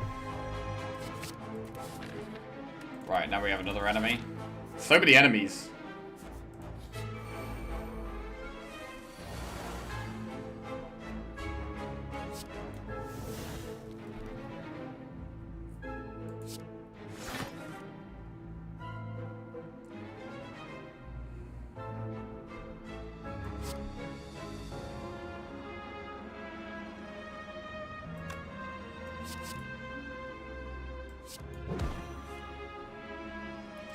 Dagger spray hurts us quite a lot here.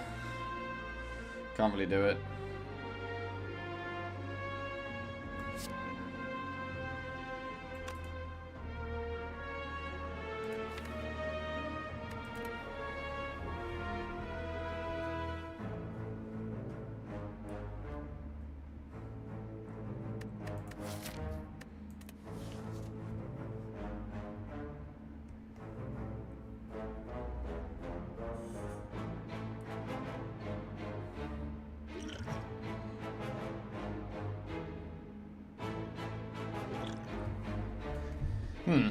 A turn 2 could actually be really bad here.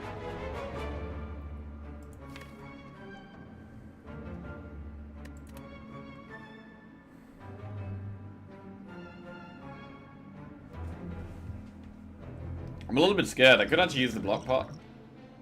I'm gonna use it. I need to use our pots effectively.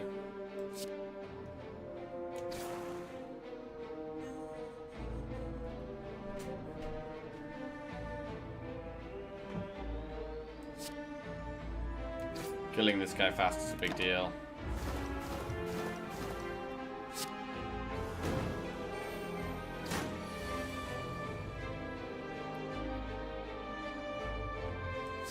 Okay, Terra Acrobatics.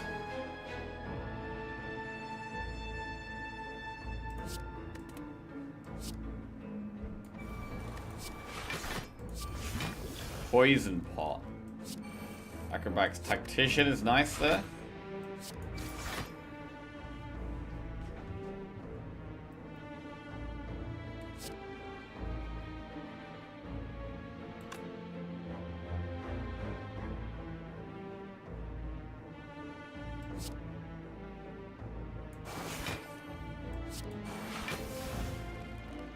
Gamble.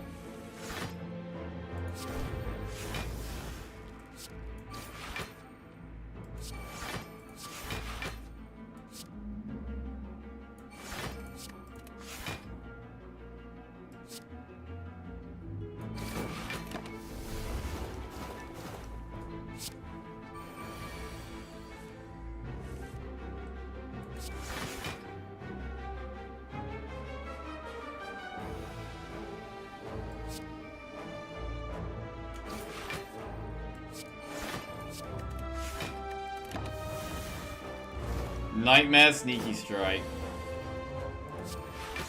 Daze popping off.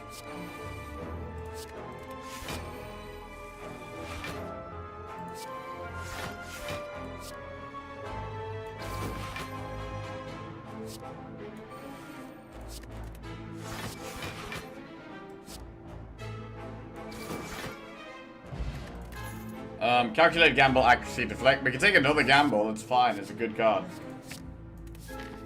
Right. Do we do an event or campfire? I mean, campfire, all we do is rest or upgrade. I think we'd probably do an event. The event could be something that works with Umamori. And we just had an enemy on the last event, so it's unlikely to be an enemy.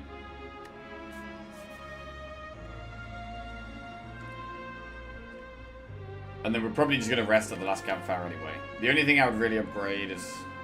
I mean, there's a couple of good upgrades. Acrobatics, Adrenaline are good. Gamble if we get it early. But I'm going to do the event. Another fight. Literally just non-stop fights. Okay.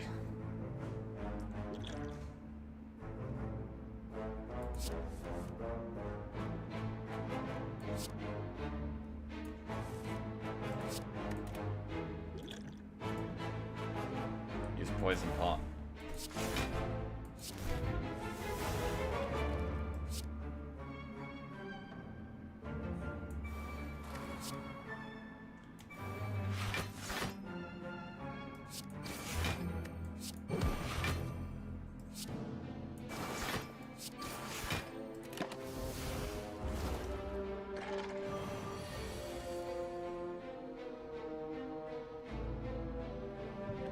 Gamble. Or a very little block.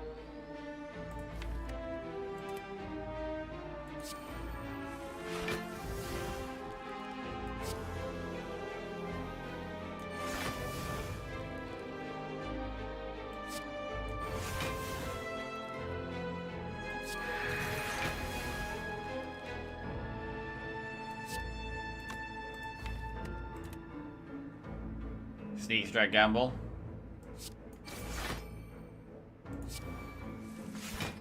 Alchemize. Leg sweep.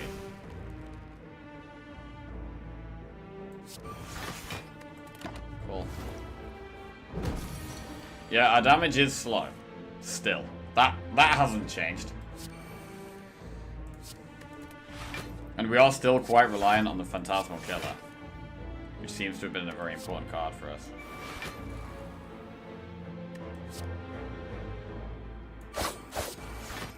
And I mean, the poison's doing a bit. Poison's definitely helping a bit.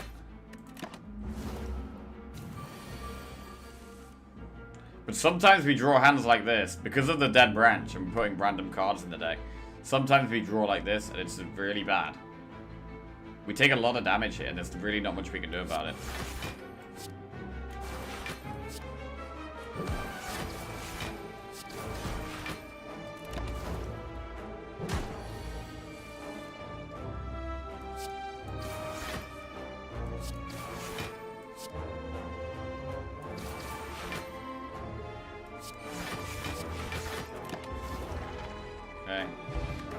Add card to your deck. Bane, Deflect, Cloak and Dagger. Skip. I mean, I guess Cloak and Dagger's okay. At least you have Pillow. Yeah, I mean, we do have one more fight first. Had some pretty useless relics. A lot of War's been useless. Omamori is also useless. Strike Dummy is basically useless. We're pretty much a no relic run, really.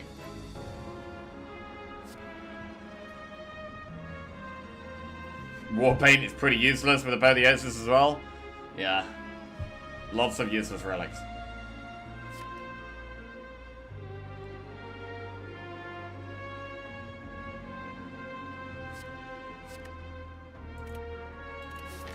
Right, I'm scared.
I can't kill that guy. Or I can leg sweep. Like, we don't really have any defensive relics. That's like, normally by now you'd have some kind of defensive relics, right? Something that gives you like block on a certain turn, or block after you play a certain amount of attacks, or some kind of like damage negation stuff. We don't really have any damage negation through our relics.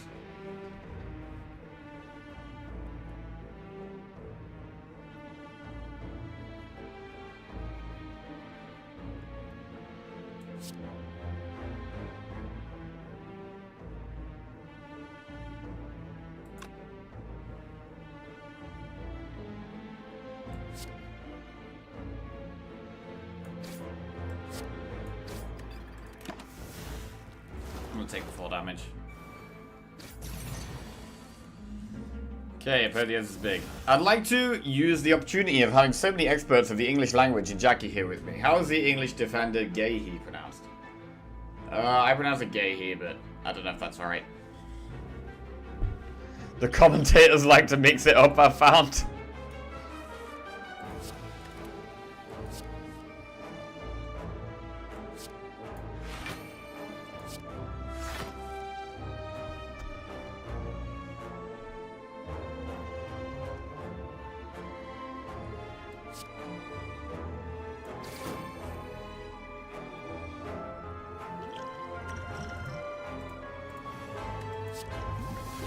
Thorn spot is not that good. We'll probably use it against time here.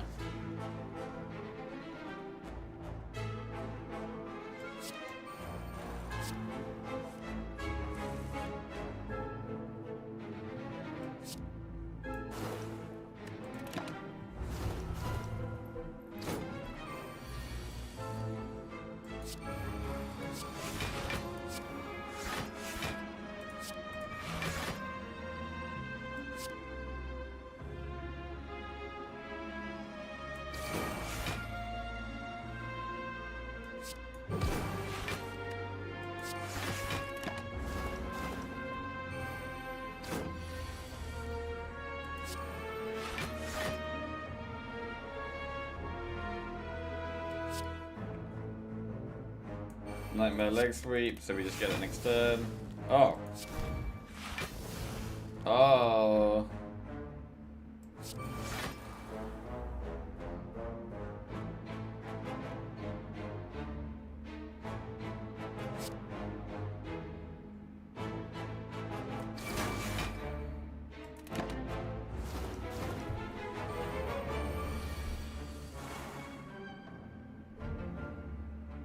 As a Dutchman, I'm here to escape football, thank you. Oh. Oh. Well, I thoroughly enjoyed the game last night. And I'm very excited to be watching the final on Sunday. But yeah, it was a good game. The first half was really good. Second half was a bit, was very quiet compared to the first, but it's definitely the best England have played all tournament.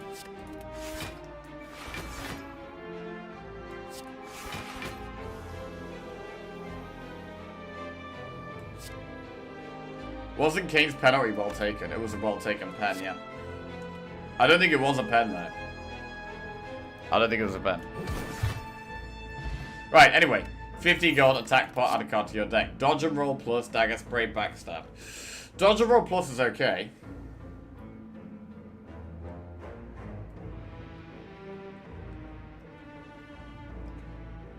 Earlier on in the run I would have taken backstab, but it's a bit late for it now.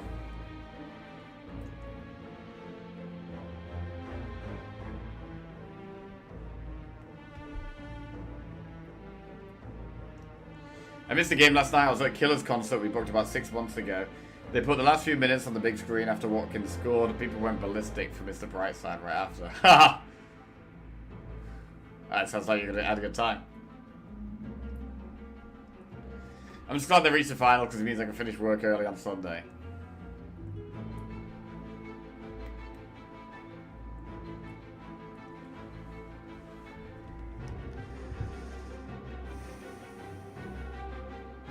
Time Eater's is good too. Wait, what are we talking about?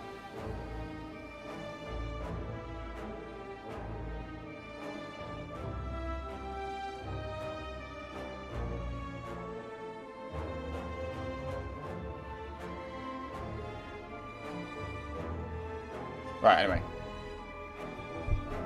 Right, skip.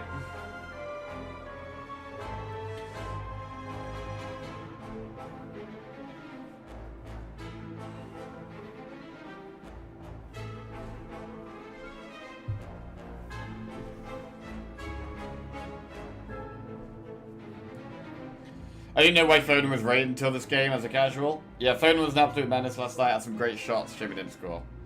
He's been having a tough time this tournament, not getting the best out of him until yesterday. Yeah.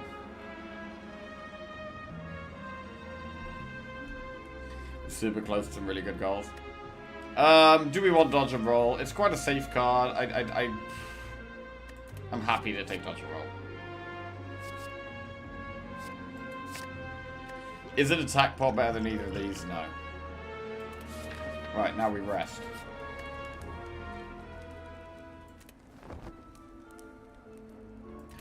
$45 health to beat 2 bosses. Let's go. Right. Which boss is harder for us? I mean, I don't know what the other one is, right? It could either be Birds or Dono and Decker. Time Eater... Is Time Eater harder for us?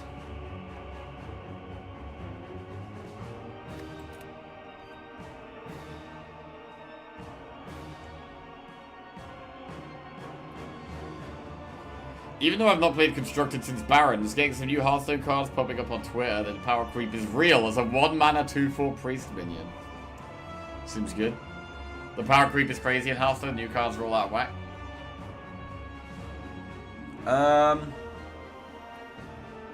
And we could use both pots in this fight.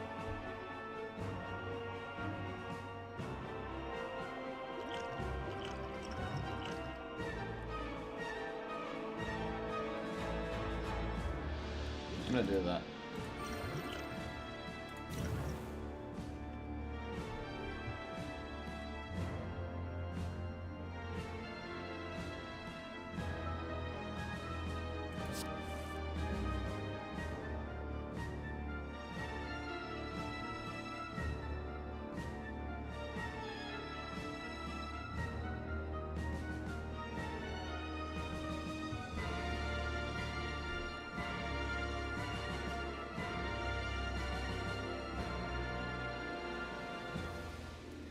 Apotheosis.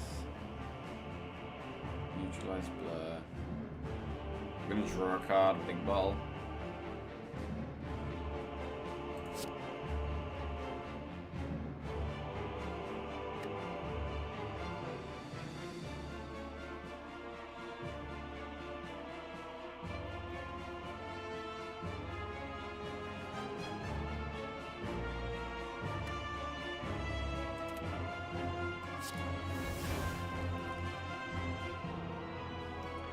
Well, I'm going to do Piercing Wail and Blur and Dodge and Roll.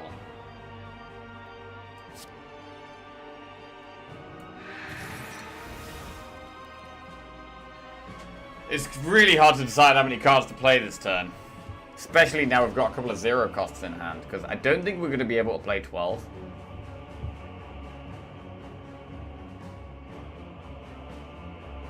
One, 2, 3, 4, puts us to 7. Basically, we'd have to play another 0 cost card, and we can't guarantee we're getting a 0 cost card, right? 1, 2, 3, 4.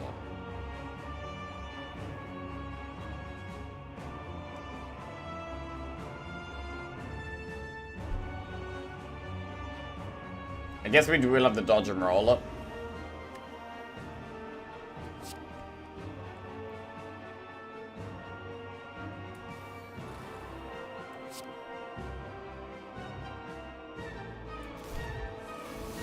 Escape plan.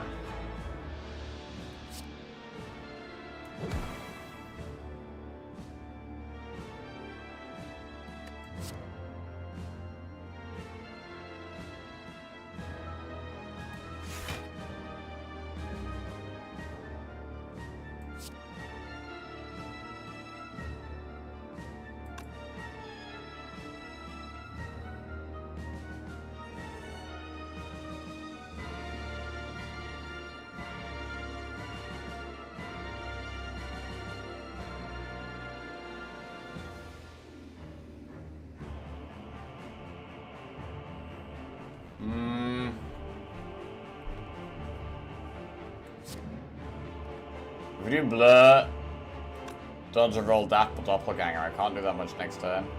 I do want to be playing less cards rather than more, though. You got 12 with doppelganger.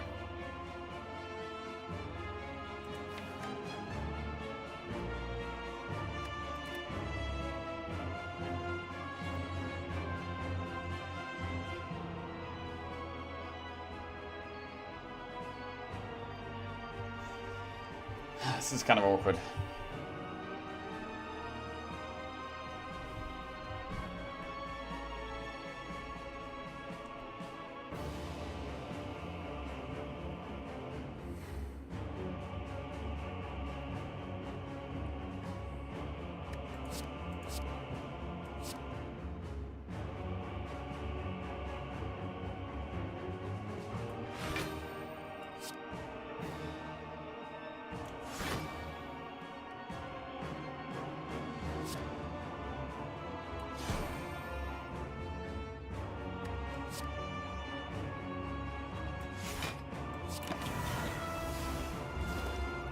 Caltrops.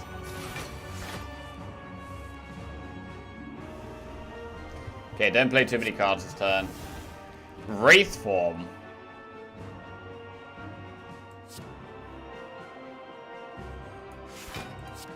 Don't play Wraith Form. We have 6 Thorns.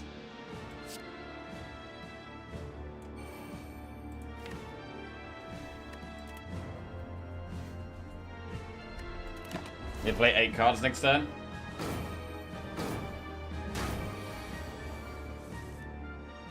Holy shit.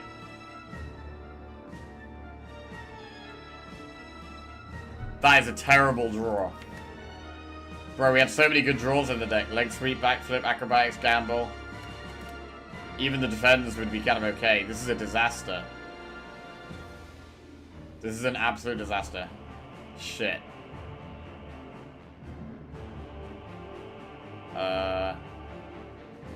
And we need to play, well, we need to play some of the cards. We gotta play After Image Deflect.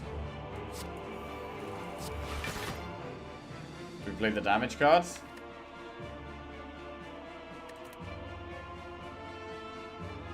Fuck.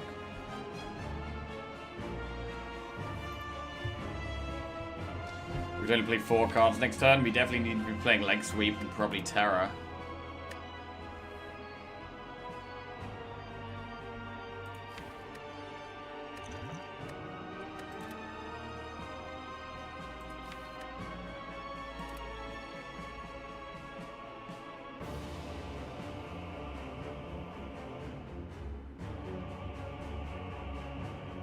God, I hate time here, man.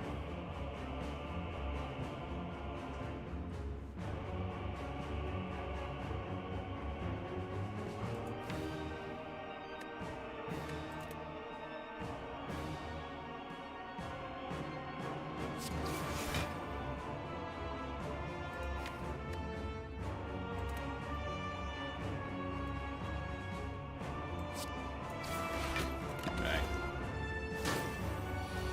11 times 3. Holy shit! All our draw and leg sweep is at the bottom of our deck.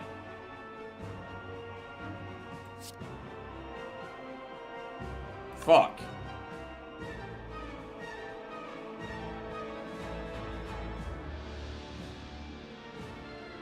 Bro, the draw reduction is like the worst effect. Like, that's the worst thing about time here.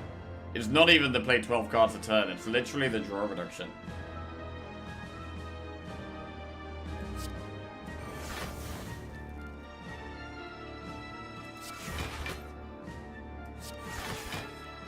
Leg sweep is a huge draw here.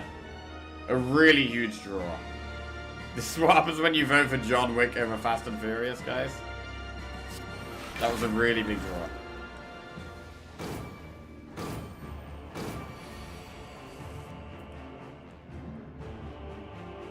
Right, we've got to do some damage this turn, really.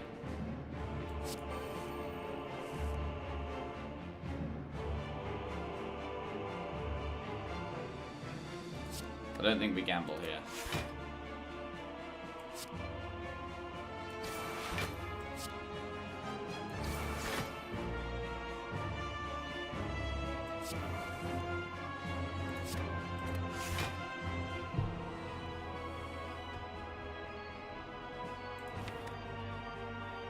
We do have Wraith Form of the day.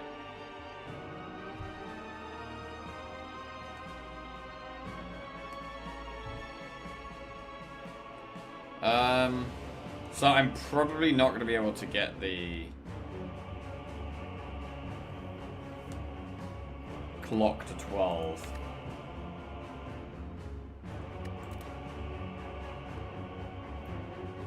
So we might want to set it to like 7 or 8 here.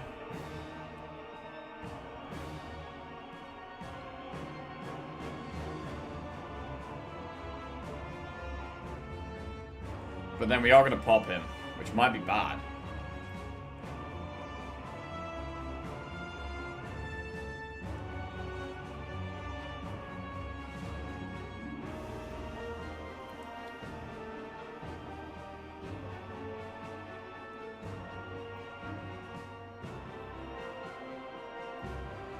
Could backflip to try and hit Phantasmal Killer.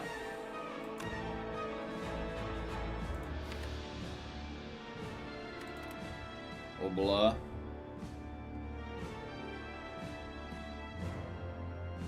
I should really be doing some damage this turn.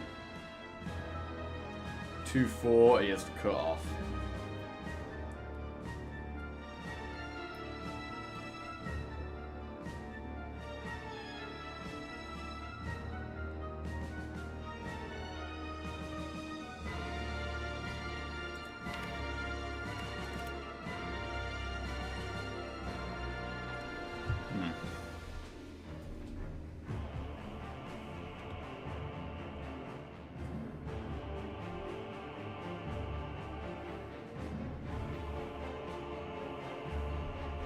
God, this is close. Backflip.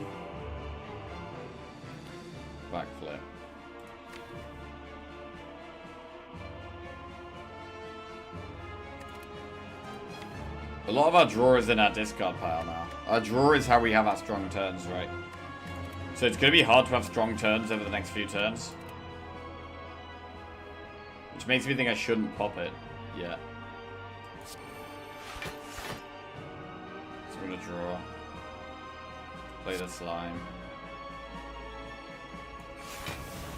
Nightmare's interesting.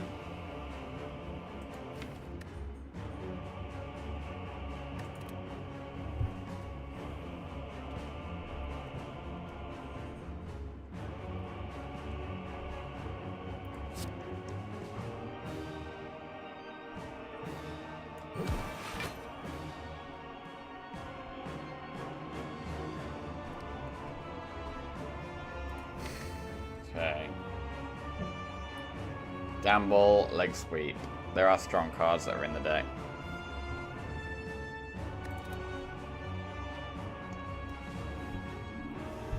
So I either play one or none cards here.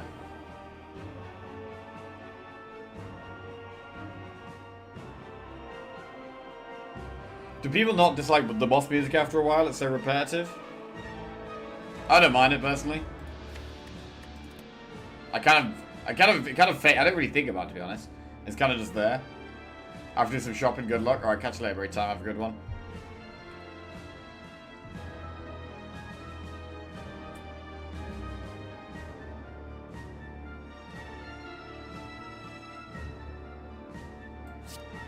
$24.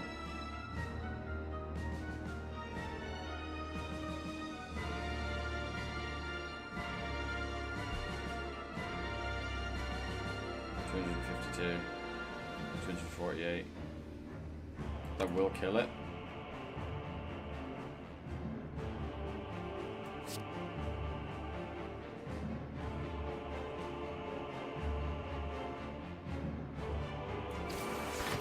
Okay. Now just wait.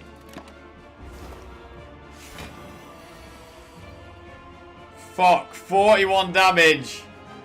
Oh god! I've got no block! Bro, that's just it. We have to find something that saves us. We have one draw with Ink Bottle, and we have a slime random card from Dead Branch. One of these two things has to save us.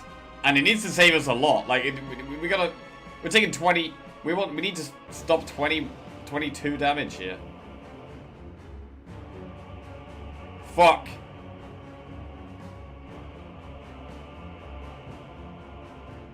Three. Oh, God. I mean, what even saves us? I mean, I can only play 4 cards. Leg Sweep probably saves us. Okay, Leg Sweep saves us. Wraith Form saves us. Calculated Gamble's okay. I mean, this is the only play we can make. This is the only play we can make. This might be the end of the streak. Might be the end of the streak. Screwed by, I mean, the thing that's stopping us is the time meter, draw reduction, right? That's what screwed us. We needed a bit more draw. Like, we only had 2 acrobatics and 1 backflip, and we didn't get offered any more draw than that, because I took pretty much all the draw we got offered. We maybe had too many shitty attacks at the end here. Maybe had too many shitty attacks. You don't have draw reduction right now? No, we don't right now, but that's what screwed us this fight. The branch as well. I mean, the branch has been completely random. Right, Slime, please save me!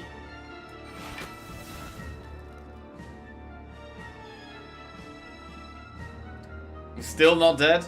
I can only play 3 more cards.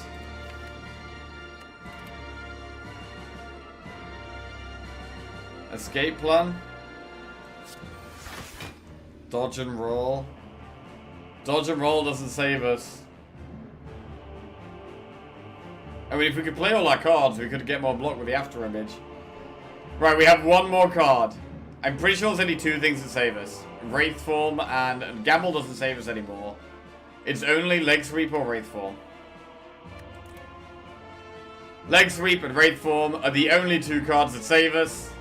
3. Oh, God. Oh, God. Oh, God. Leg Sweep's not enough? Surely it's enough. It's not enough? Please save me. 3, 2, 1. That doesn't save us. That's the end of the streak. That's GG. God damn. Fucking time eater, man. God damn.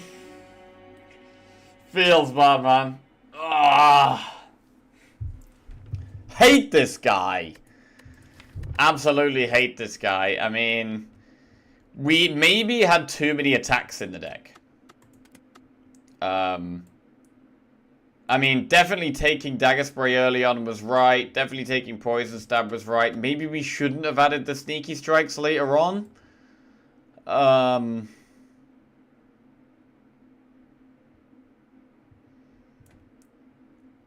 But like, it needed a bit more draw. Like, we didn't get many relics because we felt like we had to dodge elites, which we definitely did in Act 2. Act 2, we definitely had to dodge elites. Maybe should have popped on that 1 turn. I mean, we couldn't know we were going to draw that bad, right?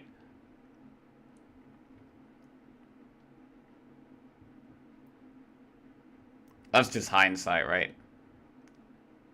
Slice was bad this fight. Slice was bad this fight. I mean, most of our 0-cost cards are bad against Time Eater, right? They're good in, like, every fight except this one. Same with, like, Escape Plan. Same with Deflect. They're good cards. They're just bad against Time Eater.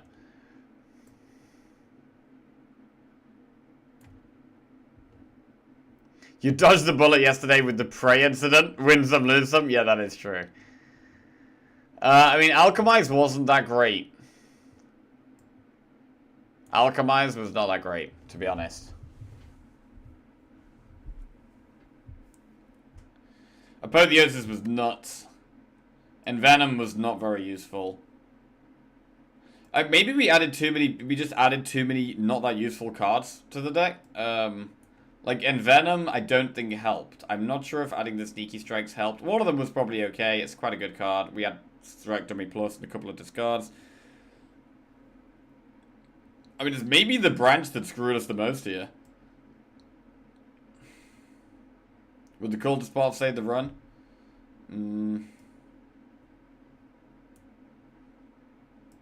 I don't think so. It definitely would have been good in this fight.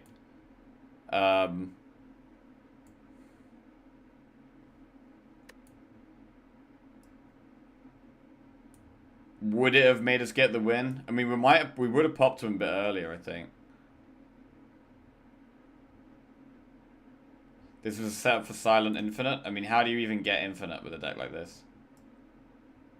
How do we exhaust the deck down to go Infinite?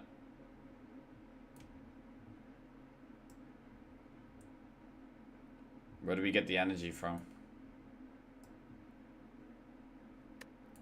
Don't think Infinite was ever a possibility. 3 out of the 7 runs were branch runs. That's some wild luck considering how rare it is.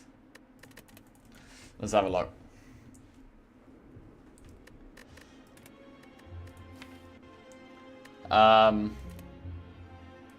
So the last win was Ironclad. I mean, we've done really well. We've been absolutely smashing it. Like 6 wins in a row is really, really good for me. Really, really good.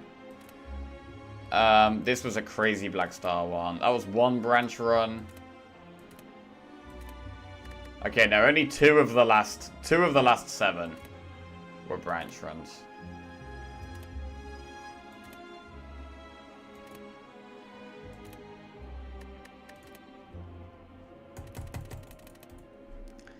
Oh, that was tight. That was tight, man. I think overall we played really well. We played really slow on some of these runs. I mean, against Timey, or it's just the consistency. You get our health was pretty low. Like our max health was low. We needed to be able to consistently block the big attacks. It would have been nice if we were able to like consistently play 12 cards a turn. Doing 12 a turn would have helped. Would have been good with After Image as well. It means After Image gets us 12 block a turn. Do you know what your average rim sense sits at? It's probably bad because I used to meme around a lot. And a lot of the time I play really fast and bad. Right, a good streak. A very good streak. But we're going to have to start a new one. We're going to have to start a new one. Right, we can play faster now as well. We can actually play really fast. We got to also admit that even if we get saved there, we would have struggled super hard against Sword and Shield. Possibly, yeah. The deck was pretty slow. We were really reliant on the Phantasmal Killer. Right. I mean, maybe even a second Phantasmal Killer was the way. Anyway, I'm just going to go to the bathroom. And then we're going to play fast.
Okay. Got a nice little sandwich. Let's play some fast Slay the Spire. I say fast. Don't know exactly how fast we're going to go. Right. Edit the streak command.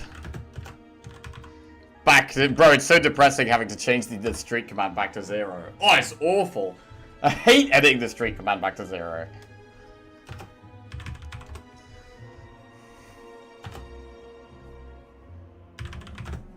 Okay.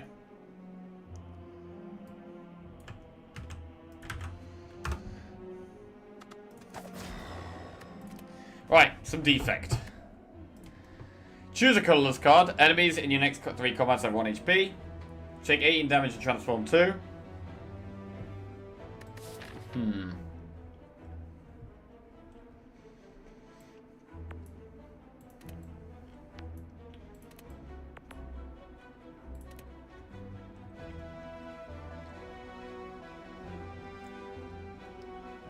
Can we do 2 elites at the back end? Only if we go through this shop. Enemies have 1 HP. We can't really get to a... Well, we could get to that elite, actually.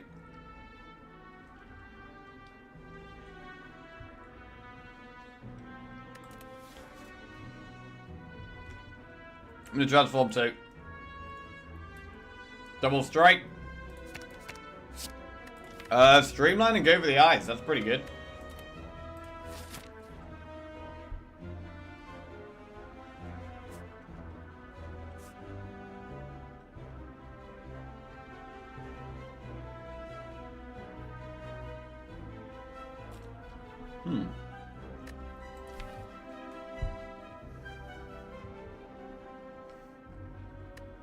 Do we want to go for elites with this?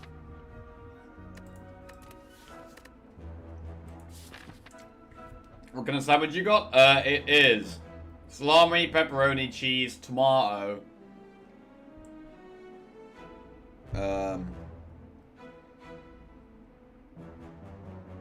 Mayo.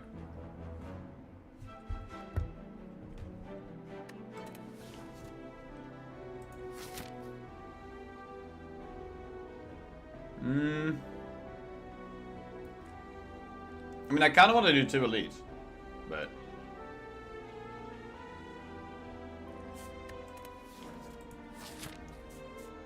let's go this way.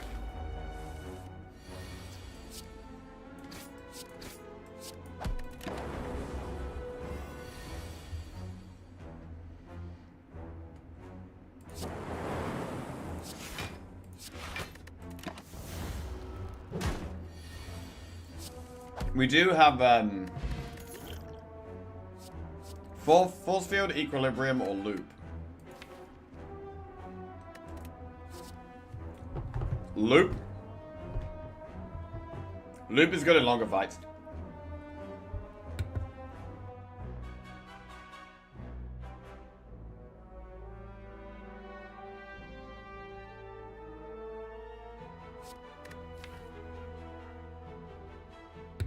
In the early game, to be honest, equilibrium was actually the best pick.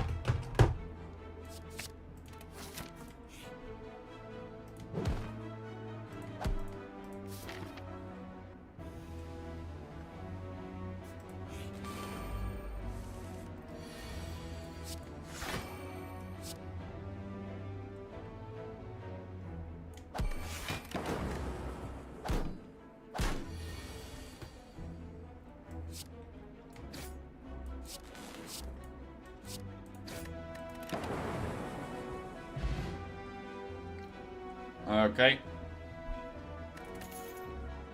Streamline charge battery hologram. Hologram's good for pulling Streamline back. We need to upgrade it though.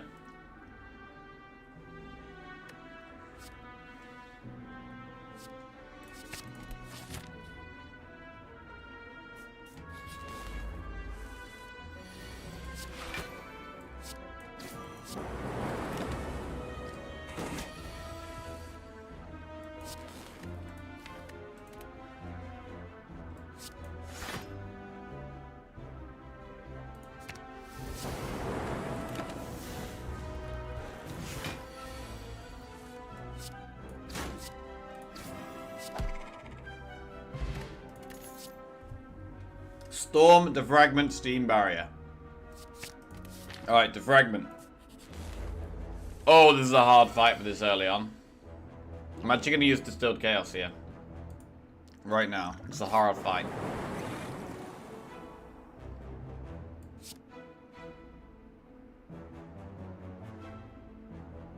Shit, we gotta kill the wizard as well.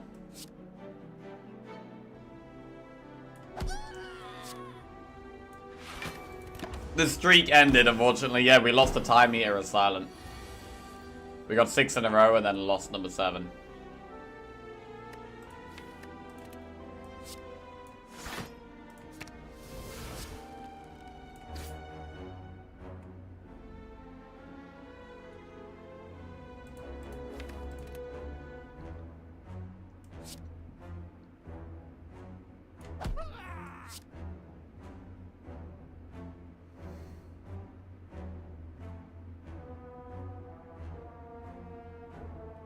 Yeah, 6 was big.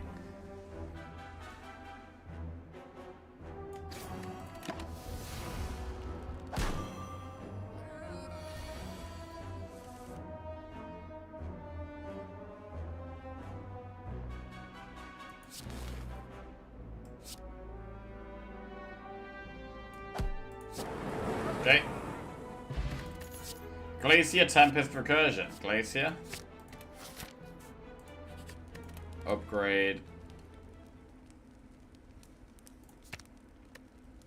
Zap.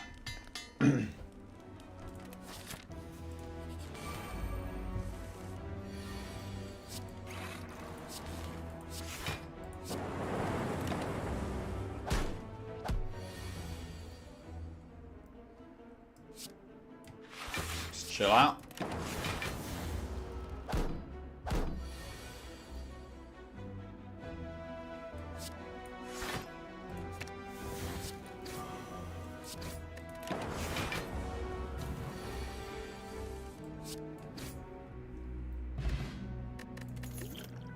Loop, self-repair, compound driver.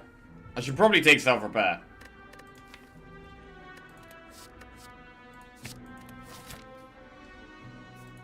We'll upgrade. What do we upgrade?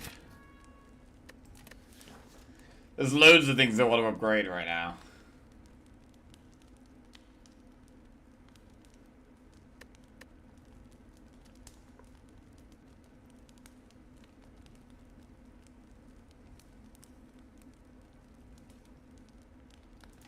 Gonna upgrade defrag.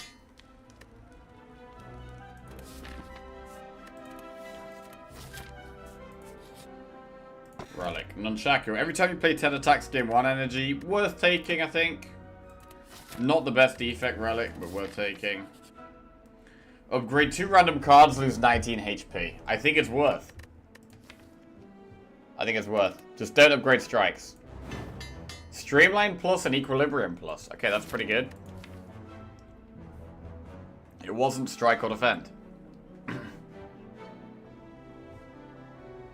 Streamline is damage, Equilibrium is block. Right. Do we want to do an elite?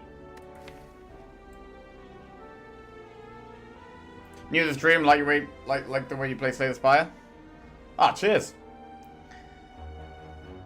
The speed we play does depend on how big of a streak we're on. If we're on a big streak, we slow right down. If we're not on a streak, we play a lot faster.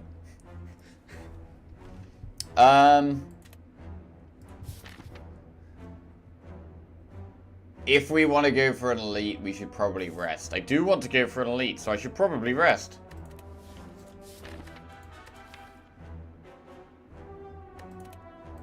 Okay. We do have an attack pot. I'm slightly tempted to do the flaming elite, so that I have more flexibility in Act 3.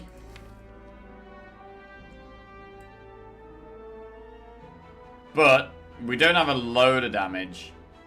It's probably a bad idea. I'm just going to do the normal elite. Lagavulin.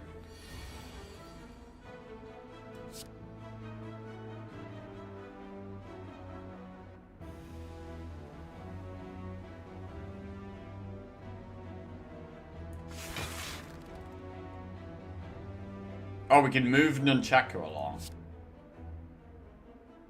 Okay.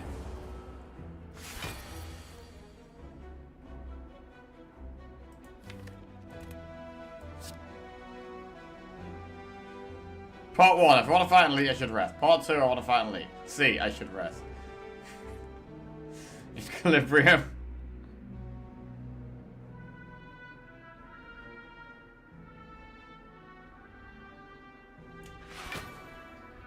Not sure if I want to use an attack pot.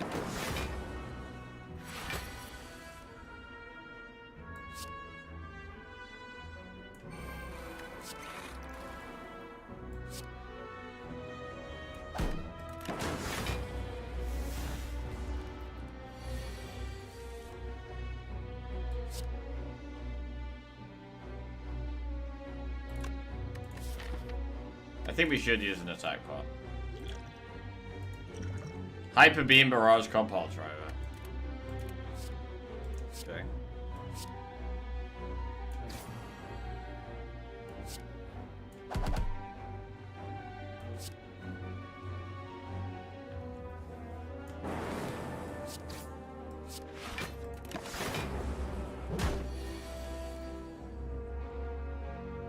Glacier. That blocks it all. So now we dual cast our strike.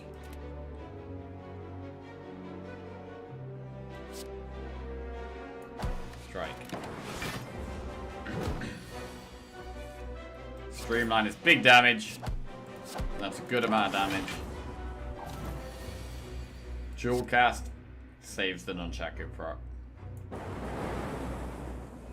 Pen Nib. Every turn of attack you play deals double damage.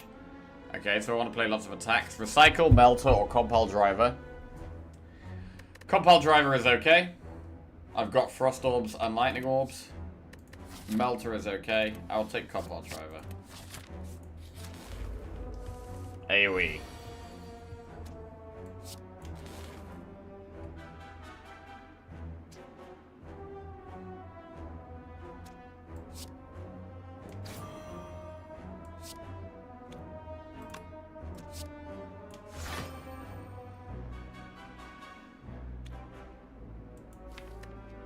Oh, wait, hang on a second. I just realized a better play. What I should have done, I should have just played Equilibrium and then held Glacier and the zero cost attack for next turn. Because then I would have 4 energy next turn. That's what I should have done. Okay. Oh, never mind, we sniped one. Okay, no, this is what we should have done.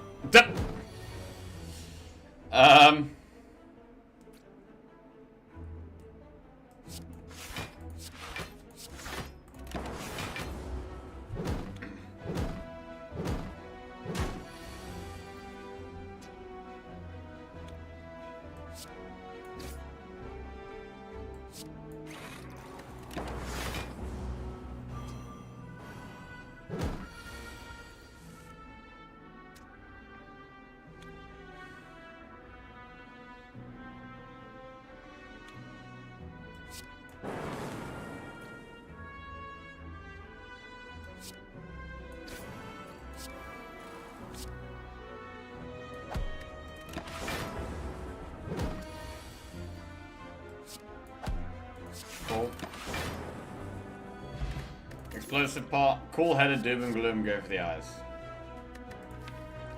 Doom and Gloom is AoE, damage, also a Dark Pot that can help in certain fights.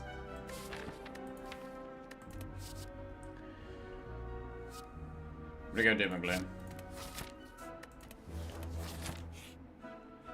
Try and find the relic. I mean, we can go for it, and if we don't find it, rest at this campfire. That took a long time. We gotta rest at the campfire now.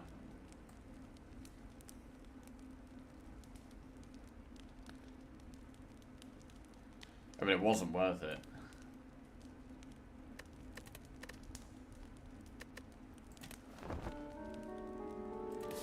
Okay.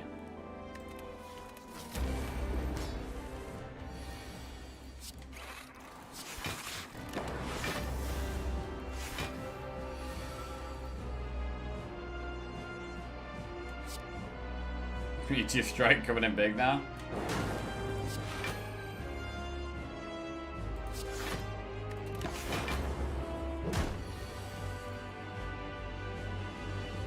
I want to get the streamline down, I think.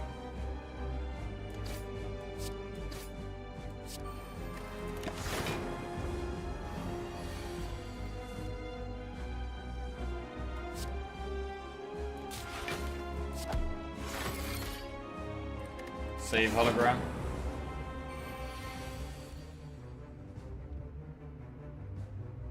$15 damage. Oh, I'm vulnerable. It rarely happens in this fight.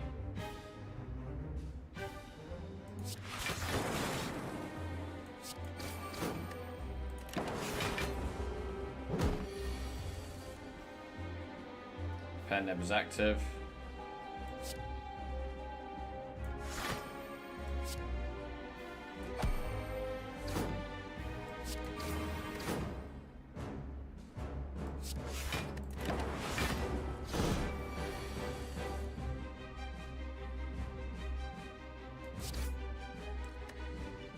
Equilibrium's fine. Play Doom and Gloom next time.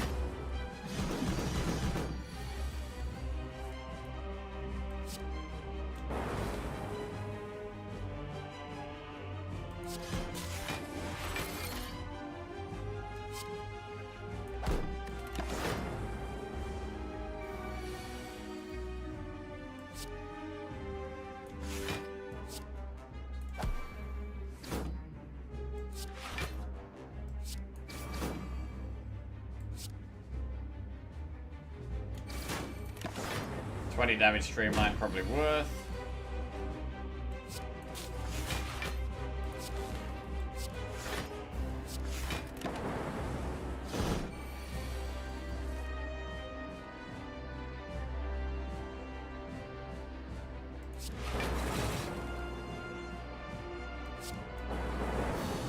Okay, cool.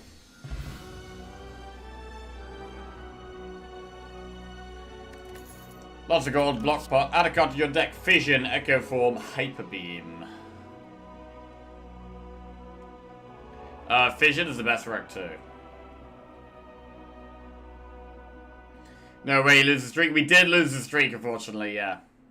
We died to a Tamiya. Piece of shit, Tamiya, man. Piece of shit. It was a really good streak, though. Really good streak. Now we've got to get another one. Gotta do it all again. Right, we're gonna take Fission. Boss Relic. Velvet Choker. Astrolabe. Inserter. This early on in the run, I don't want to take Choker. I really don't like how much Choker restricts us later. Inserter's okay, but I feel like Astrolabe is the pick.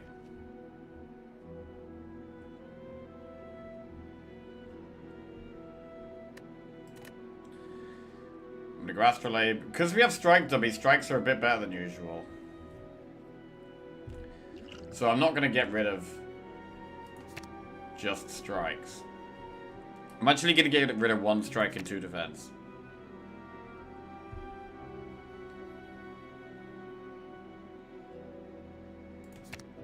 What the hell was that?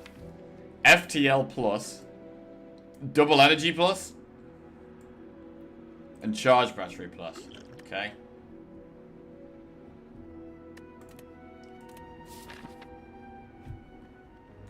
We got a decent amount of gold for a shot.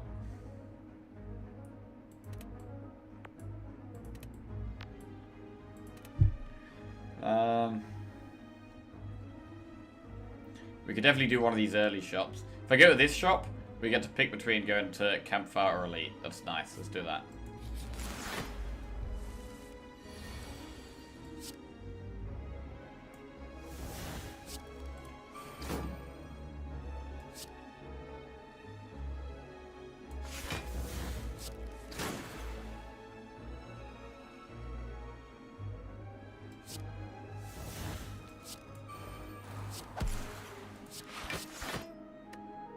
Okay.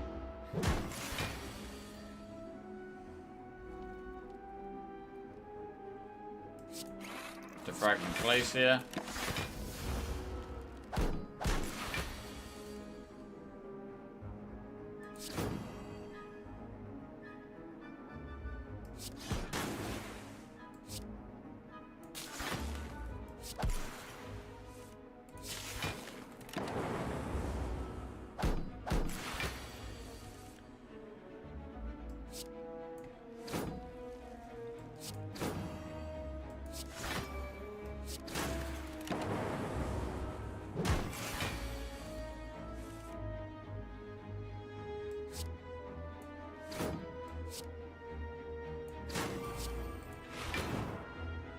Next attack deals double damage.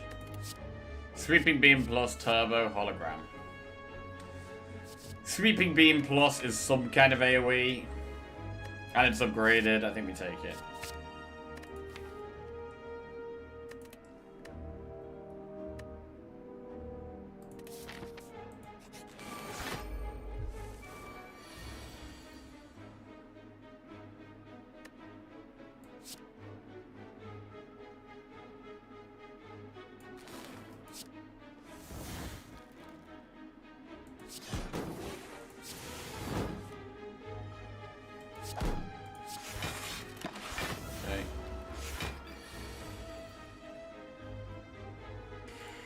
Hologram Doom and Gloom.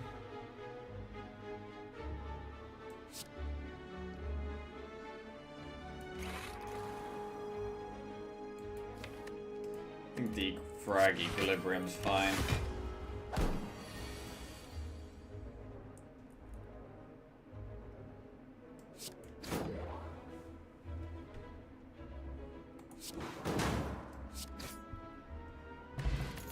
Steam Barrier, Rebound, Claw, skip. Go to this shop. Through an event.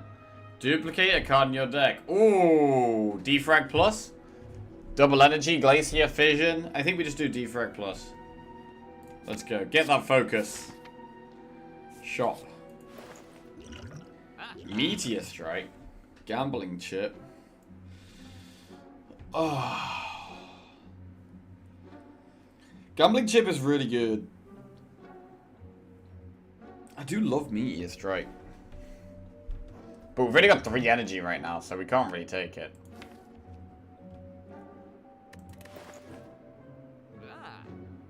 I think we have to get Gambling Chip. Oh, we could take Fusion. Nah. Right, do we want to do an Elite? We've only got 3 energy, so I don't think so. After we've upgraded Fission, then we can do Elites.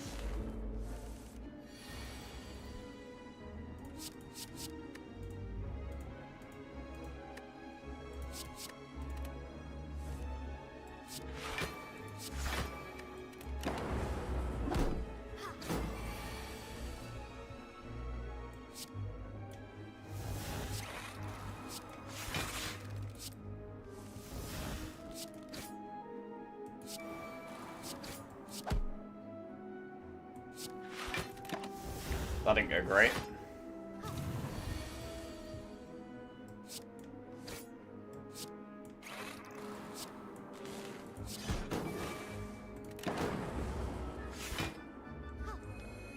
Pendant's active.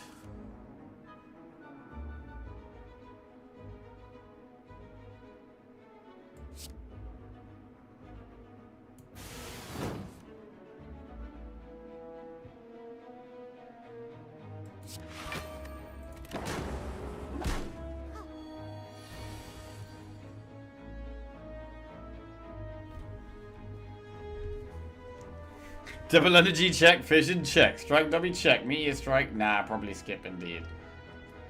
I do like Meteor Strike, but Gambling Chip is so good for defect.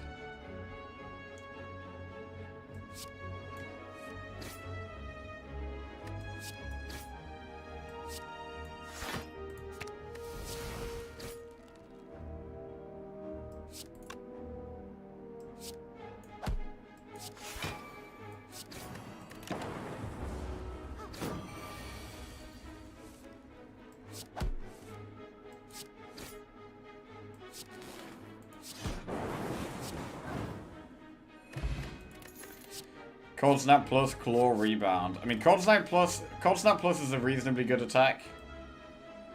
It also gives us orbs. We have Defrag, so we want more Frost Orbs. I think Cold Snap, I think it's early enough in the game where we can still take a Cold Snap Plus.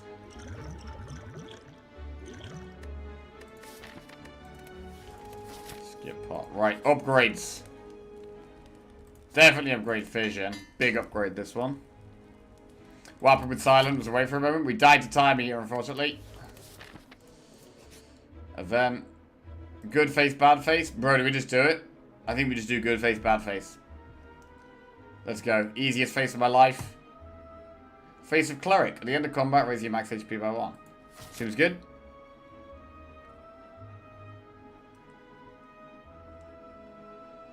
Right, what about doing Flaming Elite?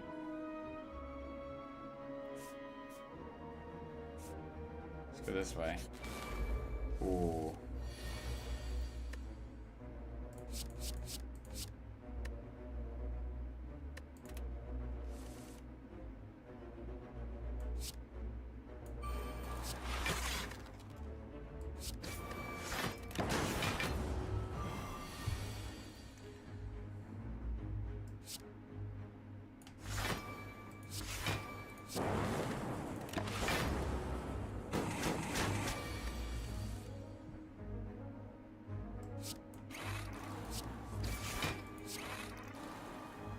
It's an Orby run.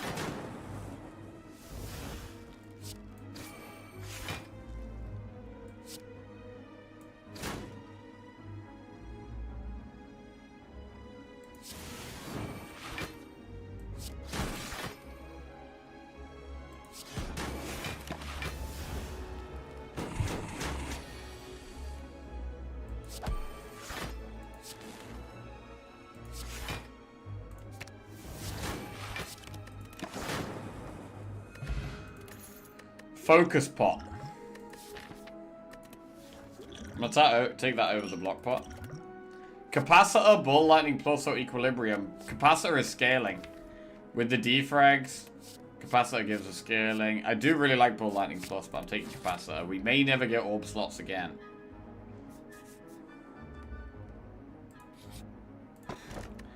Ice cream energy is now conserved between turns.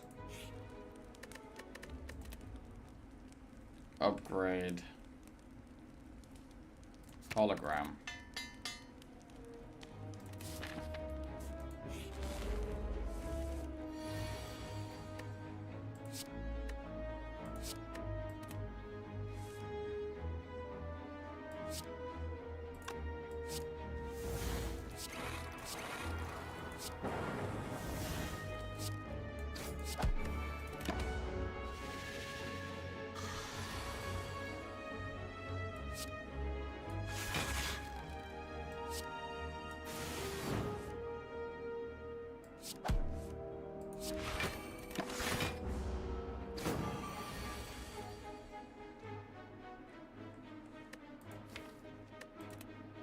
Hologram Glacier for 0.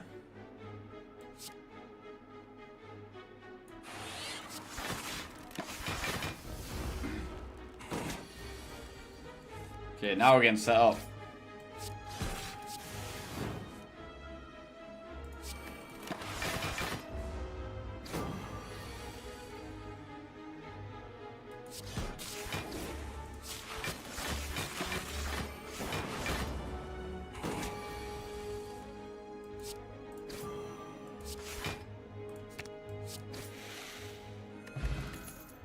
Ball lightning aggregate, static discharge. Do we even want ball lightning? I just want ice cream synergy now.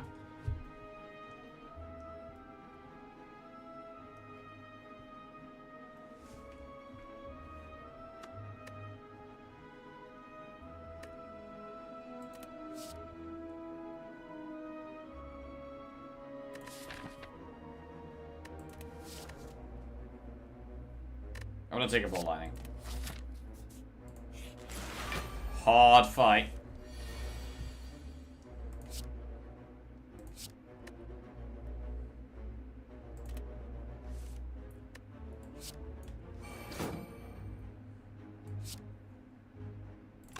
I'm gonna use the focus pot now.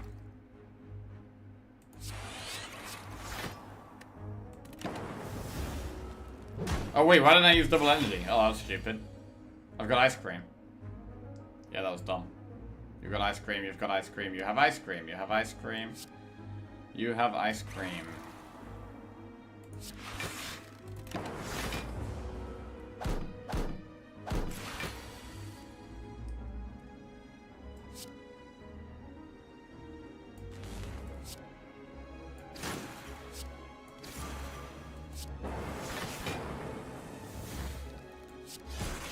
I wanted to have a Frost Orb up, which is why I played that last.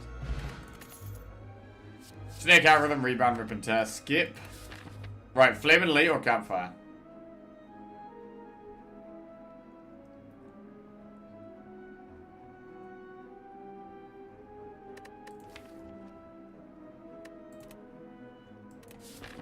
I'll do Flame and Elite in Act 3.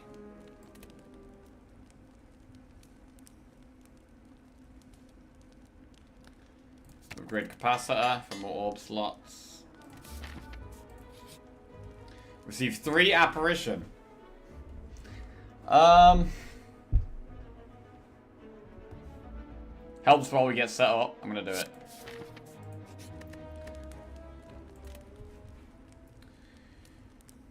Upgrade Go for the Eyes or Apparition.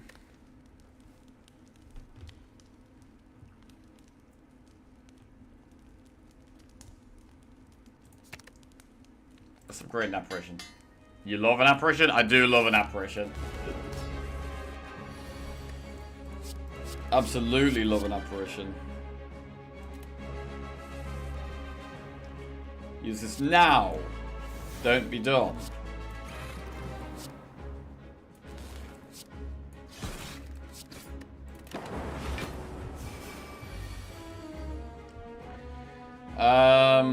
Play double Apparition here.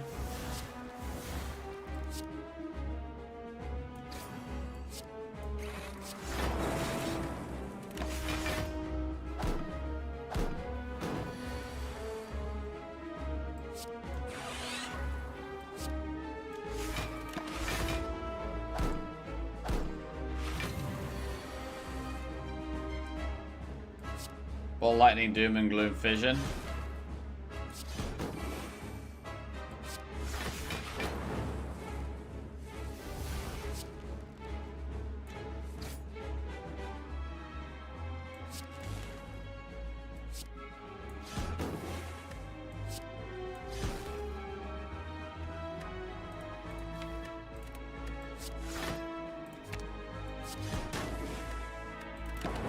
Okay, Dark Orbs are up.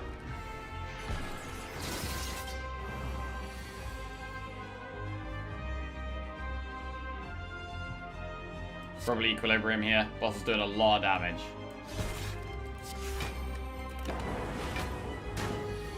Suddenly we only have 12 health.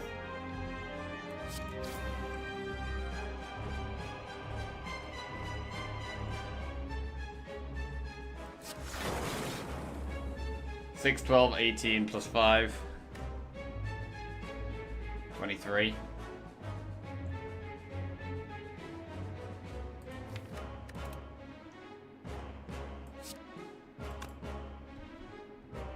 Streamline's nice.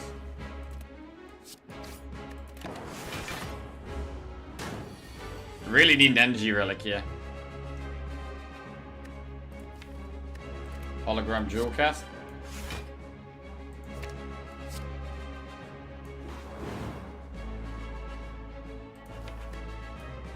Okay, we could be in trouble next turn.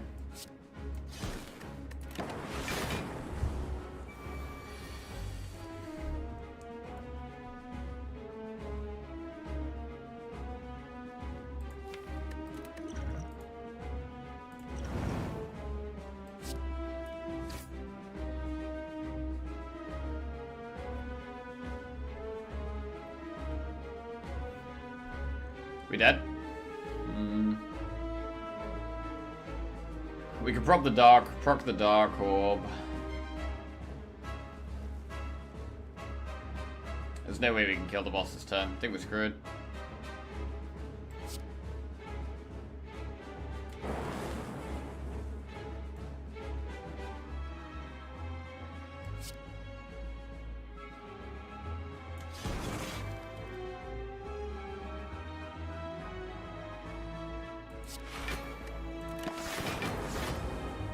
Close.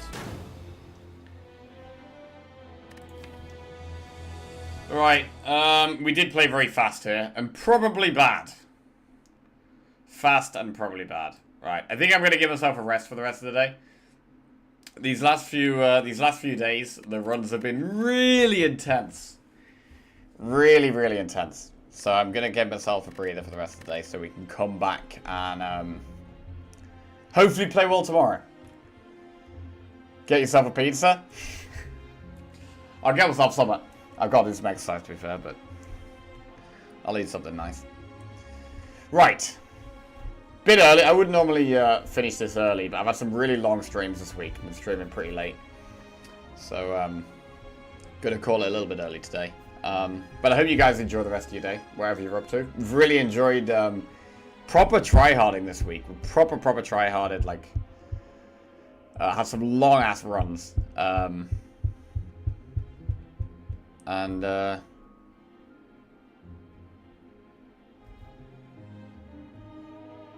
Yeah, hopefully we can have some more really good runs tomorrow and next week as well.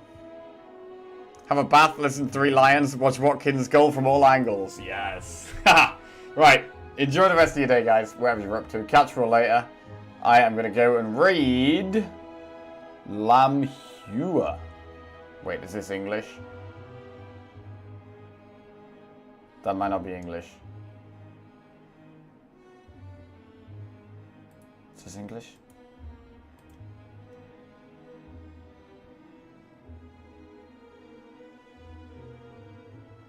Ah, that's not English. Okay, right, I'm going to read some letters. Catch you later. Love you all. Enjoy the rest of your day. Laters.